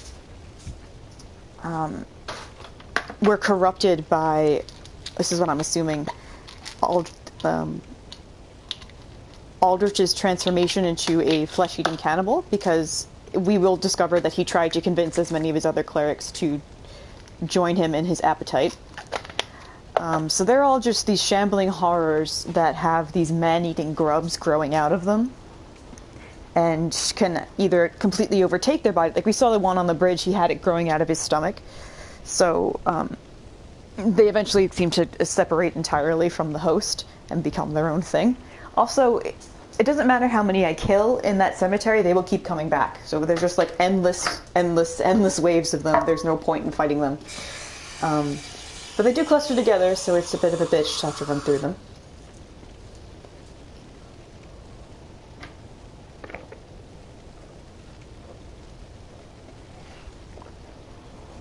Sorry, had to take a lot of pills. Whoopsie.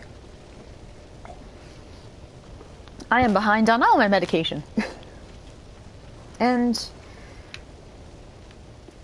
I like this statue because it's who would commission to make this statue where it's this guy, like, you imagine coming to church and you see this and you're like, I don't want to worship whatever these guys are worshipping.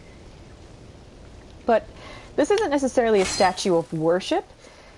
I think it's more a statue that's meant to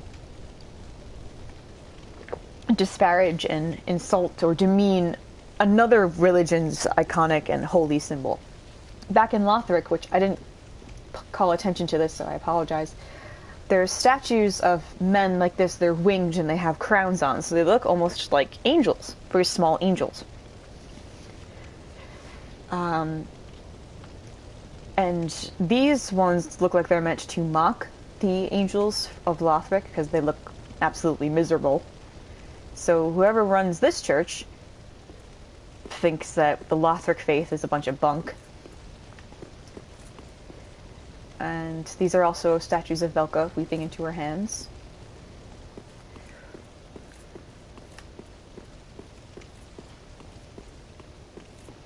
Does not open from this side.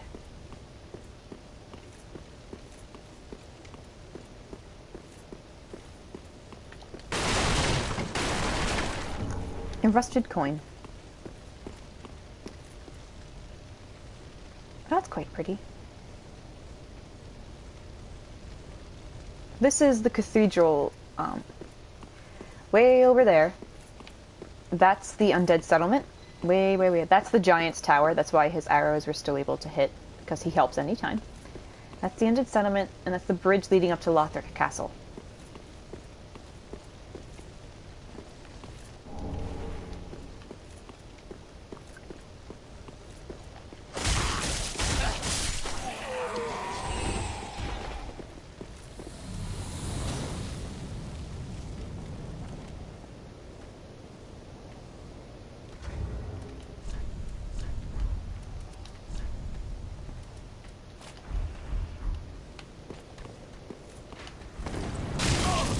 what?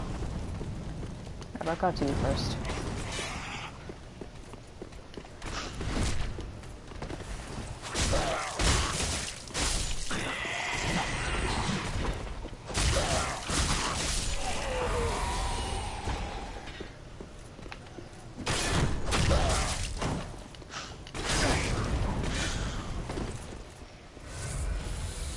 You jerk.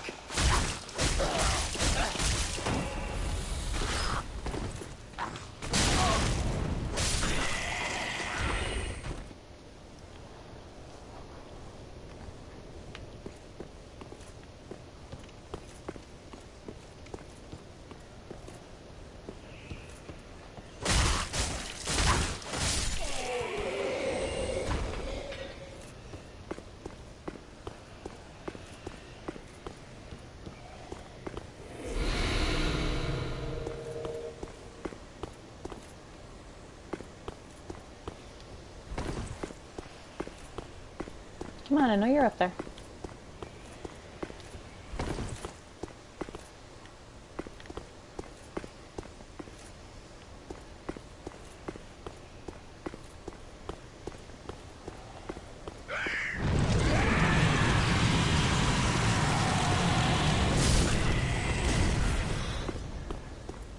There you are.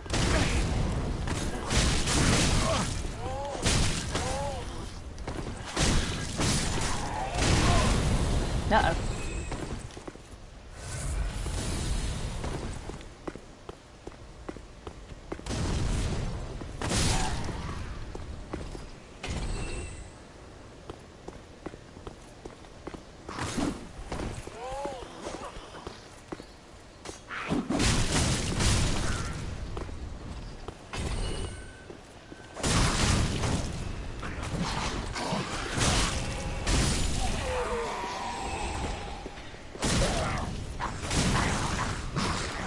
Neither of them fell down? Come on.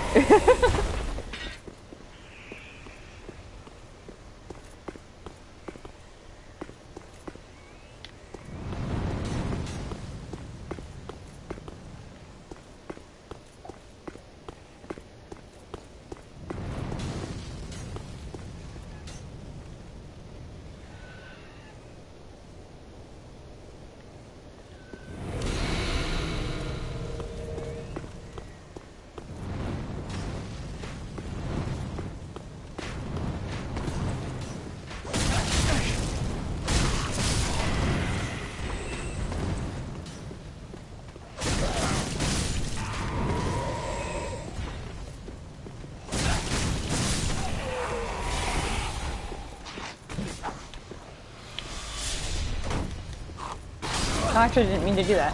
Huh.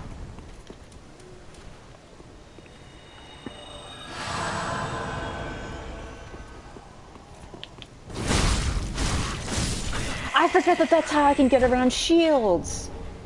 Oh, I'm a silly. But I don't have to kick their guard open.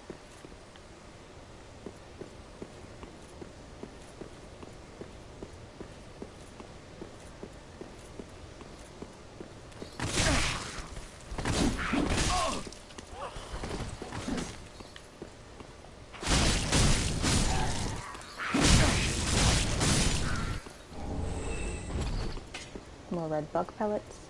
I give you that because there's a evangelist over there, but I'm not messing with her.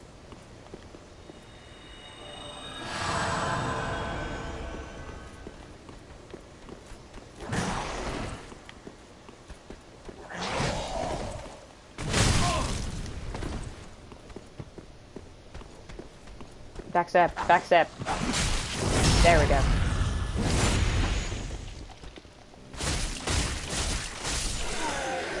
Estus, Estus, Estus. God damn it.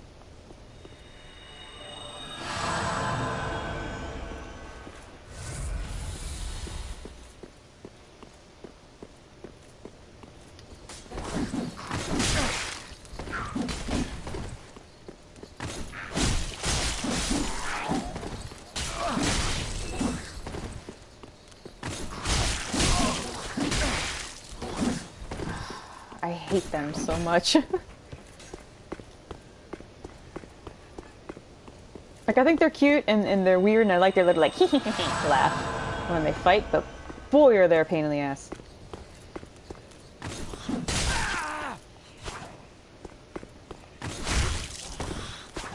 Oh, alright, he's dead.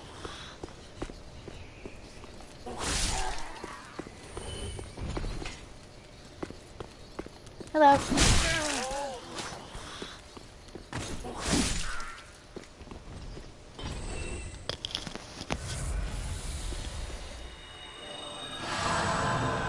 Now I'm almost at a semi-shortcut.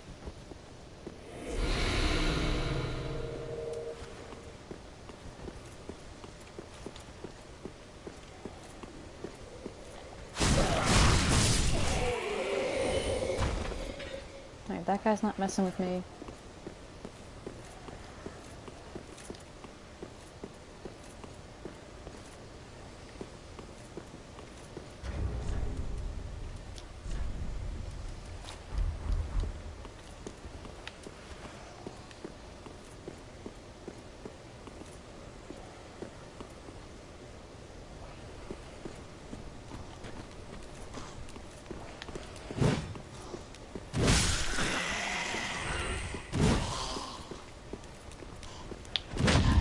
Yes!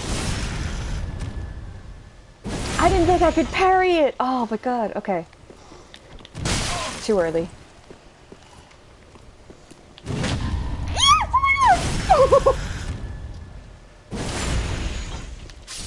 Oh my god! I've never parried them before, and they've always terrified me, but I did it! Oh my god! Yay!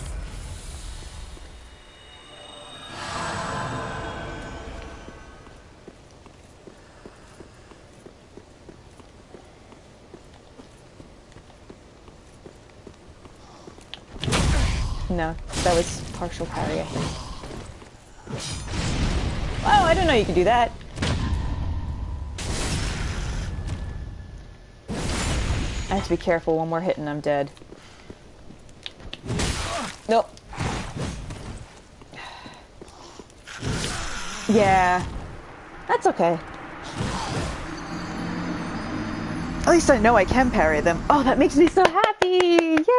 Yay!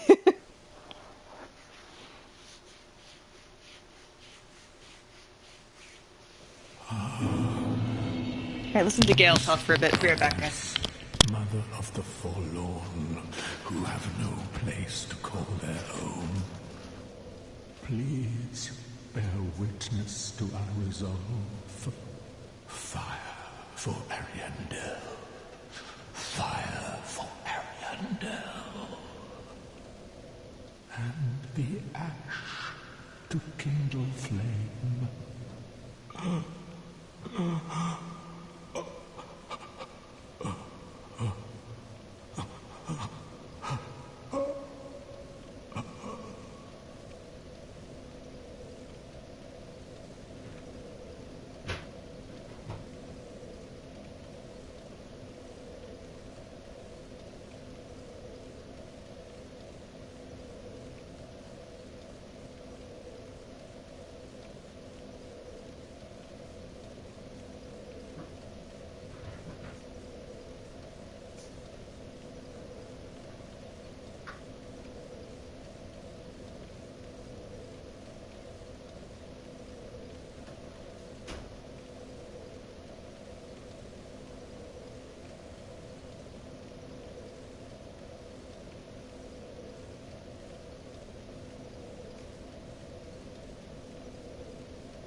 Hi, Sing. How you doing?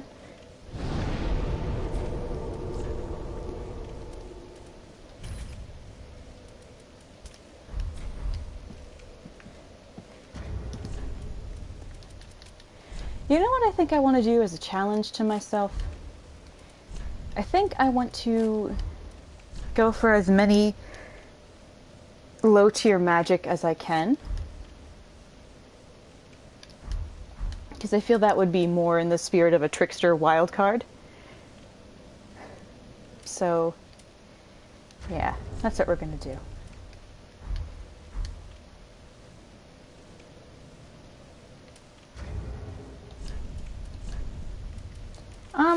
I think the stream's been fine, and you'd have to ask chat. What is the last thing you remember from stream so I can get you caught up?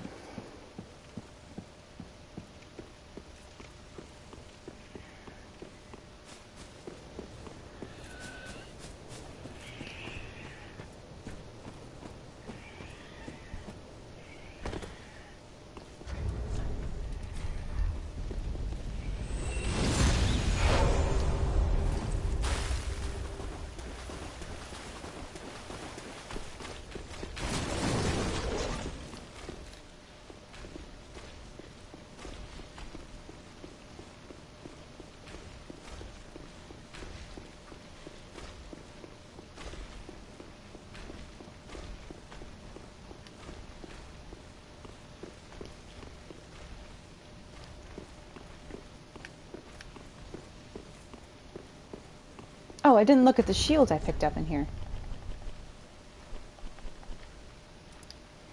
Curse Ward Great Shield. Great shield given to those who resisted the curse long ago. Far too heavy for an ordinary person. Perhaps it signifies the foolishness of resisting the curse. And yet those who bear the weight of the shield will not find its protections against curses wanting. Okay, so that's from last night. Alright, so what we did is we beat the boss of the Undead Settlement, which is this thing called a rotted greatwood. And the greatwood used to be a spirit tree in the Undead Settlement. But because the Undead Settlement was home to undead, all sorts of disease and rot and curses and other foul magic things started to seep into the town. And in order to rid themselves of it, the people would bring the cursed items to the great tree and bury it or like seal it within the bark as a way to, I guess, separate it or hopefully have it cleansed. And over time, oh wow, that guy's pathing is messed up. Look at him go. I've never seen this much pathing problems in any of my other playthroughs. Anyway, so let's look at him. So over time, the curses corrupted the Greatwood and turned it... Honestly, it started to look like a human.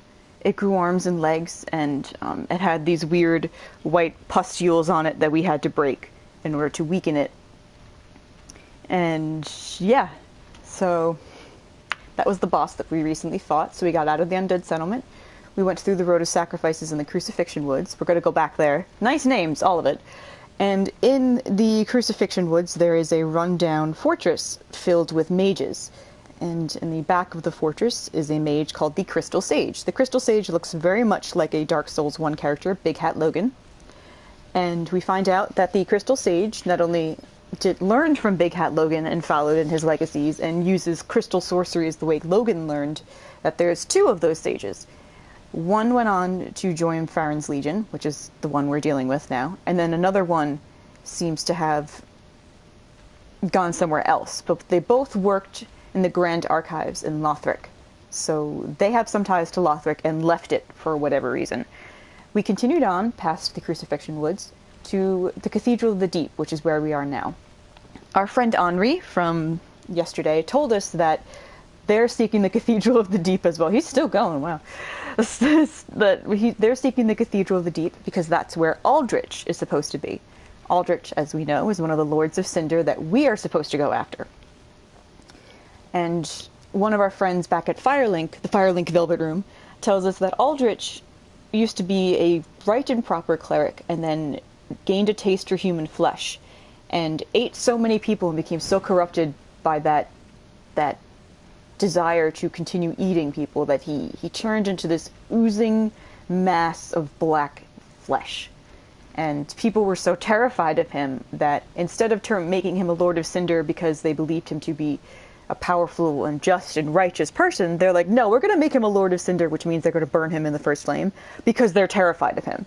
So he is the only Lord of Cinder that we know of that isn't, you know, lauded or appreciated or even well liked. But he has ties to this place, the Cathedral of the Deep. This cathedral used to have ties to the Way of White worship. The Way of White, I think you watched some Dark Souls 1 streams, the Way of White used to be a church that worshipped Gwyn and his family. But the Way of White seems to be long gone, and another faith has taken over their cathedral and gone so far as to cover up and replace their statues. So, that's what's been going on. Human flesh is not good for you, no. No, no, no. In fact, cannibalism in Dark Souls has not only often come up, but it's always treated as a monstrous thing to do, which is pretty interesting that that's the stance they always take. Ooh. Oh, I should not fight this person. I have to get 13,000 souls.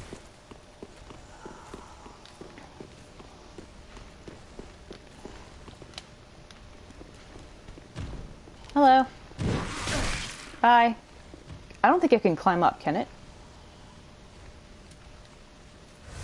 No, it can't. Okay. Some enemies can climb ladders, but I think that one's too big for it. You're welcome. And if you ever get confused, if I mention a term like a Way of White or this or that, and you're like, what the fuck is that? And then I'll recap and I'll do my best to explain. Because Dark Souls 3 is more than Dark Souls 1 and 2, layers a lot of lore and not just callbacks, but expands upon what we know from Dark Souls 1 and advances the stories and has intricately tied plots. So it's important to, it keeps a lot of balls in the air in terms, it juggles a lot of balls in terms of story.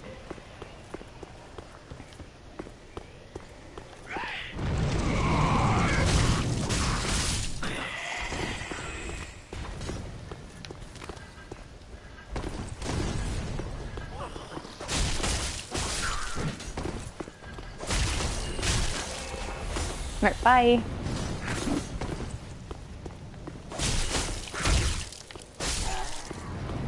Oop. Yeah, no problem thing.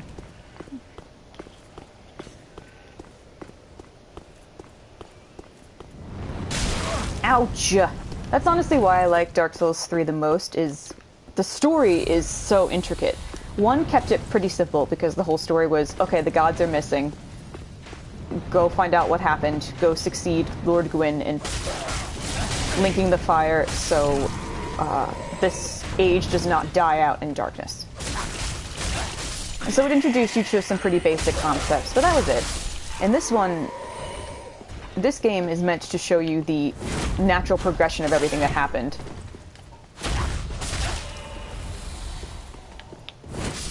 And how it all got worse, and how it all changed. Nice outfit. Oh yeah, this is the closest I can get to a Phantom Thief outfit. I'm going to be trying to go for as many flowy, capey things as I can get him to wear.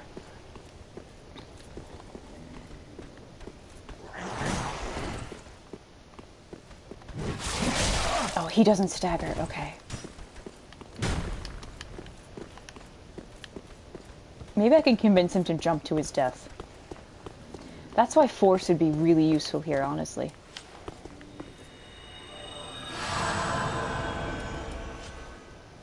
No? You good?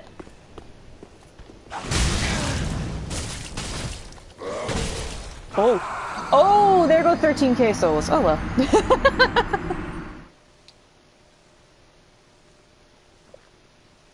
I think that was only 2 levels anyway, so it doesn't really matter to me. Merciful goddess. Oh, and this guy, he's connected to the first DLC of the game, so I'm not going to talk to him until it's time for us to go into that DLC, which means every time we spawn at this bonfire, we're going to have to hear him talk. He's praying to a statue of Velka, which is the goddess of sin, which I think you may have seen yesterday. She's hidden behind this new altar that was set up to replace her, which is full of a bunch of men, because of course it is.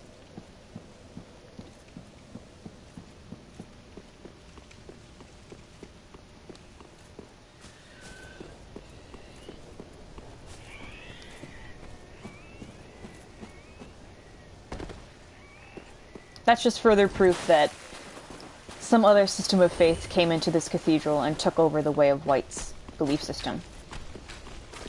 And is replacing it with something pretty grotesque, honestly. Because if this is where a cannibal cleric was housed, his corruption clearly spread out to the rest of the place. Like that thing we're running away from right now, which is just a crawling mass of man-eating grubs.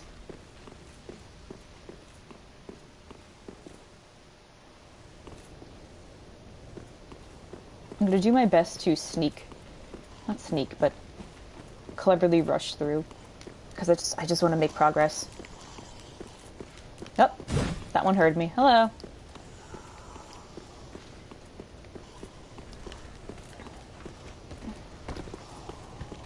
This place is pretty perilous to try to rush through.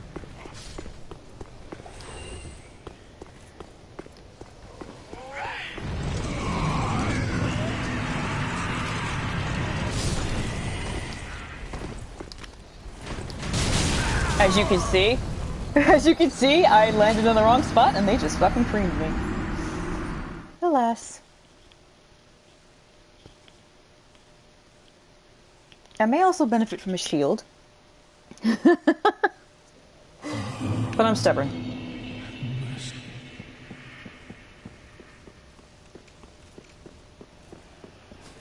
Yeah, I kind of love the deaths in this game.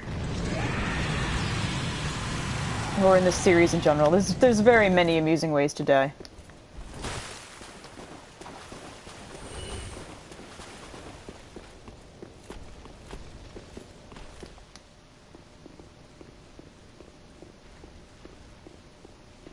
Actually, I would benefit from having a sword. Sword? I'm sorry, I mean a shield. What do I want to replace?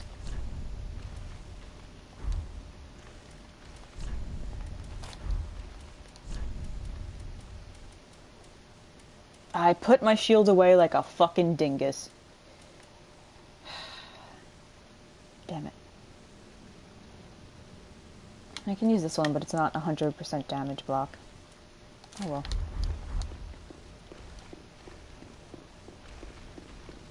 Well, if that's the case, then I don't want it at all, honestly.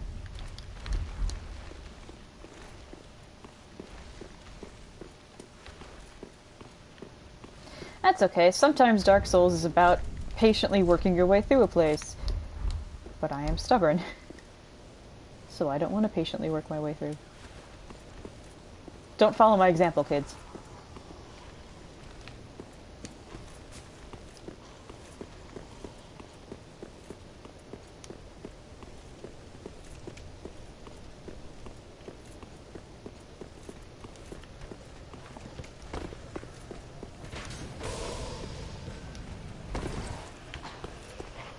I was confused for a second there.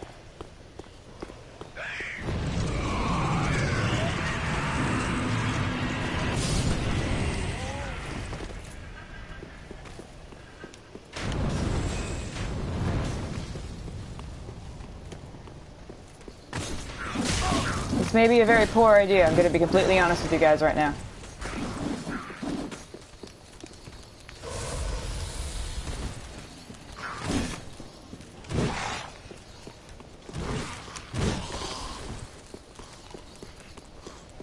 Joker be nimble, Joker be quick. Joker have iframes because he's opening a door. Look at all these people!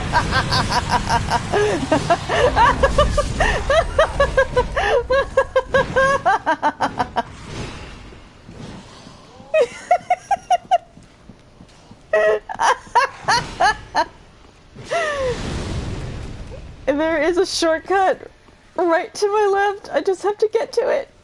Oh my god, I can just get to it. That's how Joker would do it, alright? That's how our boy Joker would do it.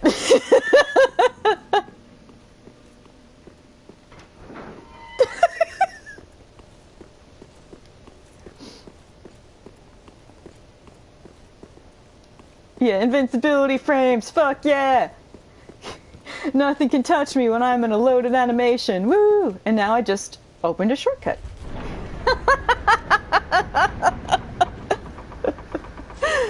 A pity I lost all those souls to do it, but that's fine.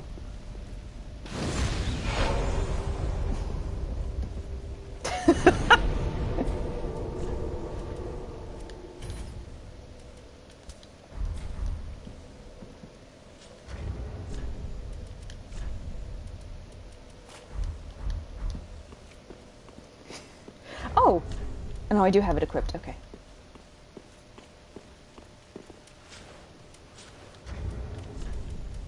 I'd rather keep all the spell stuff on that.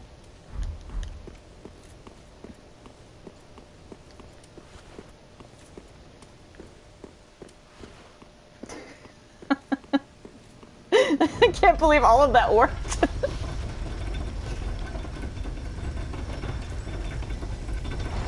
And what I normally do if I'm rushing through an area, I will, off stream I go back and I just pick it clean for items that I've missed.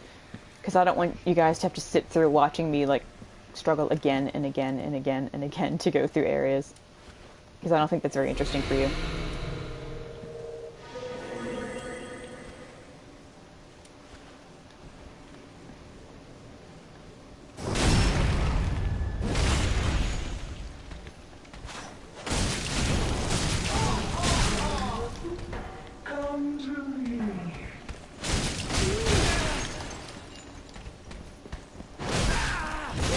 Ooh! She got me. She's like, whatever, bye. The ultimate sign of disrespect is when they just turn their back on you. Like, whatever, you're dead now. I'm done.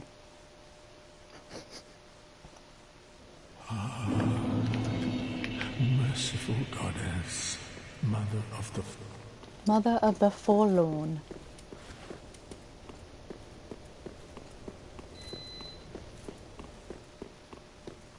And don't run right into the pit there.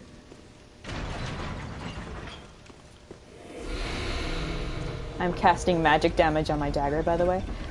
I don't know if you were here when I said this thing, but I was thinking, in order to properly have a wild card Joker build, I'm going to try to balance out as many low-level magic abilities as I can on him.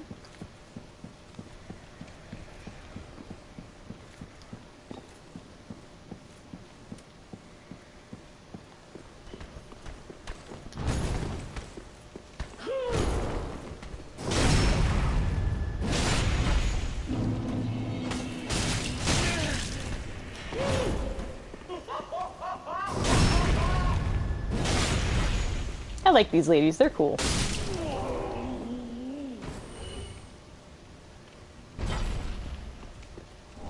A deep gem. She was staring transfixed at that weird blackness below. It's hard to get a good look at it, but it's different than the other water that we see around this area. There's almost like a limitless depth to it. So people think that that is the deep. So the Cathedral of the Deep is some sort of blackness and darkness that is different than the abyss itself. It lurks almost beneath it.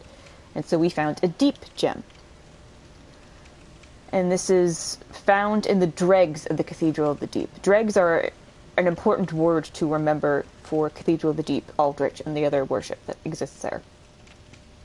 And it does do dark damage, but it's different than the abyss. And there is a darkness that lies beyond human ken. Ken meaning a knowledge or understanding. So the deep is a darkness that is even beyond a darkness, or the dark, that the humans and the culture of Dark Souls understands. And that seems to be what they worship here.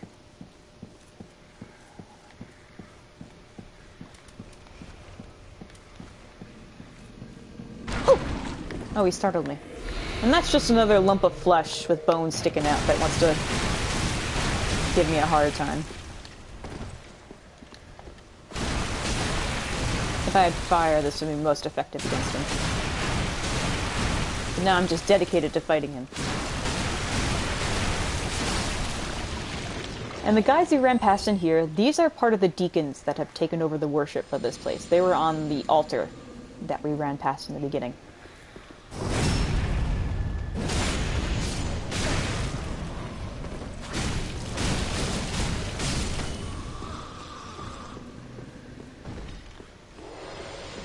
Also, this place looks like a Catholic church.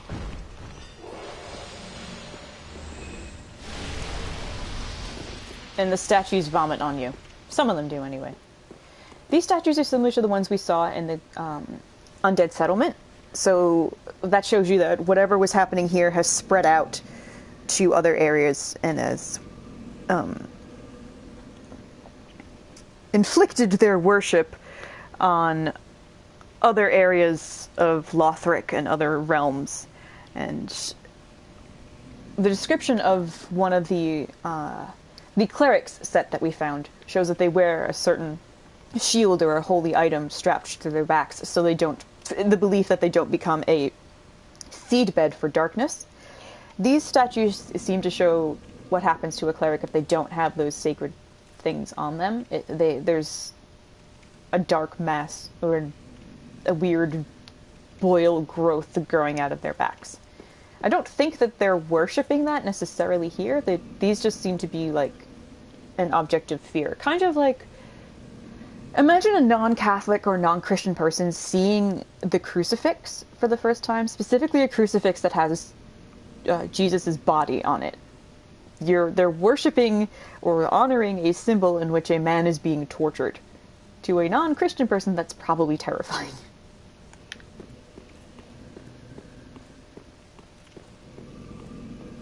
It could be applied to literally every human being, to be fair. Yeah. Alright. They also keep giants trapped up in here. That one's snoozing away, but we gotta book it.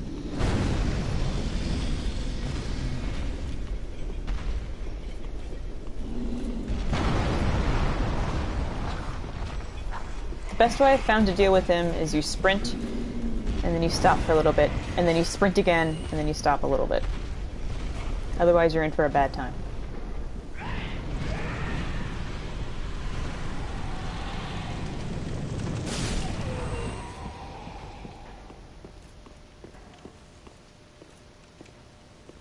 It's another little mini altar worshipping spot for the deacons. I remember seeing the crucifix and it was creepy as fuck when I was a kid. Yeah. Yeah. Although, I did hear something interesting from a Catholic priest when I was watching like a ghost hunting video.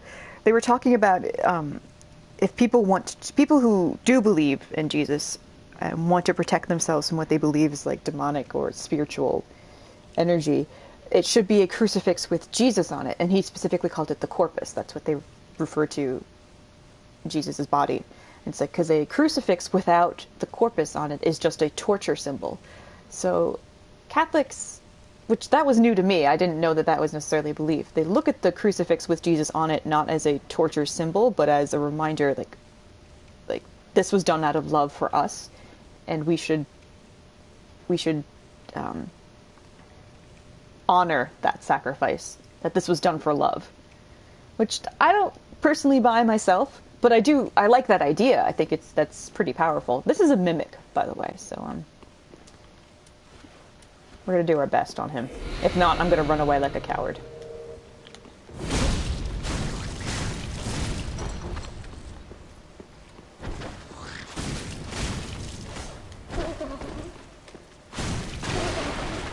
We're just wrecking the place.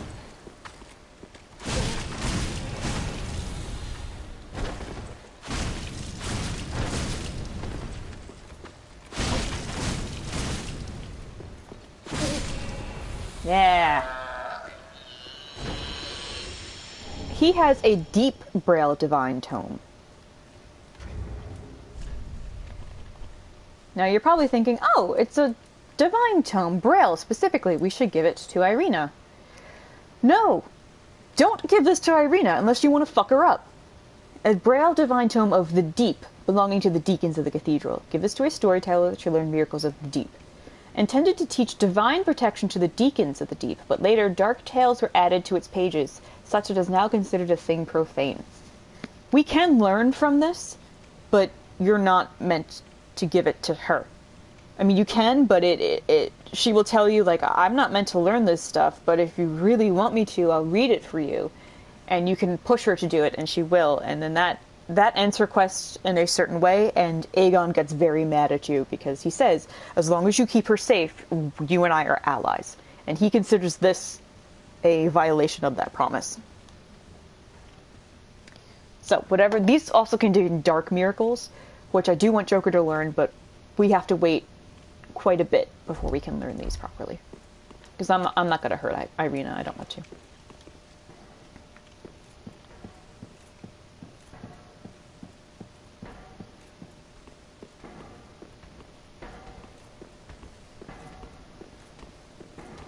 The sneaky thievies. Come on.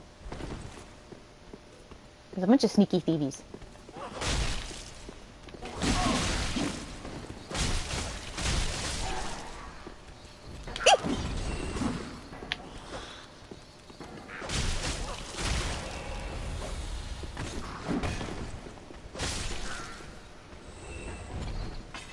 Understandable, I'd kill everyone in the room and then myself if something happened to Irina.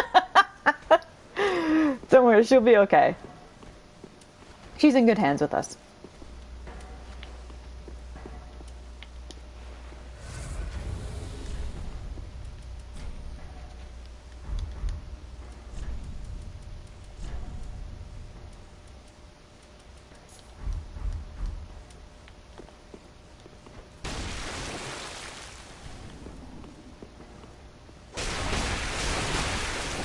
Seek your guidance. I have a new miracle. Yay. Let's get away from that guy so we can read it.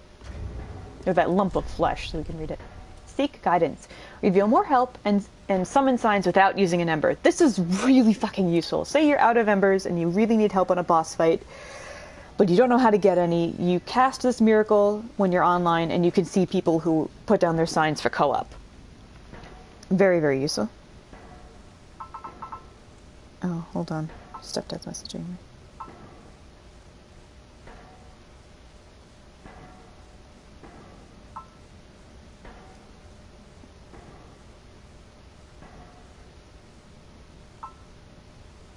Oh wow, student loan payments are on hold. Wow, okay. Sorry, I'm meaning to catch up with the news because there's a lot going on in America right now. Trump declares national emergency to help fight the spread of the virus. Missouri specifically is declaring a state of emergency.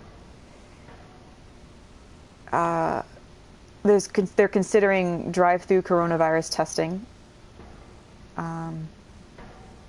Basically, you can... What does that mean? I don't necessarily know the details of that, but instead of having to go to an office, it seems like you can just do it quickly on the go. Wow.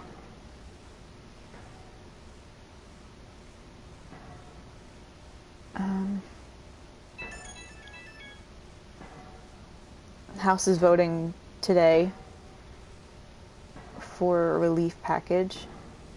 Jesus.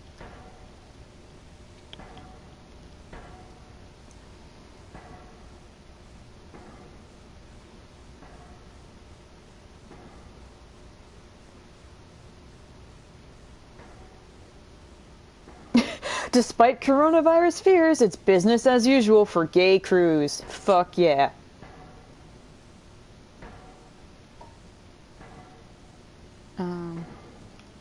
Okay.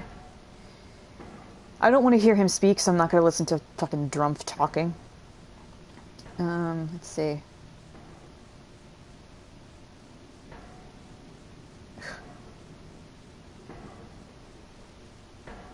He's setting up, or they're going to set up emergency operations centers. Health and Human Services are going to waive certain laws and regulations to ensure the virus can be contained and patients treated. Easier admission to nursing homes for the elderly and end limits on the length of hospital stays and increase the number of beds available.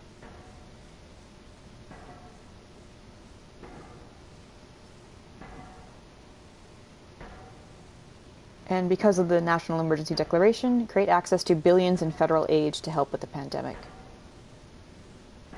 Okay. Took him long enough. This dumbass cunt weeks ago was like, oh, it's all a hoax, it's overplayed. And now people are like, no, you dumb fucker, it's a plague. It's a plague, and now he's just like, and now that he realizes, you know, his re-election campaign is in dire peril if he doesn't fucking go after this. Now he's just like, state of emergency. Ooh, God. He also looks like he's about to die. Like, I watch a lot of Stephen Colbert, Seth Meyers, I can never remember if there's an S, and John Oliver, because that's the only way I can deal with current event news in America is if it's told through the lens of comedy. And even from 3 years ago, he was able to put full sentences together. He was able to speak coherently, and now it's just like he says one sentence with maybe 5 words that he knows, and then he just repeats that sentence and repeats it over again, and then repeats it for like a 4th time. He can't talk anymore. He loses his train of thought, he loses words. He's decaying mentally very rapidly. Anyway, whatever. Seek guidance. Faith serves as a guide for clerics, meaning they should have no need for second-hand wisdom. That means intelligence, the intelligence stat, which you could see on the top right there. That's not necessarily something clerics focus on. Be that as it may, this miracle has been passed down from soul to soul, providing a tiny ray of hope for the lost. Like I said, we can use it to summon help on bosses if we're completely out of embers, which is really useful. They've actually made this spell useful, because what it used to do only is that you see more messages that people wrote down on the ground, which is useless because messages can be jokes, which that's another reason I kind of want to go online. I want you to see some of the silly things people say. But we're going to wait till we get to Irithyll to do all that stuff.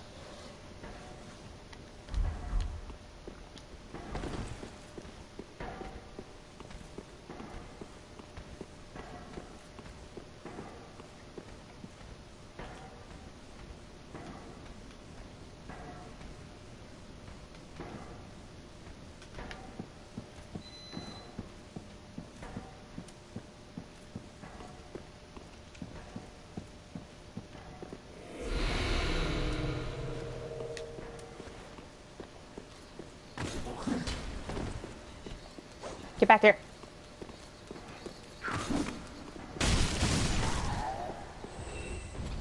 I don't think I could parry this guy, but I can try. It's shield bash. Oh no.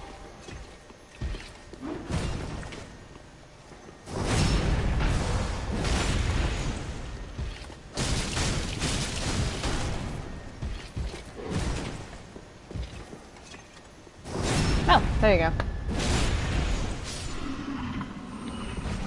go. Ooh, I got his gauntlets.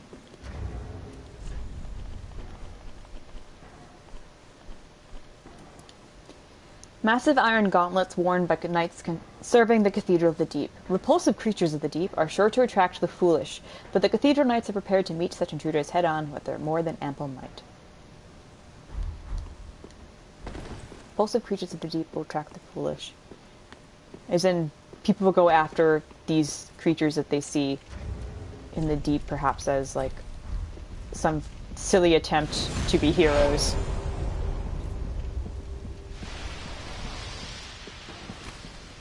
These statues puke on you. They're very rude. And they can poison you. That's what this guy is. Oh! And we've been invaded by an NPC. This may not go well for me, so let me get a shield up, honestly.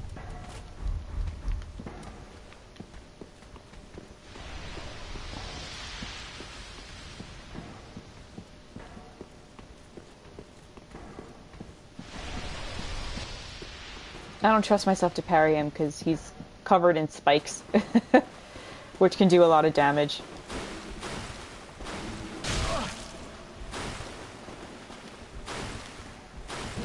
Actually, you know what? There's a shortcut over here. I want to open up this shortcut, and then I'm coming back to kick his ass.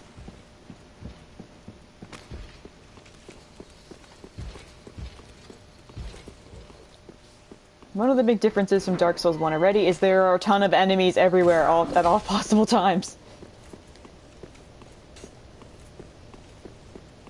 Okay, there. I feel a lot better.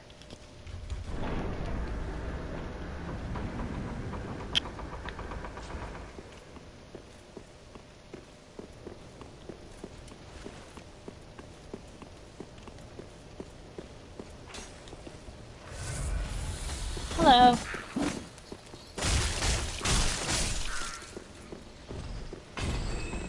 Hello. Startled me. Come on. Come on. Oh, yay! Oh, I'm getting so much better at parrying. That makes me so happy. Ooh. Ooh, no! I always accidentally roll towards their next hit. That's okay. I'm gonna take this and level up. Well, take this and buy a few embers because I'm burning through them. Haha. Pretty intensely, and I don't want to do that.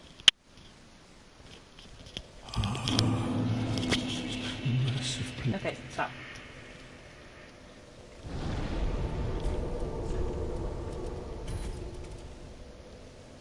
Let's see. Let's go with that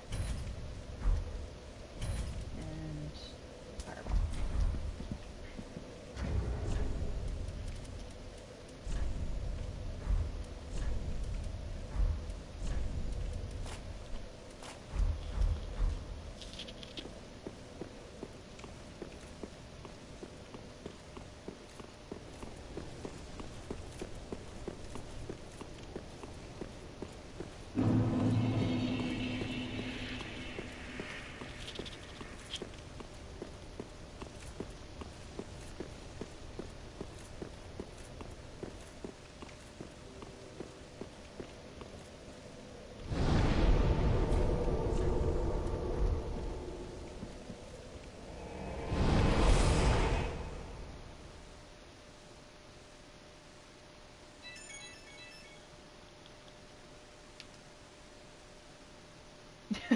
My mom's like, I can't listen to his voice anymore. I may throw up. Okay, Mom. Ah, well met, Ashen One. How may I be of service?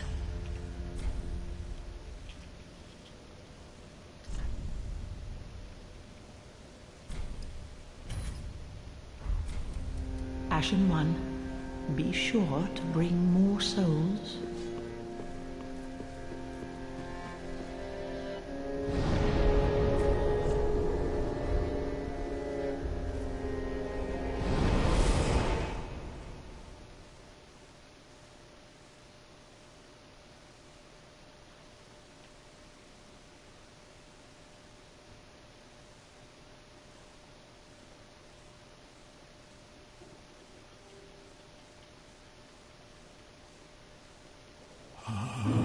Yes, yes, yes.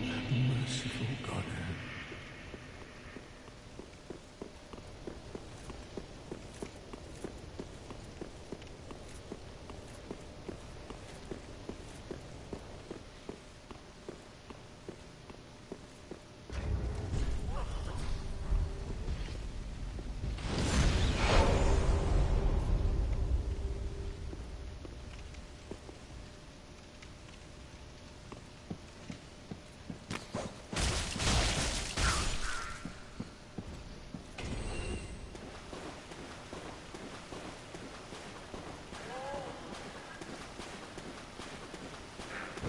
I mean, if I wanted to, I could fight him over there in the sludge.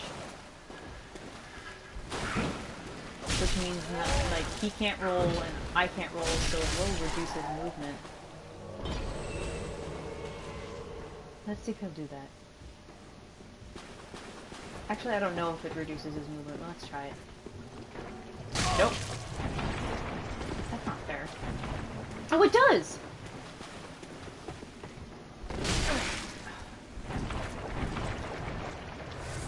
I consider that fair. Oh. Not if that happens.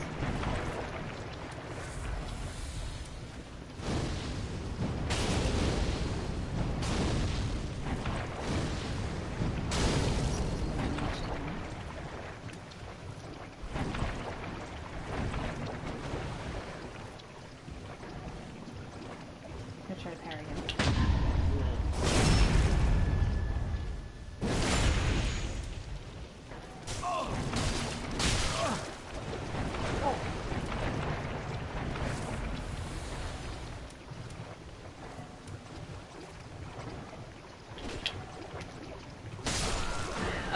not gonna ember up anymore. Not until I level up and get a bit more health. Because I don't want to waste embers.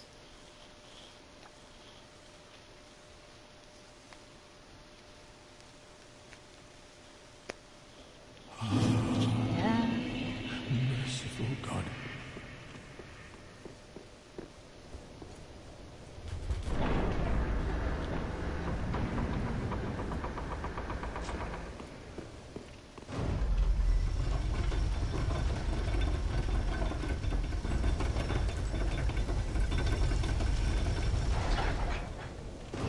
Oh. Ah! I didn't want to be up here yet.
Axe.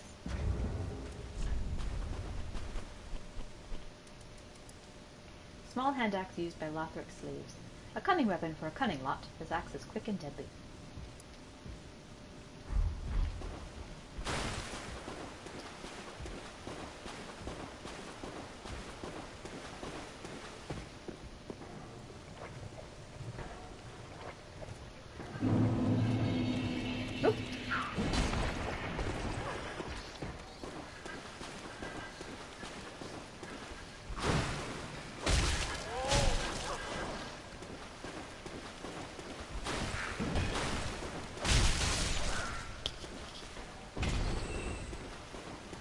This place is beautiful, really, when you look at it.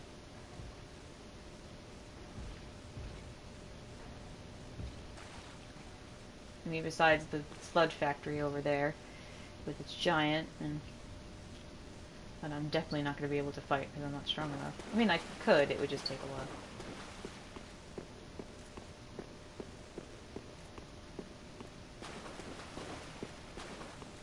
It's water that was likely a cleansing pool for people.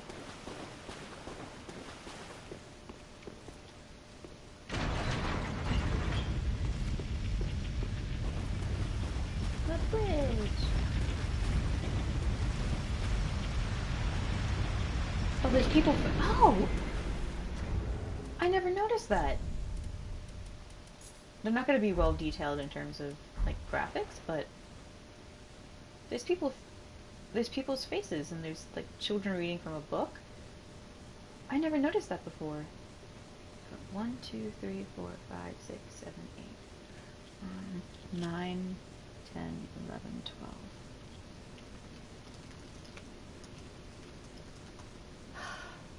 Oh, that's a reference to Mary, the 12 stars, right, that are right here. In the Book of Revelation 12:1, it describes the woman of the apocalypse. She's wearing a crown or a circlet of stars. They're normally 12 stars for the woman of the apocalypse. This is what it looks like. It's going to be a very long link, so I apologize. Oh, I can't even send it, I don't think. Yeah.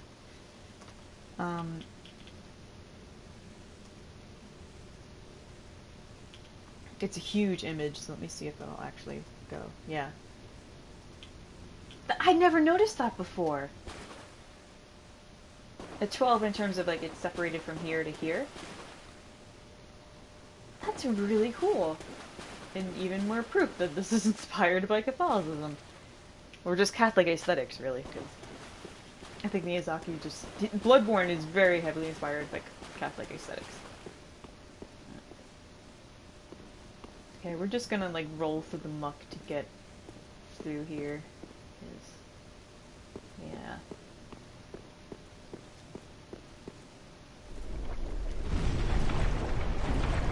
Because I don't feel confident enough to deal with Mr. McSnappy here.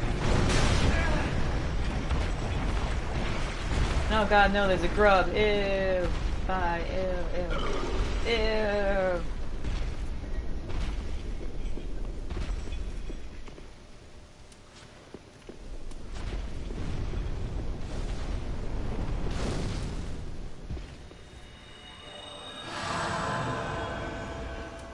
Everything's going wrong. Oh, God damn it.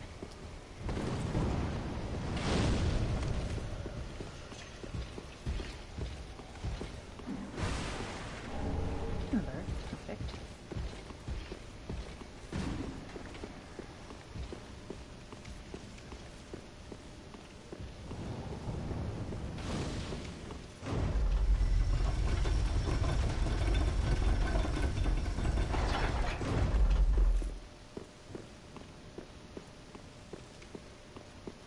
And this is a huge shortcut all the way back to the beginning, to the door that would not open.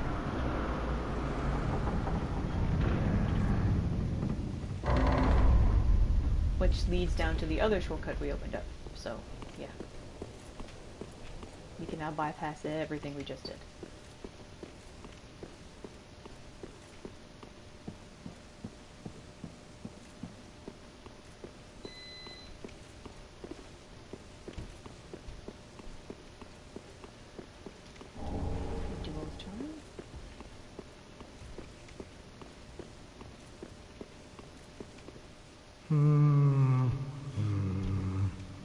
Well, you look reasonably sane. I am a knight of Katarina. I've managed to track down this cathedral's store of treasure. It's right over there, across that narrow part. Treasure? Always so close, yet so far. I'm in quite a pickle, indeed.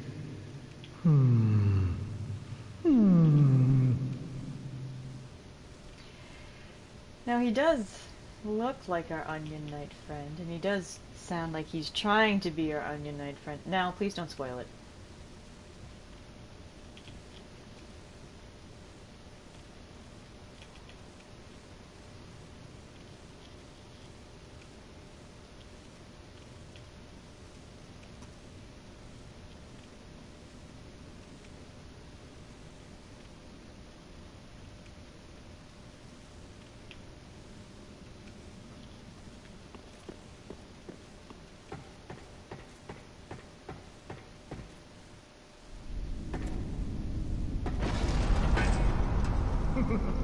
Shame on you, you greedy guts.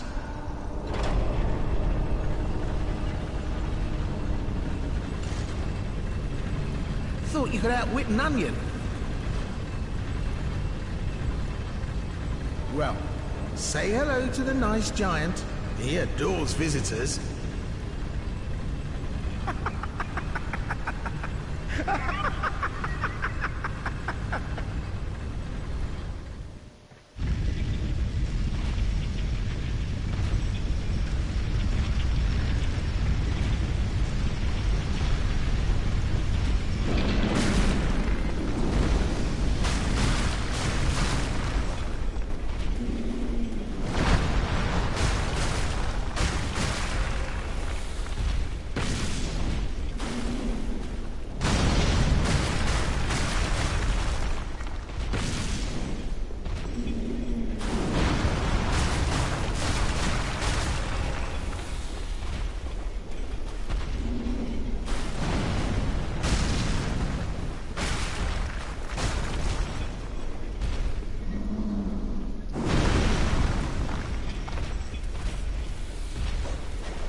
Oh, sorry. I didn't realize I had the microphone over my shoulder.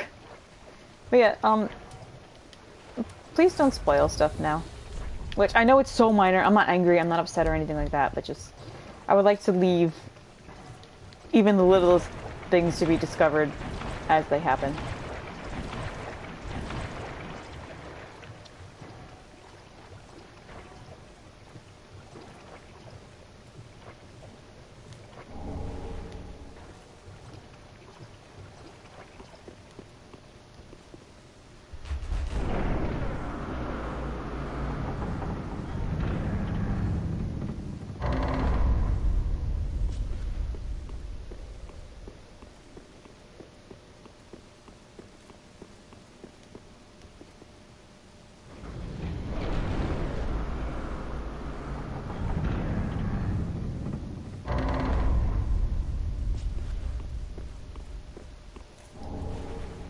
Saint Vibin.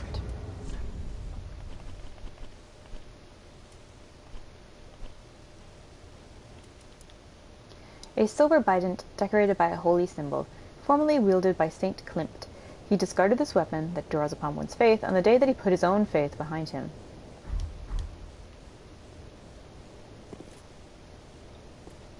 And that was here. I guess that's his grave then. So we know Saint Klimt of the Way of White Church gave up that worship.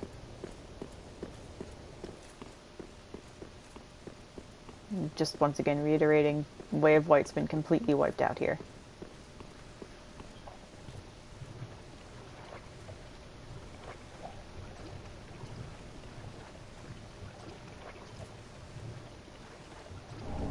Maidenhood, maiden robe, maiden gloves, maiden skirt. That was a maiden of the Way of White. Or one of those bodies was, anyway.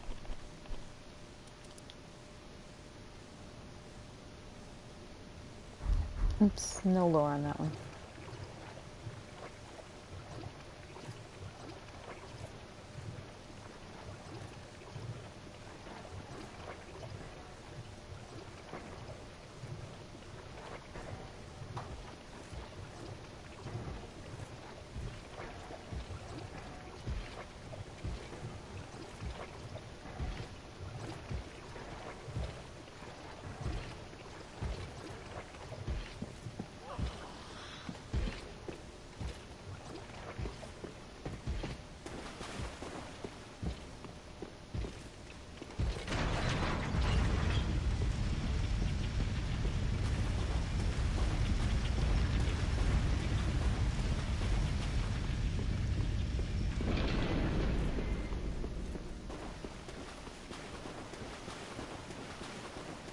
I don't know if this will work, but I'll figure it out.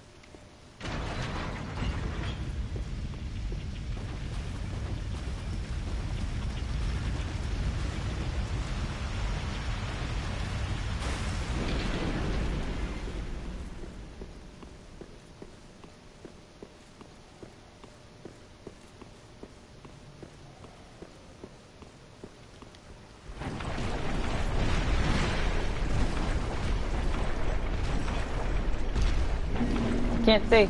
Ugh. Ew. Ew, that's a new kind of grub. Gross.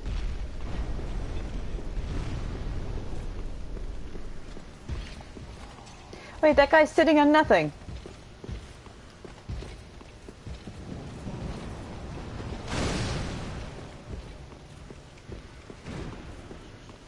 Oh, why did I think there was a thing here? Oh god. Oh god. Oh god. Okay. Okay. Okay.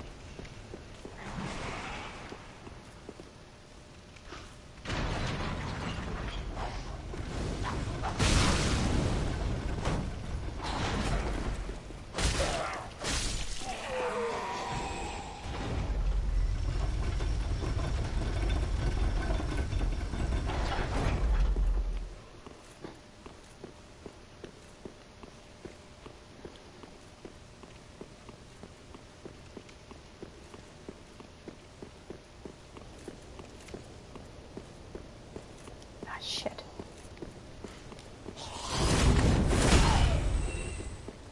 Oh, something died. I don't know what it is. Every time I come out this way, something dies.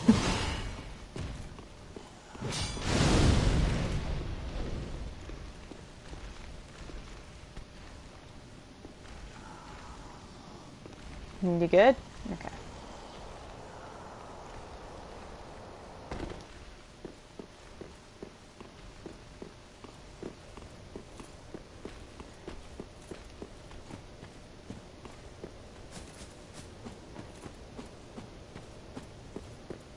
Let's head back to Firelink. Let's head back to the Velvet Room.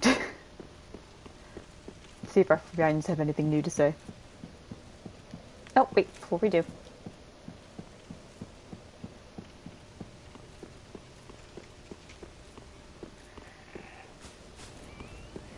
Hello? Hello? Anyone there? Anyone at all? Oh. I know that voice. Just how long has it been? It's me, Siegfried of Katarina. I'm loath to admit it, but I've been had. Someone's swiped my arm. Did you happen to see it anywhere? I haven't seen it. I have seen it on patches, but I need to buy it off of him next time I see him. Oh, hello. Isn't he a jovial fellow? You have to wonder, how is he tricked, and how is his armor taken from him, and how did he end up in a well? But you know what? Oh, yes. I see. Not to worry. Great planning begets great fortune. An old tale of the Knights of Katarina. And I am a master planner, I do say. Ha ha ha ha. Yeah, we're gonna have to get patches onto our side so we can buy from him. I may take a little break in a while, so I can again scavenge around for items I missed, maybe get some souls and level up a bit. Also just get the souls to buy these things from him, for him rather. So it's about 4:30. Go for about 5 hours. Excuse me. I'll probably start again around like 7 p.m. my time, 7:30. Also give people a break so they can do some stuff. They can get food. They can hang out with the fam, or just do whatever.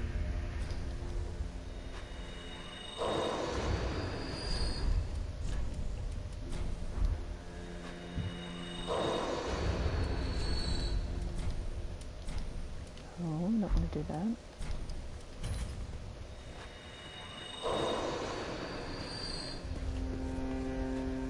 Welcome home, Ashen One. Speak thine heart's desire. Very well. Then touch the darkness within me. Take nourishment from these sovereignless souls.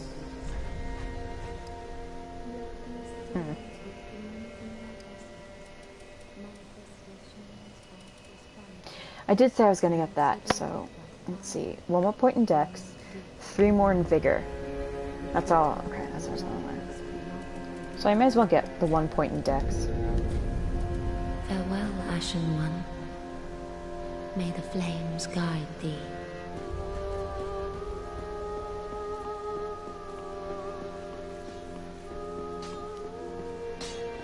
Well met. 'Tis good to see ye in good health. What needs smithing this day?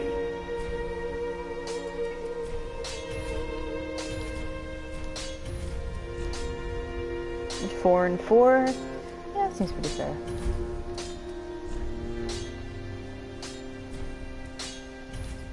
Okay, that does pretty good damage now. Prithee, be careful. I don't want to see my work squandered.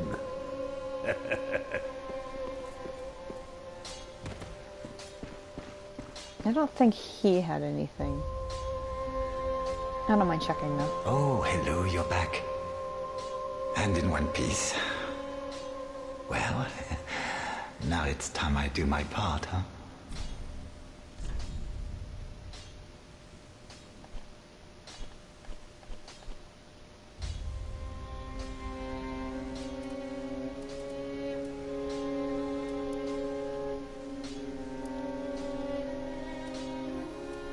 How much is that? So the same weight. Okay.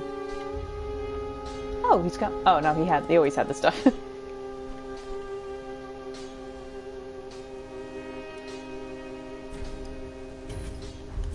Goodbye. Hmm. And stay safe.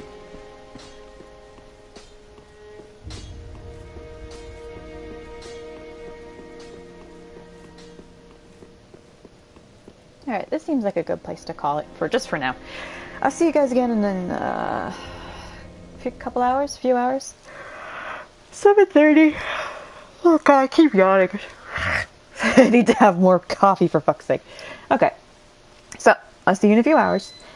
Thanks for hanging out. I love you, I like you, and I'm glad